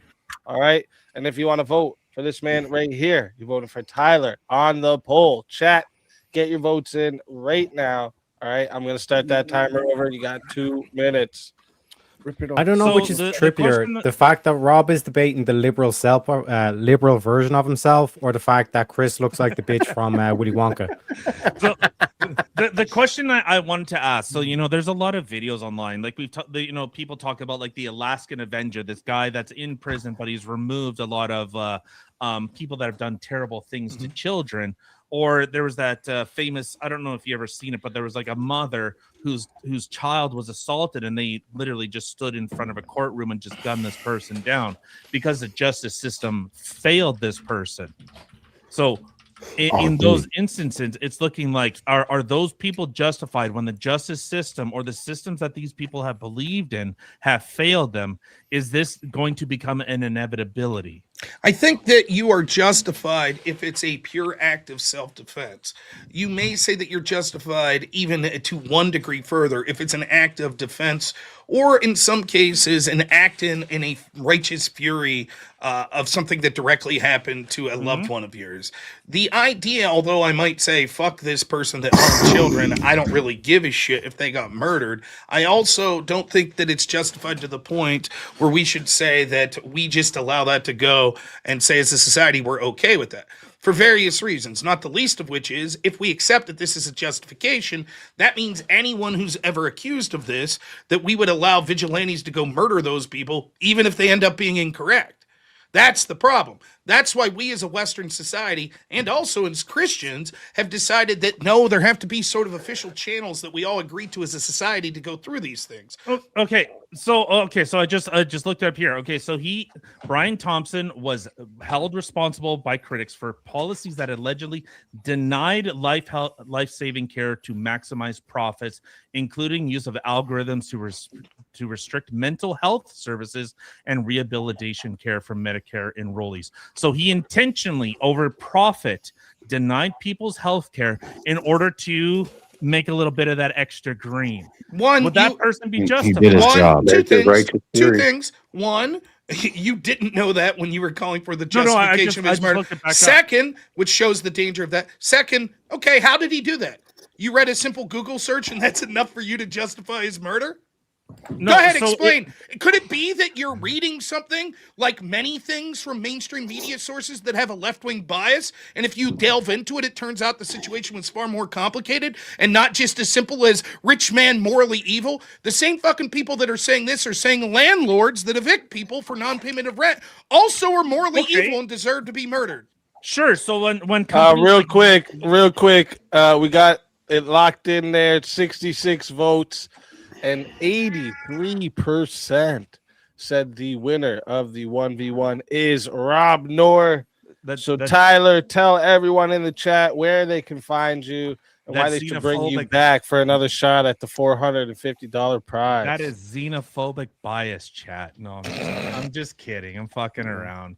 It's always good fun. I like taking those positions of those like morally kind of gray positions, but it's always a good fun. And of course, congratulations to Rob for beating his autistic doppelganger. It's always good to beat on the mentally disabled.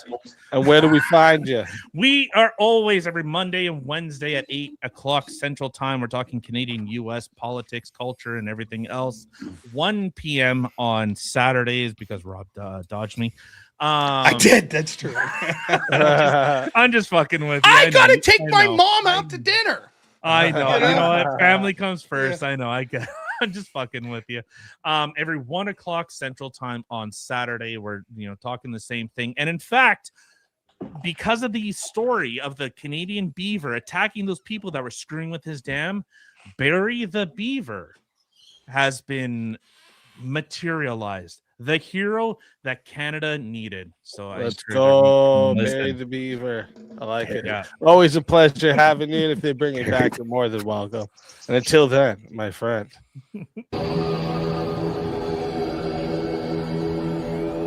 Your soul is mine.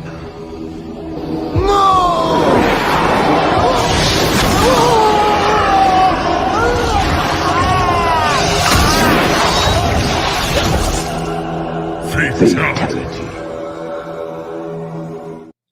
Another soul added to the Safe of Souls. And that's how it goes on Verbal Combat Friday, baby. And then now is the one that I was going to put up, and then I forgot there was a couple ahead of it. So let's get to that one now.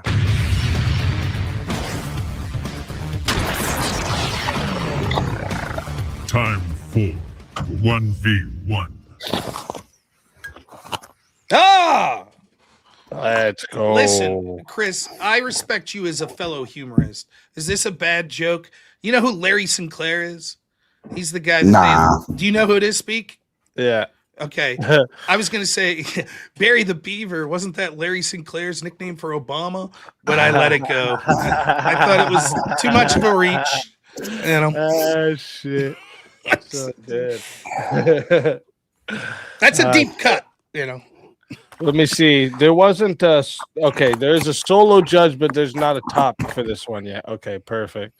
so we can go through. Let me see some of the topics I had for us tonight that we didn't even get to. Now, listen, get I'm not yet. trying to put the thumb on the scale or anything, but I do have to say, at some point in the next half hour, I probably have to go to bed because I do have to get up Okay. early and take my mom out for a nice, wonderful dinner tomorrow. Well, Nice. actually, lunch, but yeah. For That's Mother's good. Day, right? Yeah, yeah. Yep. That's But that's only on Sunday, right? Well, but it's weird when you're married because then you have your in-laws. So we're doing the in-laws stuff Yeah. Sunday, and I'm doing my No, parents tomorrow. So- I'm just checking to avoid getting in trouble. I'm like, it's on Sunday. Yes, right? yes, you're still good. Yeah. Now, is that Yeah. an international holiday? They do that shit Yeah. in South Africa?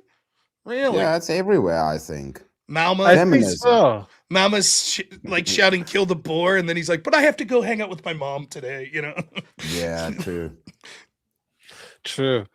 Let me see. Let me go up here to these topics that we didn't get to go through for tonight. Oh, this is one that we brought up for the panel, but we a population decline would improve society overall. I could argue either side of that. I can also do. I think I can. What would you lean towards?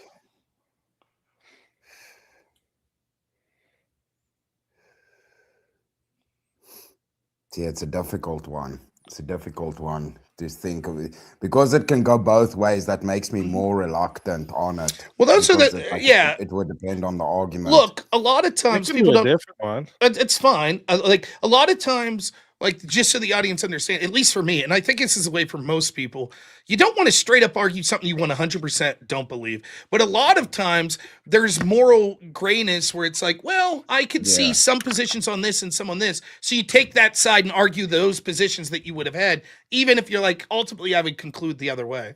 I would default to a population decline would not improve society. So I would be negative on this as a default, Yeah, but I could argue the other side. Yeah, that would obviously be my default too. All right, let's If just you do guys want a topic. different one, we Yeah, can try a let's different just one. do a different topic. Yeah. Leaders ought to be judged by results rather than morality. I've done this one before, but I could do either side of that. If you want a different one, just let me know. Don't feel Yeah, bad. no, I so have a bunch of I these would- ready on okay, the go. okay, so yeah, you hit don't me with have it. to feel Yeah, bad let's if we see, have let's to see. roll through a couple. All right. You wanna try a different one? Yeah, we can. Yeah, because I think we'd probably agree on this. All right, this is a good have one. I thought arguments for the other side. because it actually got brought up earlier this week. Politicians ought to be legally barred from stock trading. Yeah. You agree they should be?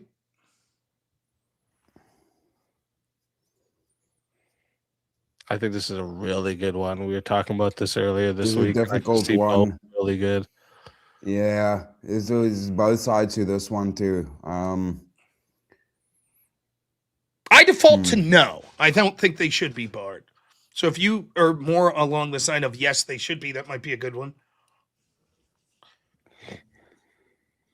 But I could do the opposite side too. See, if you want. it's a dangerous one to take against Rob because now we're drifting into the realms of politics over here. Are you getting scared? Do we get to, let me ask No. you this as a completely unrelated. Do we get to know who the solo judge is so we could appeal to that specific judge? It's Or- Ferrier. Okay. It's Ferrier Wilds. There They're you go. solo I don't know judges. Ferrier as well as maybe you do, Chris. So maybe you have an advantage because you know, Ferrier's a fucking day trader, crypto I know dude. him. No, he's gonna be impartial. So I Okay, have to, all right. like, I'm not gonna right. I'm not gonna be able to wangle that. Here, you want an even different one? We could try a different one if you want. Here, look at this one. This is a crazy one. I think is you could argue both as well.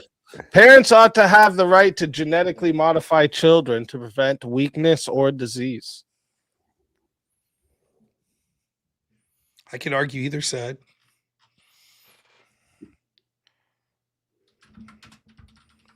Let me go out on the moral sword. I'll say no. If Rob wants to take the other side, Yeah, I'll say yes. Sure. All right, you good with this one, share up? Yep. Or to All right. So chat. That is good. A from Bumbly. I like it too. It is a good one. It's again, I see both sides really can go hard on this one. So, chat, let me remind you all this one here goes to 5 minutes. But if you want to add on time, it is $10 to add a minute. It is 60 if you want to be the solo judge. And if we don't get a solo judge, it goes to the chat poll, and the loser of the poll will lose their soul. Fighters, good luck to the both of you. Let's get it. So I will say, since I'm affirmative, I'll say this. The key is going to be in what we consider genetic modification. So do you think, like, when we look at sort of the agricultural world and we talk about GMOs, is that the sorts of genetic modification we would be talking about? Except it would obviously be No. on humans. No, this would I would say with genetic modification, it would be specifically something that targets and changes genes, specific You genes are- in the child. So, But you are aware like that CRISPR.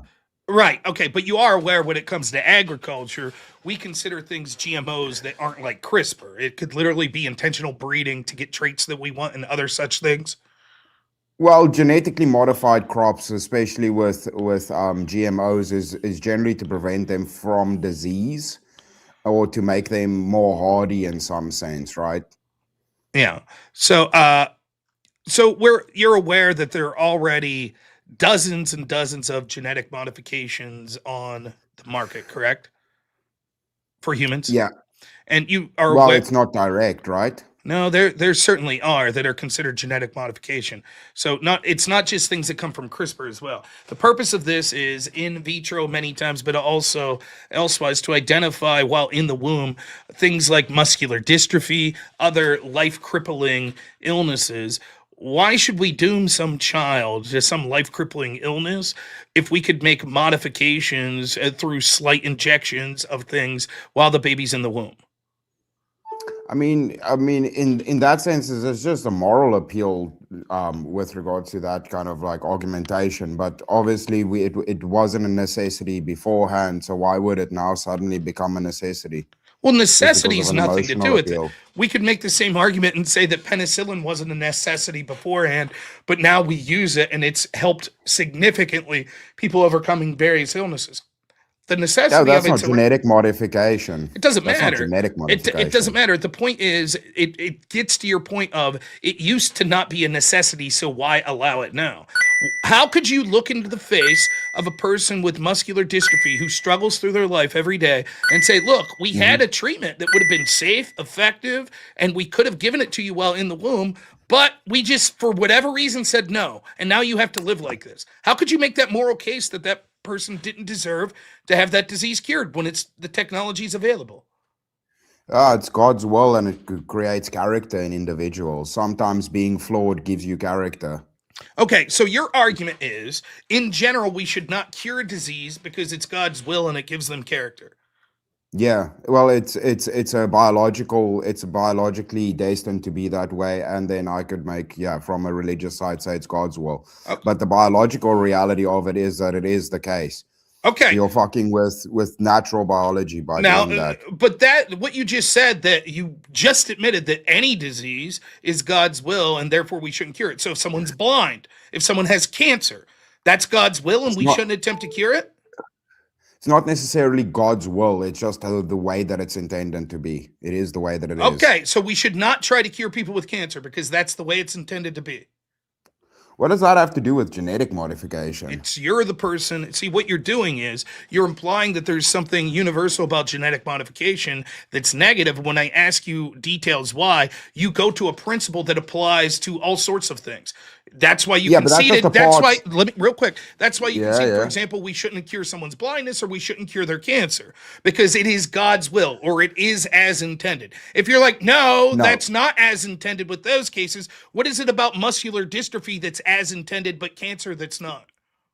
That's a straw man. So the method at which it's done, yes, it is. The method, and it's also Part's whole fallacy. It doesn't mean that all diseases fall under the category of genetic modification. Genetic modification, specifically the method at which you achieve this. A cure and a gene modification is not the same thing. Cures and medicines is things that I'm morally okay with. Gene modification is something different. That's why it's called something different. Your argument was as follows. I said, what would you say to the person with muscular dystrophy? You said, I would say to him, Yes. it was as God intended, right? That's why you Yeah. got this disease, and it could build character. There is no reason, because the treatment for that is genetic modification, that argument wouldn't Mhm. apply to other disease as well. You need to give me something specific about this type of Okay. treatment, which you failed to do so. And it Okay, doesn't so should answer I the do that? question. It doesn't answer the question specifically why that person, you would tell them that they need to be condemned. You haven't given any Okay, answer so- to that. I think that okay, it's do you want worth an curing answer? these diseases. Okay, do you want an answer? Yes. Physically changing the genetic building blocks of what creates a human is a different thing towards saying we have a cure for a certain thing. One thing's a medication, another thing alters the biology of an individual. Altering the biology, bad. Medicine, fine. That's not the problem. We have all sorts of medications that alter biology in some ways that aren't genetic modification. For example, giving testosterone to a man that's low on testosterone Building alters his blocks. biology. Yes, that's not what I said. The DNA, the physical building blocks. So what of is the it biology. exactly? So it's okay to alter biology, right? It's just not okay to alter, quote, the building blocks. You What have is- to alter what is biology. the principle? An Why? operation is Yeah, no, that's again, it's a straw man, dude. Altering biology, an operation is altering the biology. That's Correct. not what I said. Well, it The can be, core yes. building blocks, like the DNA of the human, altering that is problematic. Why? That's the problem. Why? You haven't said why. You're just making an assertion. I said it's because it's the core building blocks that But creates why? that human. So what? If I say Because it's a sequencing of their DNA. It's a so sequencing why of their is it- DNA. But you haven't given a reason. You're just like, well, because it's important, because it's the building. Okay, blocks. how about this? If because when this happens, right? When this happens, you brought up GMOs. Fantastic point. Sure. You know what happens? The category of the thing changes, so it is no longer the thing. So cool. Do your genetic modifications, but then you get to a point where the person will not technically be human anymore. That's not true. As they will change in category, either race, different species. Are It genetically ultimately modified- That's what happens when you start messing with Okay. the Are genetics. GMO tomatoes still biologically tomatoes? Is it a different species of tomato? Wouldn't matter if it's a different species. Are they still biologically tomatoes? Oh, it would matter. Like, so we're Are they just going to still start changing biologically? races. Are they still We're biologically going to Michael tomatoes? Jackson people. Are they still biologically tomatoes? Yes or no? What to define tomato? So I know what you're talking about. I think you know would what you we mean. consider I think you tomato? know what we mean by tomato. What so It a, is a the fruit that we vegetable call that's a technically tomato. a fruit, but many people think it's a tomato that is Do usually we have red. different It has species of seeds. tomatoes? The ad Do we have different absurdum that you're species of going. tomatoes? Okay, so it's impossible to genetically modify tomato and have it remain the same species of tomato. It's possible. Okay, Do you so know then, that for sure that it's not going to happen though? Yes, in fact, with most of the genetic modifications, they got it down to a certainty of what the result will be that comes out. So they would be well aware if it would still be the same species of tomato. But I'm glad for that concession. So now your calling problem it is, that let is me not finish the real case. quick. Your argument is, if it would change the species, that's what you have a problem. What if it wouldn't change the species? Now you have no problem? Well, do you want to know what the interesting thing about that is? All of that shit is just arbitrary at this point. So it can become an argument of, let's say, not even a species. Now you just become a different race of human. You're still under the category of human, but now you're a different race of human. So then now the reason that this is bad is because if you get some sort of genetic treatment to cure your muscle dystrophy, now you're a different race of human. Can you show me proof of that? We can see it in a lot of things. We can see it Can in you dogs. show me we proof can of see it that in ever multiple happened? things. These treatments are available. Can you show me it changing the vegetables, race when it's no? Are they different species of apples? Yes, there are different species of apples. That Oh, has so nothing- it's logically Talk about possible a we can have different fallacy. species of So humans. just to be clear, just because there's different species of apples, that proves that if you get a genetic treatment to cure muscular dystrophy, all of a sudden you're a different species of human. Because there exists different we species can establish of a threshold. We can establish a threshold breaker, but there would be a differentiation, right? So No. do I get a genetic test and I become a new race? I become Blasian Show me. This is just Okay, this real shit is quick, just real quick. transbiology. Do these This is treatments just transbiology, but you're actually altering do biology. these treatments exist? What does that matter? Do they Whether it exist? exists Yes or or not, no? whether Do it's these morally treatments exist? correct to do. Do these treatments exist, and have they been applied to people? Yes. Okay, can you show me? Yeah, human testing has been done. Cool. Now, we wait, had last again, Tuskegee experiments too. I understand We've the ability. done things. I get it, right? Yeah, the reason we've I done ask it, things. then you could show me one example of it changing someone's race. Go ahead. I'm saying, how does the classification work for species? You're saying it's impossible that can happen. Show me one time that it's changed a human species. People banging each other makes different races of people. There you go. Okay. There's a way in which you get a new race. Show me one example. Race. Show me one example of a genetic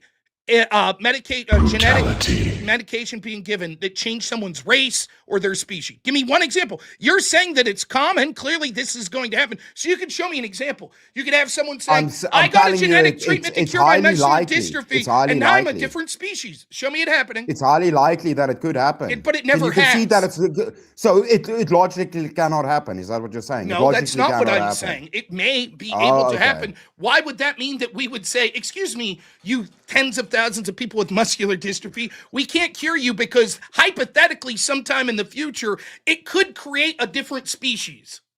Would you acknowledge that it could also create a different species giving someone penicillin? Hypothetically, it's possible, right? No, it's not changing Of course the genetics. it's possible. It could cause a mutation. It's not changing the genetics. That's not true whatsoever. You absolutely could take a medication that would change the genetic material that you give through sperm or egg that would make some sort of change through a mutation of the child that would come therein. You don't agree that's possible? You see, that's what I'm debating against, because it's the same thing of this, the exact the same thing as trans ideology. We're gonna let people start fucking with their biology and start changing things. That's the whole point. I think when we're talking So about just changing from male to female is possible. We're doing that with operations. Let's add genetics into it. Therefore, and then you could clearly become a different thing than you were, but you're still human. So we shouldn't do cancer. So it's a fucking We slippery shouldn't do slope. cancer surgeries, because if we do, then we'll do trans surgeries and then we'll change people from being humans. So no more cancer Not surgeries. genetics. Not genetics. Doesn't either. matter. Cancer surgery You is just not went genetics. trans surgery isn't genetics. So why'd you compare it to that? I'm saying, why don't we just upgrade to doing genetic trans surgeries then, if that's what you're advocating for genetic? No, all So I why have to don't we do is that on advocate. children then? All I have to do is advocate the parents have the right to do this in cases. You would have to advocate Yeah, that and they then what let if me it's- finish. what if it's let to me do with finish, changing let their me finish. gender? You would have to advocate that they never have the right. I think that parents that see that their kid's going to be born and not have a chance to live or be in excruciating pain, and there is some form of medication that's out there that is genetic in nature that would cure that has been used thousands of times, that didn't create mutants or a different species of people, it would be monstrous to tell those parents that they had to leave their children be born with this debilitating disease and die in a world of pain. I think that's grotesque. I think it'll lead to more abortions. Firstly, mutations create weird anomalies in humans that we see a lot, that they become very strange. And then I can argue that, I'm going to have a daughter, Rob. I see that as a weakness. So I want her to be a boy now. How about that? I can then just argue for that in your world then. No, if this because is the route we're going. It's a weakness to be a female. I want my female daughter to be a son. You have to argue in totality it should never be allowed. All I have to do is argue that they Yeah, should have that's the right. what I'm doing. Okay, I'm saying or disease is what I'm suggesting. I don't think that it would be prudent to tell a parent of a child that's going to be born with a disease that will make them expire in 1 week or make them live in chronic pain and not have a good life, that you should say, no, because hypothetically, this could mean that someone will trans their kid with genetics in the future, so we can't allow you to do this. Yeah, unfortunately, it's in the prompt. I don't like that the whole guy's under, the weakness and the disease I see, I can relate to a change of gender, and I can argue for that, because what are we doing when we're allowing this, Rob? We're opening the door for things, aren't we? No. Okay. The same would be true of any. no. Okay. Could it theoretically open the door when we allowed penicillin to other forms of surgery, which could lead to trans surgery? Could it open the door to that? Is it direct genetics? No, you keep going back to medicine. That's not true. What you're doing is advocating. There's a slippery different categories slope. of We are medicine. talking about There's treatments. there's We are cures, talking. there's vaccines. We are talking about there's treatments. different things. Right. We are talking about treatments that currently exist. Your argument is A surgery these is not treatments- medicine. Your argument is, so what? You would be against surgery because it It's not could the lead to same other thing. surgery. Yes, it's the exact same principle. What you keep doing is saying because no two apples are actually completely the same, you can't make these comparisons. And then you There's try to different make species of comparisons that are apple. apple to oranges. What I'm suggesting is if the principle is if we allow a form of treatment, inevitably people could use that in bad ways, then we would ban surgeries because inevitably people could use surgeries in bad ways. Are you for banning surgeries? It's not modifying somebody's genes? Doesn't so no, matter. why would You're I ban talking about surgeries? once more. All you continue to do is make axioms and assertions. Well, it's different because it's genetic building blocks. But No, you're I'm not giving giving you a reason. arguments. When you give the arguments, you're like this because you could take that genetic building block and do something like trans people with it. And I say, okay, similarly, you could take surgery and do something like trans people with it. And you're like, yeah, but that's different because it's not building blocks. So you keep, when asking why it's bad with building blocks, giving examples that apply to other forms of medicine that we use, and then say, yeah, but it's not technically the same. You're making circular arguments. You've yet to define why you would tell someone that their child has to be born in torturous, crippling pain. You can't define it. Yeah. Okay, so because we can just invent medication that can solve that without changing the genetic and the biology of the person, because fucking with the actual core of what creates the human can very easily change the species, the phenotype of the thing to the point where it's not the thing anymore. It's very easy. We see this with animals. We see this with fruit. I'm giving you coherent arguments, and you don't understand that medicine is not vaccines, is not a cure, is not a surgery. All of these things are different categories. So genetics is a different category. I don't know why you don't understand. I understand. I understand that it's a different category, but the reasons you're giving for why this is something that should be avoided would apply to all of those other categories as well. For example, make an argument for why it should apply. You're just asserting what do you that it mean? applies. You make an argument. You How say is that the burden same of as your proof genetics? The burden of proof's on you. We have a treatment that is genetic in nature that cures. No, this. you're making the Let me positive finish. claim here for this. Why don't we try this? I speak 30 seconds than you. I know you can't help yourself. Perhaps your mustache is getting in your fucking eyeballs and you're incapable of listening because of it. But I'm starting to get a little frustrating with your obvious weakness in debating and need to continually interrupt in the way that you are. Now, allow me to make the point, right? The affirmative, although I have the affirmative, the claim should be on you. Once we default to there is this life-saving treatment that could be offered, you have to give a reason why we shouldn't offer that. You continue to give reasons that would apply to other forms of medication. Yes, it is true that it theoretically could change the species. We've done these treatments thousands of times. Show me one time it's ever happened. Okay, your hat might be a little bit tight right now, Rob, and I understand that's the situation. That's why I have a stretchy one. You see how that works. So, because you can, instead of altering genetics, you can bring up cures, you can do vaccines, you can do lots of other treatments that doesn't involve changing genes. There's your argument. Contend with it, please. It's certainly not true that those treatments exist now. There could be treatments that exist of a lower probability or treatments that could exist in the future. But why would you condemn someone right now that the only treatment available to them is this genetic one that has a very high success rate that, sorry, hypothetically in the future, there could be some other treatment. Therefore, we're not going to save your life now. You're claiming success rate when messing with genes, you mentioned it, can lead to mutations. How have we seen how mutations come out in humans? Tell me how generally that works out when we have humans that are mutated. Well, there's all sorts of things. It's not going to be Hulk.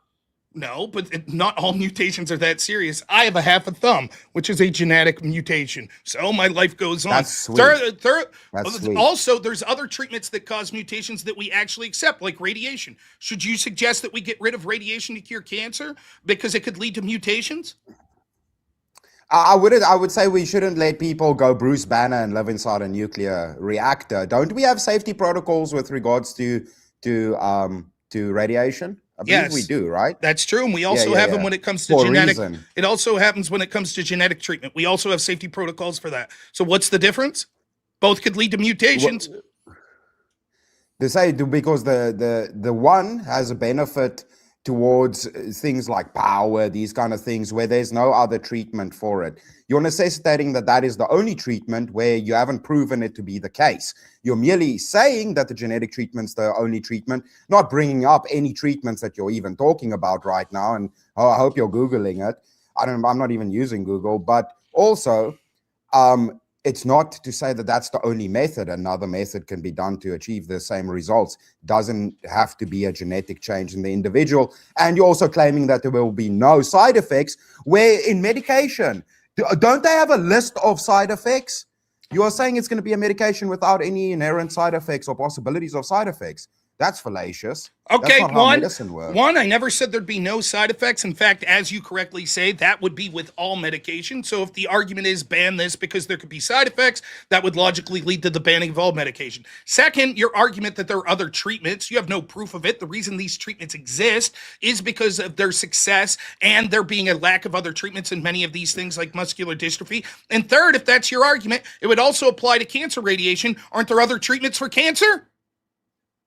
Yeah, we should use them, shouldn't we? So radiation should be illegal. Does it change the genetics of the person? Or does it Irrelevant kill to the point you cells? just made. The reason that you said that changing the genetics of the person would be bad is that it could lead to mutations. You can see that radiation could lead to mutations, and you say yes, but the reason we allow it is because there are other treatments other than genetic that could treat these illnesses. There are other treatments other than radiation, which can lead to mutations to treat cancer. So should radiation be banned? No. Not That's what I can lead thought. to mutations. You added that part. I never said that. And the one does Yes, you not did. physically target the genetics. No, it didn't. I said that there could be side effects. I never claimed that all medications cause mutation, which that's ridiculous. Nobody ever said that. I firstly, didn't so say don't you lie. mishear again. Don't lie. I never said that all medications lead to mutations. I said you conceded that radiation leads to mutation. Could lead to High mutation. levels, not cancer treatment, doesn't lead to mutations. Where did you come off with that? Certainly. You don't think it's possible for low Where? levels of radiation and cancer treatment to lead Show to me mutations? an example where cancer treatment led to mutations, please. Okay. And if I do you concede the debate? No, I don't. That's what I thought. That So would it's merely- irrelevant to the That would point. merely prove that a treatment can cause mutation. That's not the point. That's not the prompt we're That's arguing, exactly, firstly. but that's exactly the reason you've only given that is the reason why we should avoid genetic treatments because No, it I've given can multiple lead to things. mutations. The category of the human can change. It can lead to things that are argued that aren't for life-saving treatments, as in weakness, like I said, gender things. I've given multiple arguments. I've given at least 3 other You have than not. that one. All of your arguments Yes, are I things have. that would be ubiquitous with other forms of medication that you say we No. shouldn't make illegal for those reasons. Yeah, well, all of the treatments we already use medications and these things for, so we might as well improve them rather than go on another risky tangent like we did in 2020 with that medication that didn't work out too well either. So we can take from modern day experience that going down that route's a shit idea. Maybe we should just stick with what works and improve with the technology we have. Seeing as we already have predictable outcomes for side effects, these kind of things, we already have understanding of these medications that have been around for hundreds of years. Why fuck with new shit and make people change the genders of their children? and These fuck with their genetic children, make these alien genetic children. treatments, there are hundreds of them on the market and they already exist.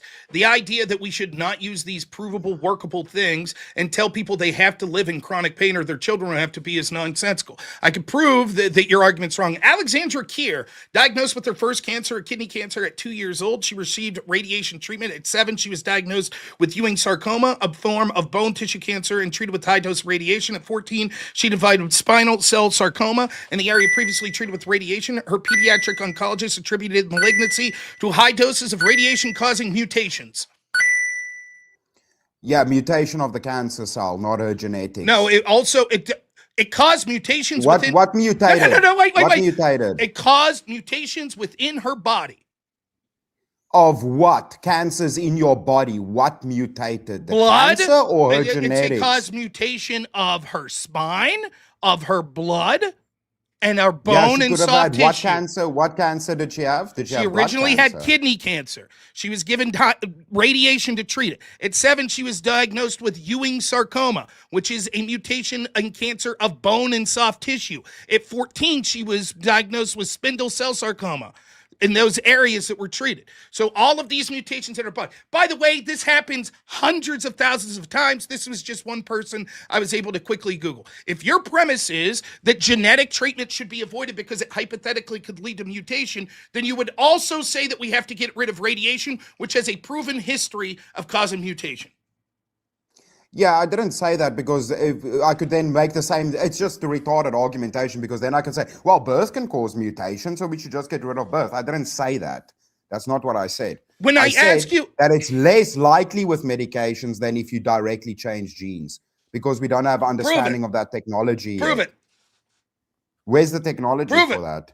So we can't prove it. You're arguing for hypothetical technology. No, I think Abe Sema, Idiachin via Lucio, Astrodilin, NATO, Ferragene, Firanovec, Alicord, HBZ cord blood, Influcell, Obsicate. I have a list right here of about 30 that exist and are currently on the market with the manufacturers that come from them. And that's just a small portion. That's just the non-CRISPR ones. So the idea, again, you have no proof of this, and your argument would have applied to ever trying to use radiation in the first place. You would have said, and every form of medication, it's not proven that this works. It could cause mutations. It could cause harm. So we should not allow people to use it. I think people should have the choice to use this. I think that it's monstrous to tell a parent that they have to have their child born with these crippling diseases because this guy, Chris Lestrange, is afraid that much like radiation, it could cause mutations. I mean, yeah, well, that's the thing. It's unfortunately, it's one of those cases. I mean, medical technology is going to go away, and sometimes there's going to be diseases that can't be cured. That is unfortunately the case. But adding unknown variables to this equation, that I don't want to make an argument, a slippery slope argument, because obviously that's also kind of fallacious to do that. But we are talking about hypothetical things into the future.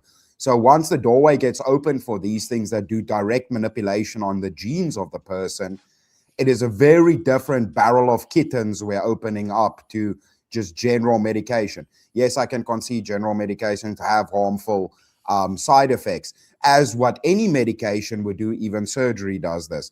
That does not mean that it shouldn't be done. Again, all of the arguments you're making would have been arguments that we would have made at every step of medication, whether it be radiation, whether it be surgeries, etc. Every single step. Yeah, but radiation is bad too. Let me finish. You could have made this very argument you're making nope, we should not allow. Your child that broke their leg, right, that it's now hemorrhaging, we should not be allowed to amputate because hypothetically that could lead to a fucked up world where we're removing body parts in the future. And that's a slippery slope that could happen. So we shouldn't allow surgeries.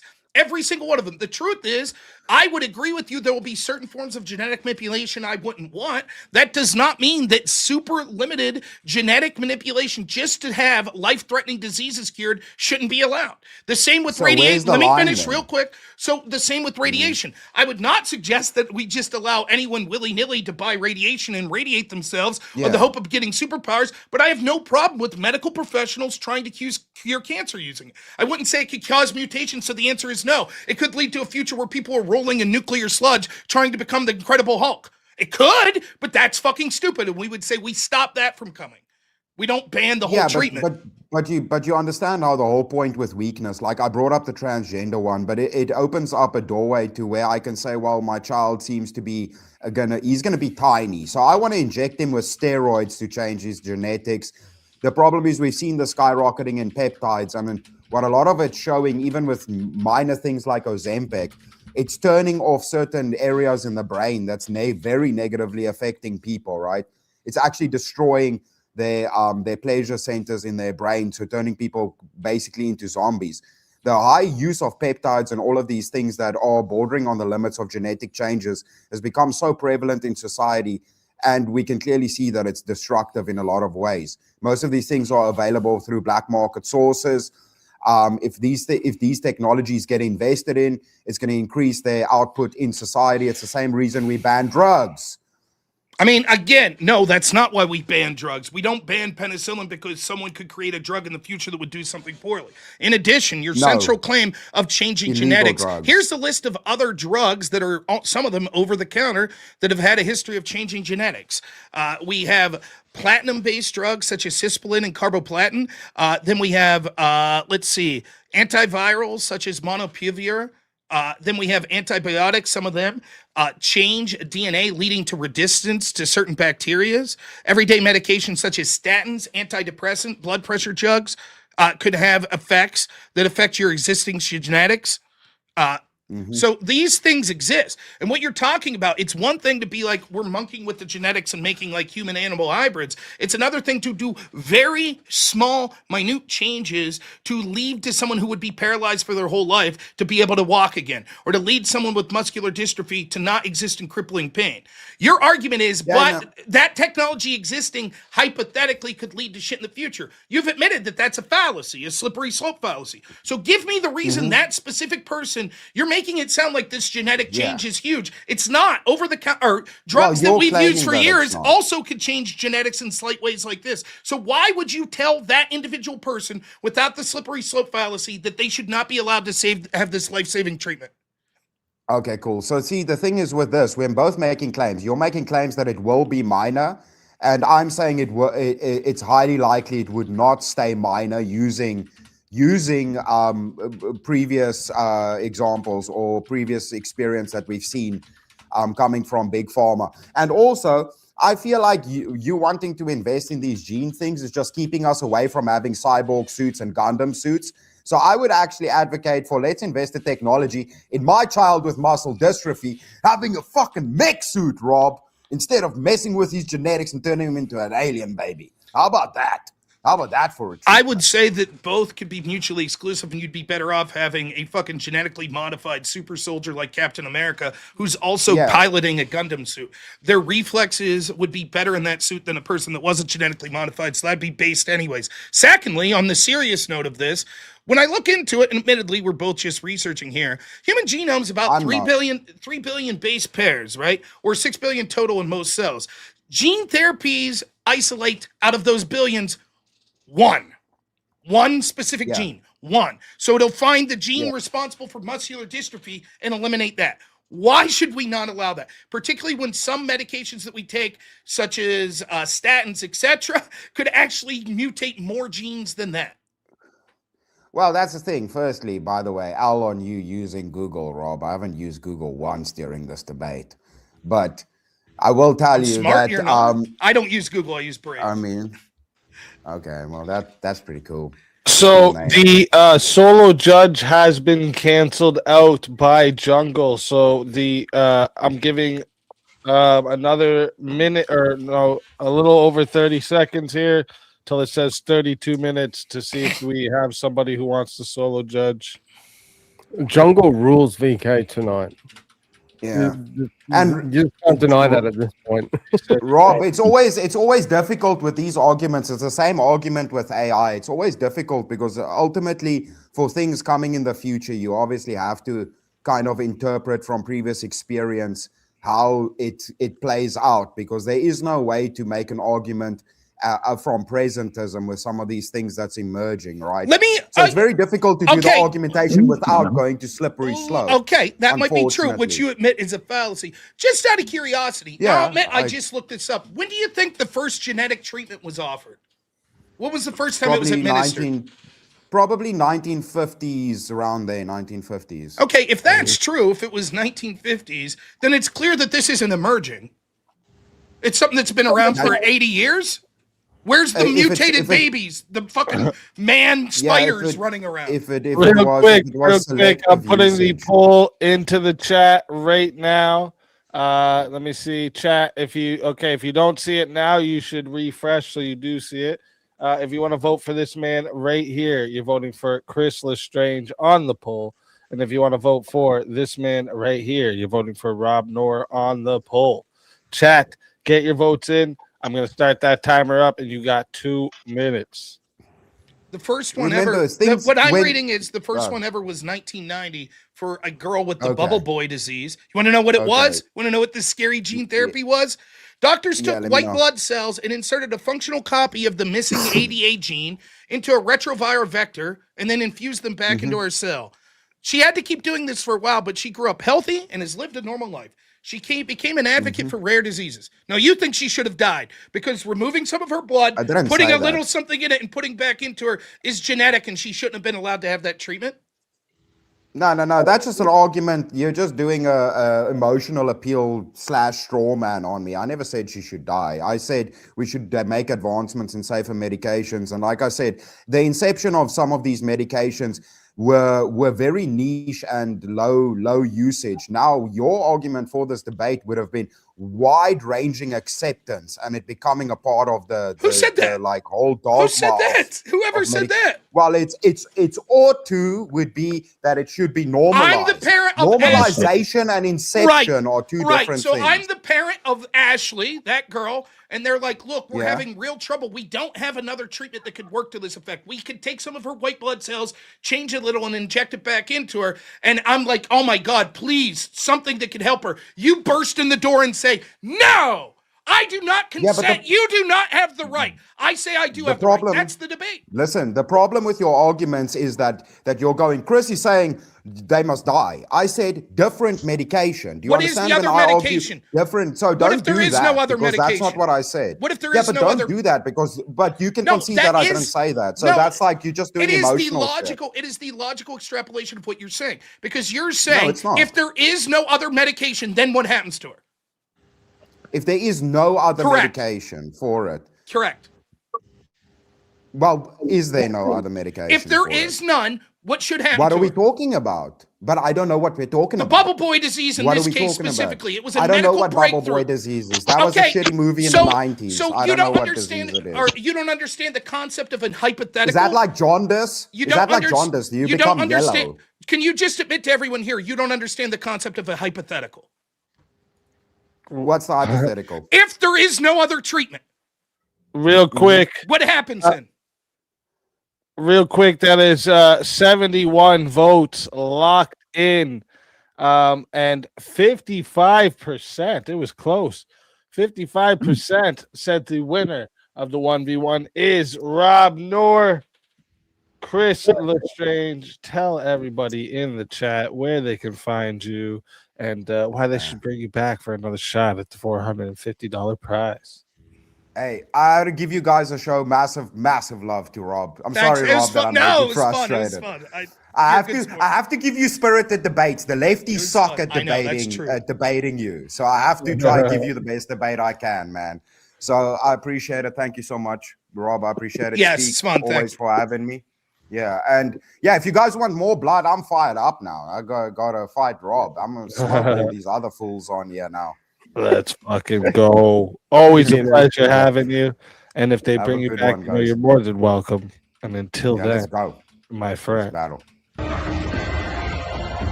Your soul is mine.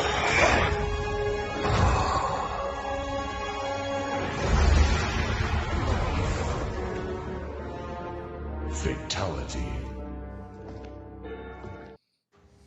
Another soul added to the Safe of Souls. And that's how it goes on Verbal Combat Friday, baby.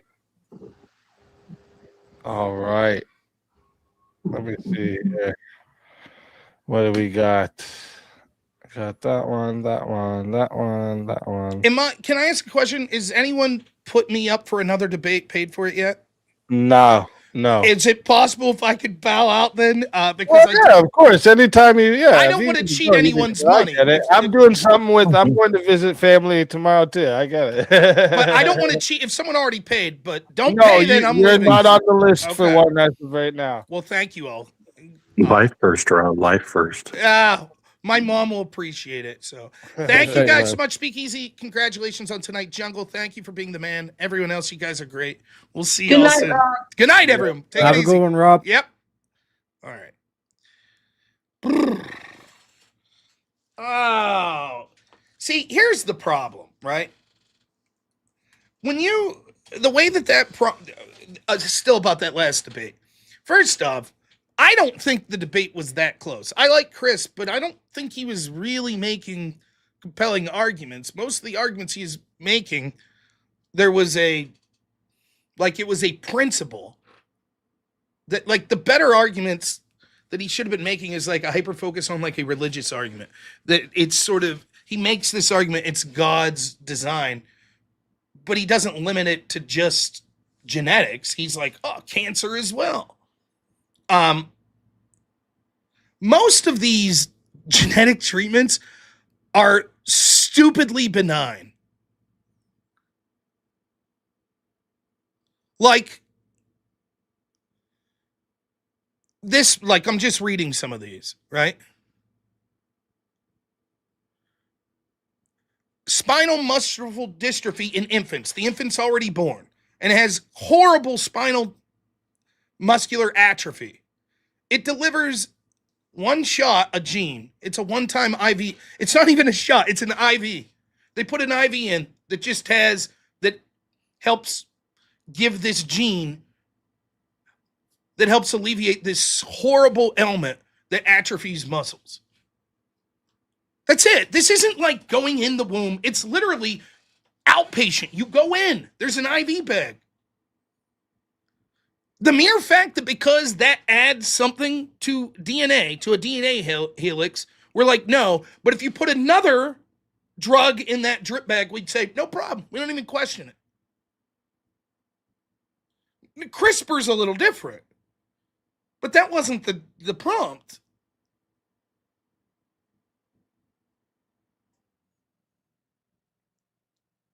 You know what I mean? So it's like, I have a difficult time. Now, listen, I too share concerns with, like, once we start allowing sort of, there used to be this, like, we made this argument in debate a long time ago when it came to intellectual property rights, right? There were people that were developing patents on basically what they call designer babies, right? To the point where you'd be able to be like, I want a blonde hair, blue-eyed child. And theoretically, you could genetically manipulate a fetus to ensure that they come out with those traits. That's sort of a different argument, right? I don't know, Marcellery. We'll see here. We'll see who's still here. I probably have to play the whip songs tonight because that's normally people get pissed. How much do we have? I don't even see where we're at. Speakeasy crushing it tonight, man. Good for him. You guys very generous to me as well. And I just, like, oftentimes what happens is there's these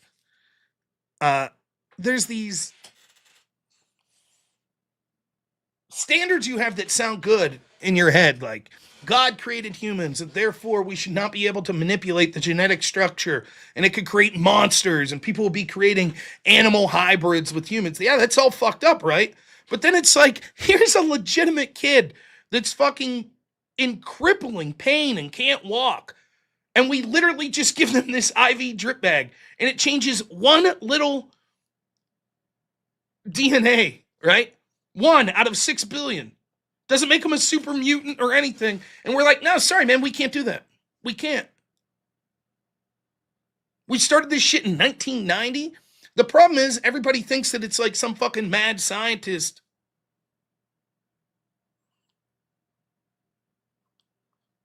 I don't get it. I don't know how I would be able to make that declaration.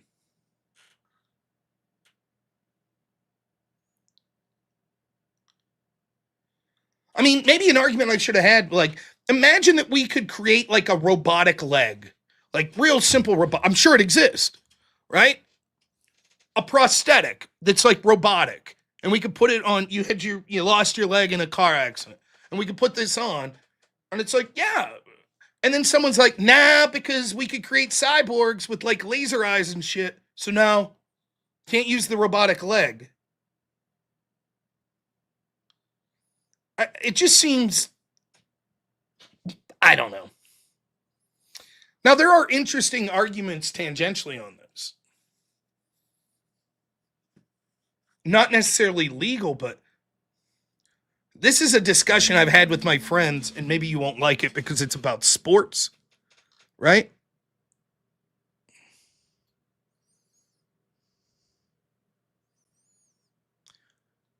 There's a surgery that pitchers get called Tommy John. Has anyone ever heard of this? So there was this pitcher, Tommy John, and what it is, it's like this ligament, like in your elbow or something, that the motion of pitching and with like the strength that pitchers now pitch, it's like almost beyond what humans should be able to do. And so what happens is with that repetitive motion over and over, it's like super common that this one specific ligament, like in your elbow and your arm, keeps going down. Tommy John surgery, this first pitcher that got it, like people would be out a couple of years, and a lot of times people would never come back. They'd never be able to get that strength back. But now something weird's happening. A lot of people are coming back from Tommy John surgery stronger. Now, what if hypothetically this happened? Right? What if we were like, you know what you could do? The human tendon, like connecting the back of your elbow to like your forearm, right? It's weak for this motion, but they replace it with like a pig tendon. They're like, yep, that fits nice. Instead of something artificial, we could use something from an animal. And what if theoretically that tendon is stronger and allows you to pitch 3 miles an hour faster? Should that be legal? Well, legal is not the right word. Should we allow it in Major League Baseball? See, we think of genetic modification or robotic modification, but what about shit like that?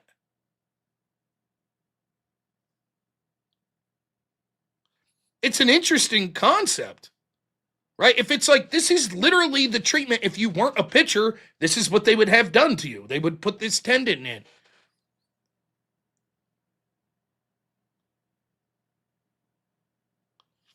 It's an interesting question. But would it be an unfair advantage? I mean, it would be, but I don't know that we ban that. Maybe you have to have something fucked up that it's like, well, if it's intentional that you did this, that's one thing. If it was, I don't know, but it's a really murky area. Well, there you go. If you replace all the parts, are you still the same person? Even, I mean, this argument goes beyond even replacement.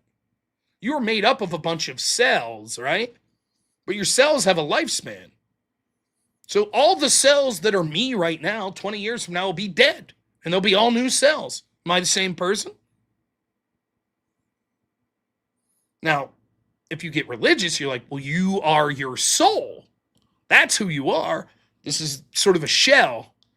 So yes, my soul remains unchanged. But outside the scope of that, it's an interesting, the no pig rule. I would assume you'd go with a horse tendon or something over a pig, but you get the idea. But if you allowed the surgery for all, then do you incentivize people getting the surgery even if they didn't need it?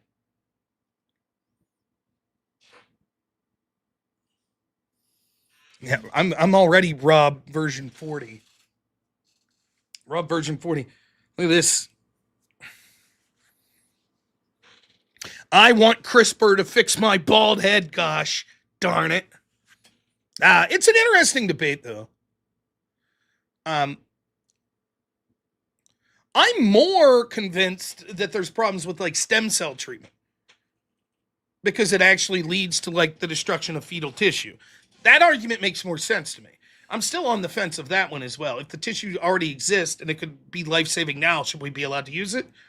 My thumb. Here, see how it's like the toe thumb. If you can get a backwards look, see? The other one's normal. Well, yeah, there's my mutation. This half thumb has kept me back for years. I'm only half the bowler I could be if I fucking... All right. Let's read super chats and play stupid ass whip wheels. A lot of fun over there. Chris was game. I thought it was fun to have the debate. I really did. But those are sort of moral conundrum questions that are interesting to have. I mean, even there's so many questions, right, about what we should allow parents to have control over their medical.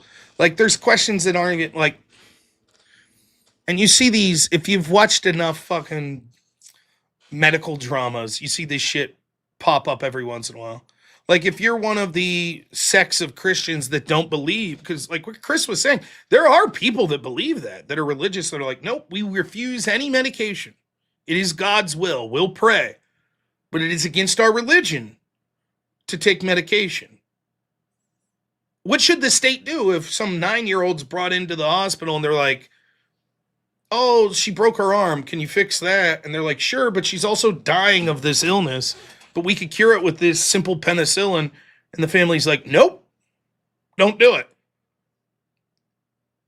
Morally, what do we as a society do? Do we say we get to violate your religious freedom and your role as the protector of the child? I don't know. It's complicated questions.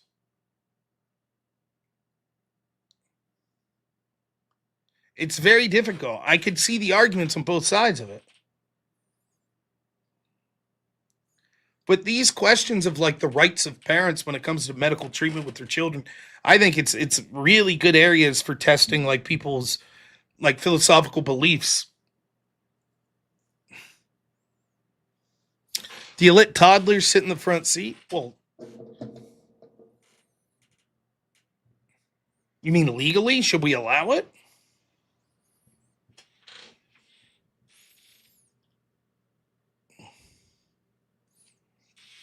Force them because it's a dumb interpretation of the Bible.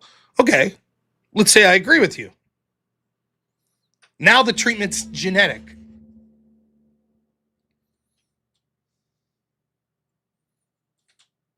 And instead of being, my interpretation of the Bible is no medication, my interpretation is only genetic treatment shouldn't be allowed.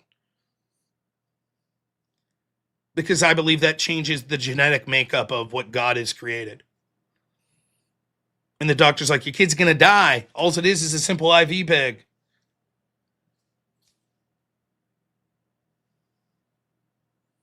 Let's say, hypothetically, it saves their life.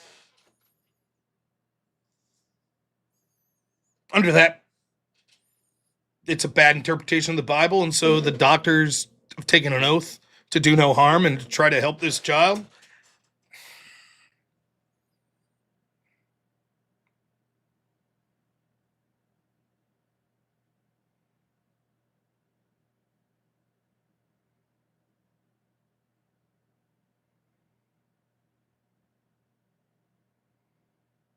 Well, that's just it. A lot of doctors might say, the law be damned, we're going to intervene. Intent, yeah. Are you saving a life or genetically modifying for future strength? Yeah.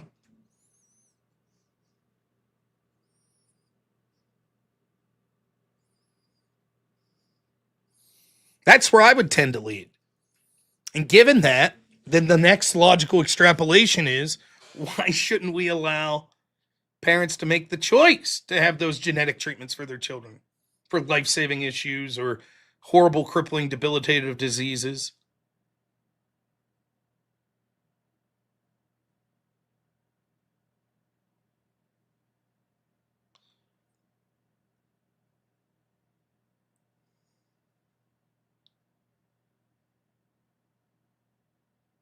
Yeah, I agree, Chris. It is difficult. It is a difficult moral argument.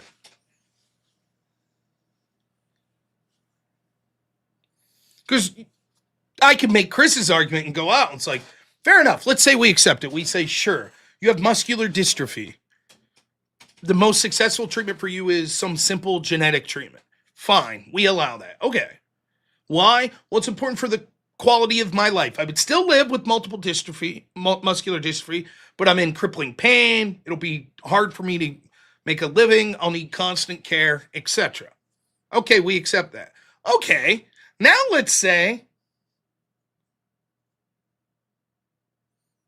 I'm colorblind.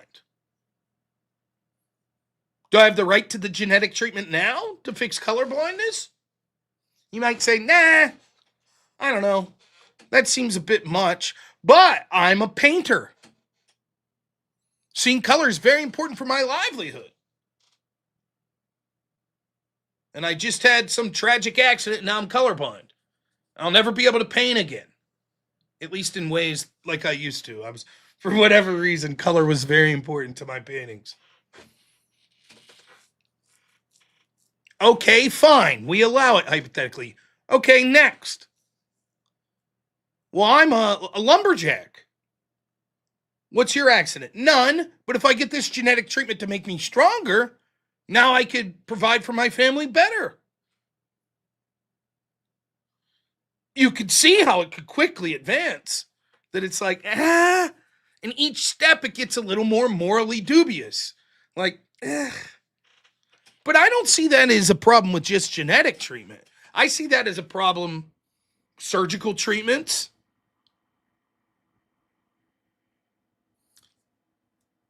It could be a problem with just simple hormonal treatments. Should I be allowed to take steroids? Why? Because I want to get fucking stronger and be better at my job. I work at the brick plant. I feel like if I could fucking bench another 150 pounds, work would be much easier. I'd be far more productive. Why the fuck shouldn't I be allowed to take steroids? Interesting, right? It's...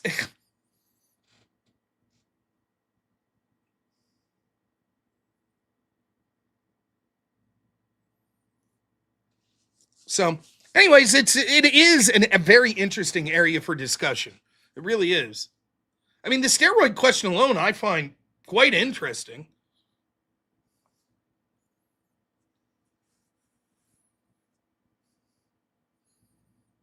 And you might say, well, no, we don't allow steroids because there is a provable side effect that outweighs on average the benefit that you would get to steroid. Says who? There may be people out there that say, let's say steroids, the side effects will take 5 years off your life. You don't think there's people out there like Barry Bonds would be like, I don't give a fuck. I'll die at 70 instead of 75 and become the home run champion of all time and make millions upon millions of dollars. Worth it to me. Should they be allowed to do it then? And if we're like, no, okay, well, how about how many treatments that we are allowed to do that for years doctors have noted had horrible fucking side effects and aren't that effective? How about statins? There's a lot of proof that statins are way more harmful than they are beneficial, but we allow it. Part of the ex-libertarian in me is like, listen, as long as the doctors and the pharmaceutical companies are as transparent as possible, and they're like, here's the deal, man. Here's all the side effects, blah, blah, blah. Shouldn't I have the right to make that decision? Unless it's going to cause harm to other people?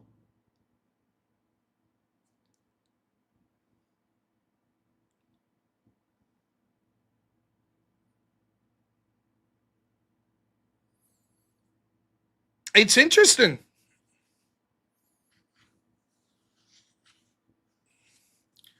All right. Super chats. Smoky Bear Bed, $10 says coffee. Thank you. User, $5. Thank you so much, man. Marcellery says calm down, creamy. Your tampon string is showing. Thanks for the $5. Wade Boggs, $100 says whip maxing. Oh shit. The Great Speakeasy gives 20 memberships. What a G. Sears site, $5 says good evening, Rob. Good evening to you. Caleb, $2 says, let's fucking go. Rob's on fire. Don't forget to vote for Rob. Thank you. By the way, please, please, please, in any situations like that, never feel obligated to vote for me. If you think I lost, vote against me. But I appreciate the support. The Meat Pill, $10 says, my contribution to the stream, even if I didn't watch. Even though I didn't watch, sorry. Still on that StarCraft instead of politics at the moment, keeping me sane. Mind if I ask which race you played on back in the day? So I did very limited StarCraft only on Nintendo 64. And I liked the, what are they called? The Protos? What I would always do is, he's probably not here now, but what I would always do as them would be, I would build the ships, the big airships that had the little ships that would come out of them, because they could attack both air guys and ground guys. So once you got a fleet of like 8 of those guys, you could just start wrecking shit. Just fucking. So that's.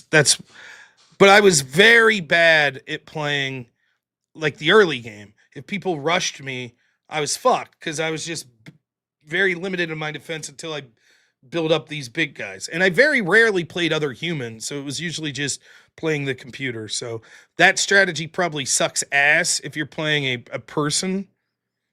But I did like, I was a fan of the idea of the Terrans with the bunker and then putting your normal soldiers in them where they could hit ground and land. Meat Pill, another 5 says faction. Replace this for the race and last question, of course. And then 2 more bucks says decided to stay. Great stash, terrible arguments. Well, I hope Meat Stash is still there. Or Meat Stash, Meat Pill. Yeah, see, he heard my answer. I'm glad. Over on Rumble. You cheap fuckers over on. I'm just kidding. You guys are the best. Hard News Network. Thank you for the raid, man. I did catch that. Mangozi, $10 says I would have forced Abe to argue I was more based. The joke is funny if I win or lose that way. Right. Avarice wasn't getting his base joke. I thought it was funny.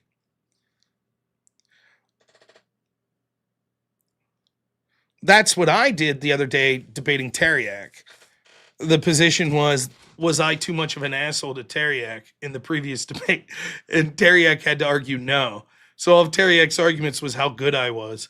And then, of course, at the very end, I was like, I concede Teriak's right. He sucks and I'm really good.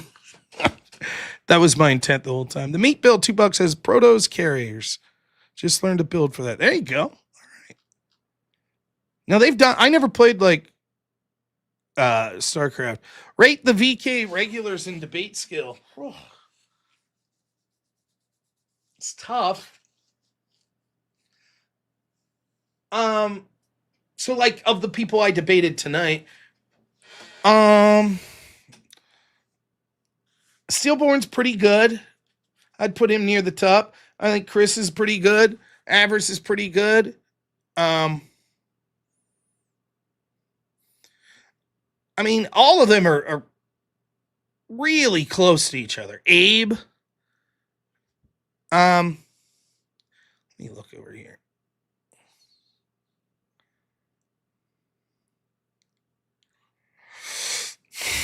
It's tough. And a lot of the regulars I'm not gonna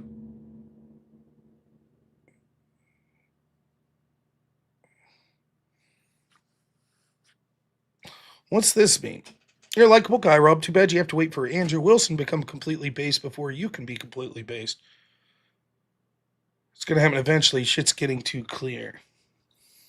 My assumption is, I'm guessing here, that you're saying I can't be anti-Trump until Andrew's anti-Trump, but that'll eventually. Am I correct that that's what you're getting? Well, you're wrong on several reasons. One, I'll believe what I want, and I don't give a shit what Andrew believes as far as that sort of political stuff. Secondly, I don't think that it's eventual. I could be misreading your question, but I'm reading between the lines. I don't think it's eventual that I'll say that Trump wasn't worth it or that I'm advocating against Trump. I don't think that's inevitable whatsoever. I think, see, how did I know? I am much more critical of Trump than Andrew. How did I read between the lines and figure that one out? I think the criticism of Israel is far. I criticize Israel all the time. I think the people that singularly and hyper focus on it are far too obsessed with the issue and put far too much credit for how nefarious and strong Israel is, that they basically are so all powerful that it's basically the singular issue that we have to focus on. But Sapalba, $5 says the rules of baseball are sacred. The steroid era is a stain on the jersey of baseball. The best I ever heard it was Mike Schmidt, who was like home run champion in the 80s. And they were like, did you ever take steroids? He's like, no, which I believe he didn't. And they're like, you never would have, right? He's like, I didn't say that. He's like, I knew I was the best hitter in baseball. And if I saw people, because they were taking some sort of drug, that all of a sudden were surpassing me, I'd have probably took it too.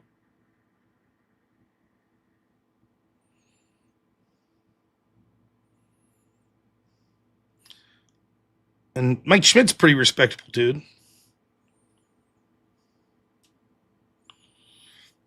So, all right. How many fucking stupid whip songs do I owe? 1, 2, 3, 4. 4 stupid whip songs. Let's just get them done fast. Now, my plan is to take my mother and my brother and dad with my wife and my son out. We're going out in the town tomorrow. We're going to be gone pretty much all day. It's going to be a ton of fun, man. I'm very excited.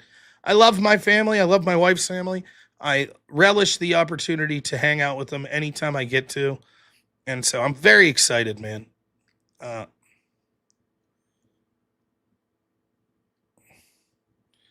I said Mike Schmidt, therefore I'm a Zionist. Is Schmidt Jewish? No way. Everybody talks about Sandy Koufax as like the best Jewish baseball player. Mike Schmidt couldn't have been Jewish. He would be in the conversation. I hope you all hate this. By the way, those that are leaving, thank you so much for sticking around as long as you did. Hope you had a good time tonight. I certainly did.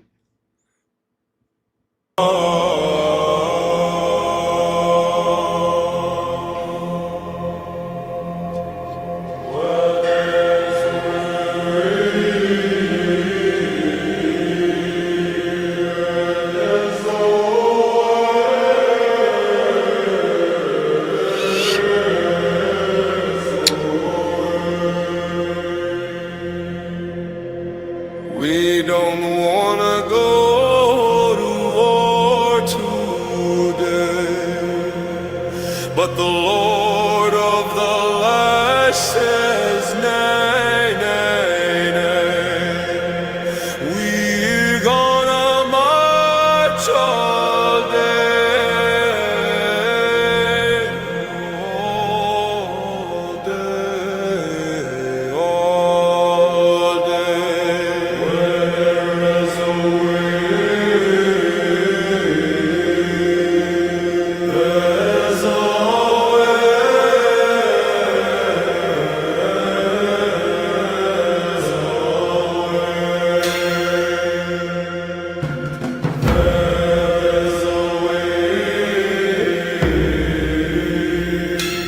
there's a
Hey, three more.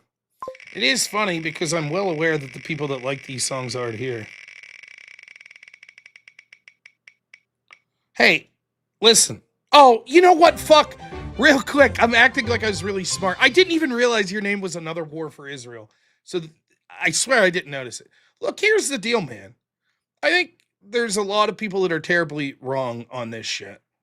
But we're going to agree on a lot of shit. We really are. The people I don't understand are the people that, like, I'll be like, yeah, stop fucking sending money to Israel. I'm fucking tired of it. I don't think they're as responsible for everything as you say, but fine. I don't like the Iran conflict. I'm not going to vote Democrat over this. I am going to try to push people in primaries that are less concerned with foreign interventionism. I'm trying my best to argue with people I know that are involved in politics that the key needs to be domestic focus. I excoriate Trump for things that I think he should be wrong for all the time. And yet, I have people that are like, fuck you, kiss the wall, you get your $7,000. And I'm like, I don't even get it, man. Like, even the shit I'm advocating for, most of the anti-Israel people are like, yeah, okay. But it's still, it's just not enough for some people. I'm not saying you, But anyways, Yacht Rock, yay! This one comes with a warning. It may lead to activities that lead to procreation.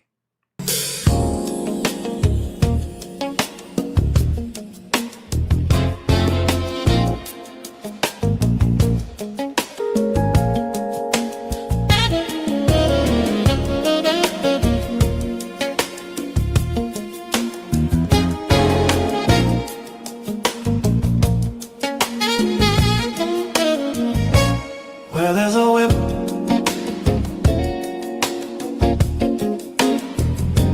there's a way. There's a whip,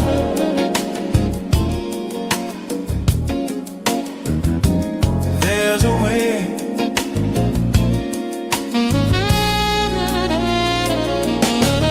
We don't wanna go to war today,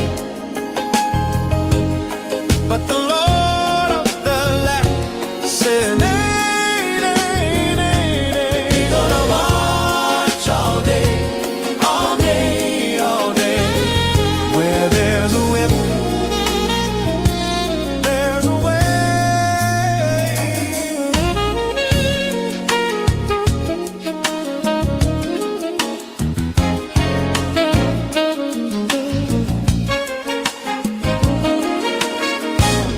Where there's a whip,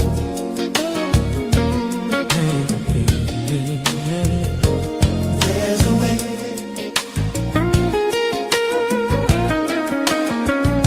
Where there's a whip,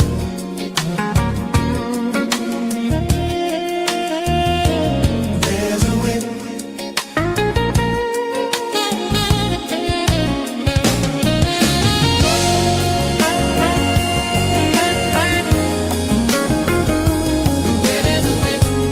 Left, right.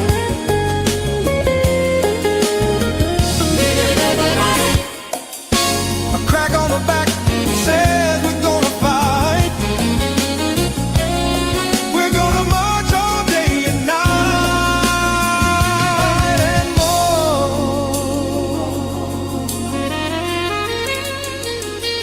For we are the slaves of the dark. Lord, Lord's war.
Oh, Zach Gelpy, you have a good night, my friend. Thank you so much.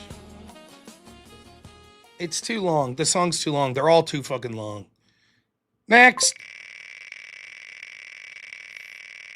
If I could get genetic modification so I didn't have to hear whip songs, I would do that. Ooh, a sea shanty. Tell my mom tomorrow. Why are you so tired, Rob? Well, I had to play whip songs till 3 a.m. There's a whip, there's a way, there's a way. Where there's a whip, there's a way, there's a way. We don't wanna go to war today, but the Lord of the Lash says nay, nay, nay. We're gonna march all day, all day, all day, all day. Where there's a whip, there's a whip, there's a way. Where there's a whip, there's a way, there's a way. Where there's a whip, there's a way, there's a way. there's a way, there's a way. A crack on the back says we're gonna fight. Where there's a way, we're gonna march all day and night and more. Where there's a way, for we are the slaves of the Dark Lord's war. Where there's a whip, there's a way, there's a way. Where there's a whip, there's a way, there's a way. Where there's a whip, there's a way, there's a way. Where there's a way, there's a way. Where there's a whip, there's a way, there's a way. Yeah, where there's a whip, there's a way, there's a way.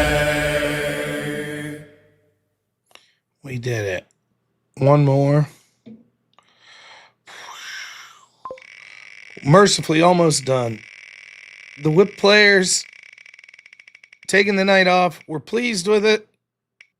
Let's just get done. Oh man, I don't remember this one. 70s occult rock. Okay.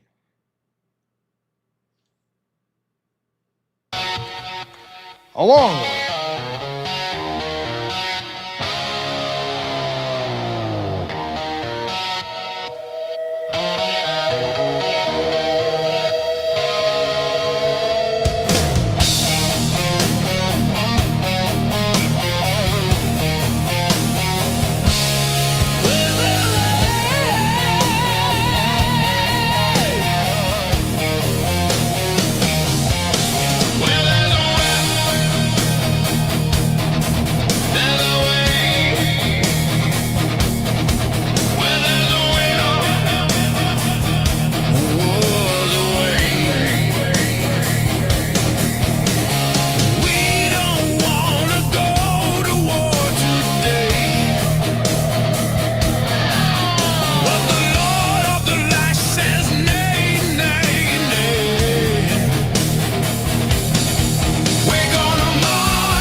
Well, folks, did we do it?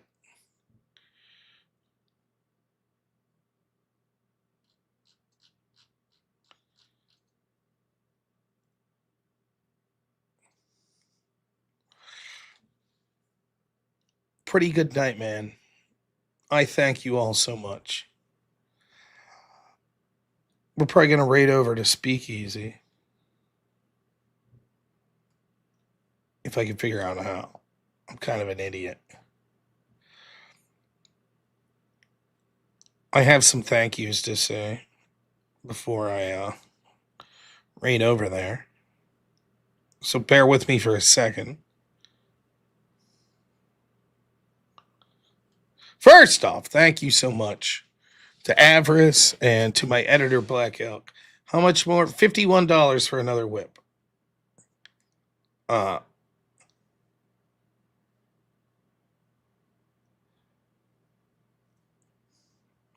Look, I would have stayed. I think I probably like my chances doing pretty good throughout the rest of the night. I felt good debating tonight. I felt good.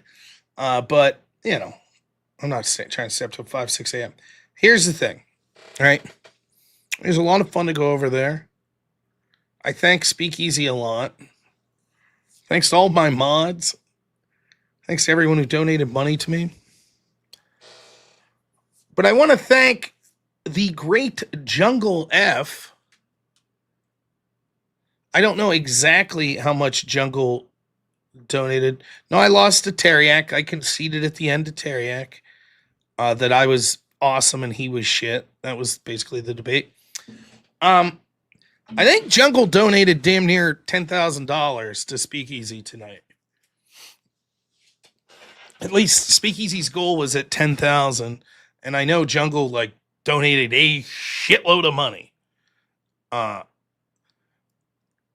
And I just wanted to say two things about it. First off, Jungle, absolutely phenomenal dude. I got to hang out with him down in Carolina. Oh, Wade, $1 away. Who's going to get it? He's incredibly generous, dude. It was amazing. He let me stay in his place and traveled us around, bought us lunch the entire time. Great fucking dude. And guys like that really do.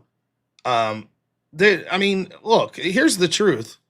Oh, snap, another whip song. I'll play it after I go on my rant. Wade Boggs, thanks for the 50. It says $1 whip. Who's getting it? Thank you, Wade, as always. Are We Not Men gives $1. Kyle Randomile gives 2. Now we're only 98 away. I promise I'll play it here in a second. All joking aside, I don't want to miss anyone, but there are people that are incredibly generous to me and to other streamers, and it really does make streaming a viable option for doing as a line of work for us. So as much as I hate the motherfucker, Wade Boggs donates an assload of money to me. Jungle donates an assload of money. Unforced Ego. I mean, there's too many to name. Then there are people that routinely give smaller amounts of money that add up to an insane amount, like Kyle Ranamile and Zach Gelpy. Not even small. It's really an amazing thing. It really is. But those people like Jungle, he's not just donating on my channel.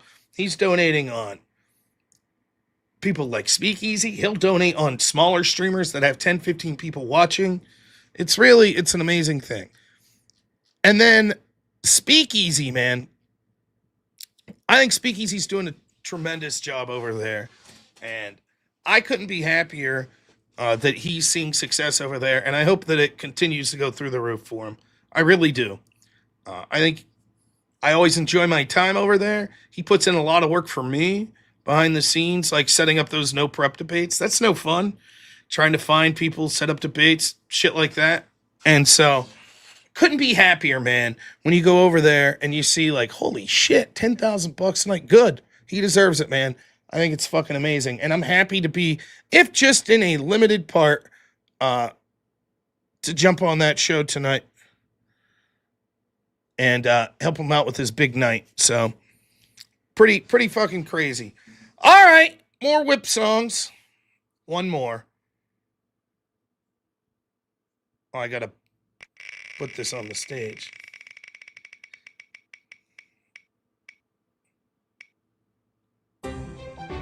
Grunge metal punk. Okay. Oh, geez.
All right, folks. Unless someone's got $98 to kick around, I'm happy to call it a night. I really am. So it's been a lot of fun tonight. I already said my thank yous. Tomorrow I will not be streaming. Of course, Sunday we'll be doing the next episode of I'm Speaking Now. Black women sharing their truth in 101 stories of love, courage, and hope. Excellent book. Just truly amazing. So tune in for that Sunday night. You know? Shit. Tune in. Should be fun. We are going to raid over to Speakeasy. They'll be going quite a while. There's Chop Chop. What's up, man? Yeah, I was over on Speakeasies for a while, so it's fun though. I had a good time over there. I'll check something real quick.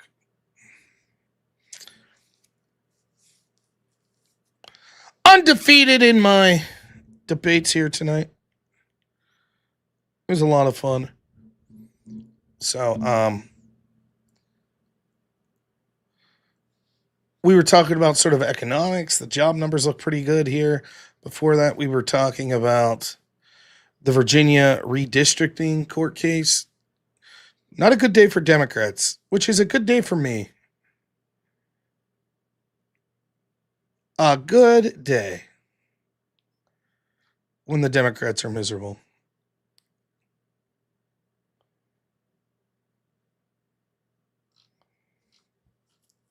So, all righty. Take a moment and think about the life of Charlie Kirk. And as we were talking about the by any means necessary nature of the Democrats when it came to their redistricting, threats to pack the court, etc., and how they'll escalate it the more they fear they'll lose power, that's exactly why Charlie Kirk was killed. Not because he was radical, but because he was effective. Never forget that. Never. So take a moment, say a prayer for Charlie and his family, and never forget what the stakes are that we're dealing with. All right, everyone. Had a great time tonight. Hope you did as well. Tell Speakeasy I said hi over in his chat. We'll see you all Sunday night. Have a happy Mother's Day, and as always, have a good one. Only in America is it possible to say, you know what, I don't like the way the country is going, and to do something about it. Take that risk. Take that leap of faith. Stay involved. Trust God and act obediently. Romans 12:2 verse. That God will use all things for good for those who love him. It's bigger than you. I want you to remember that. It is bigger than you. It's bigger than me. You are here to make somebody else's life better, the pursuit of liberty and freedom. You know what gives me strength? The hundreds of thousands of you that say, Charlie, keep going. 1 Corinthians 5 and 15. So that's all pretty amazing evidence, not just intra-biblical evidence, but extra-biblical evidence that Jesus Christ was a real person. He lived a perfect life. He was crucified, died, and rose on the third day, and he is Lord and God of all.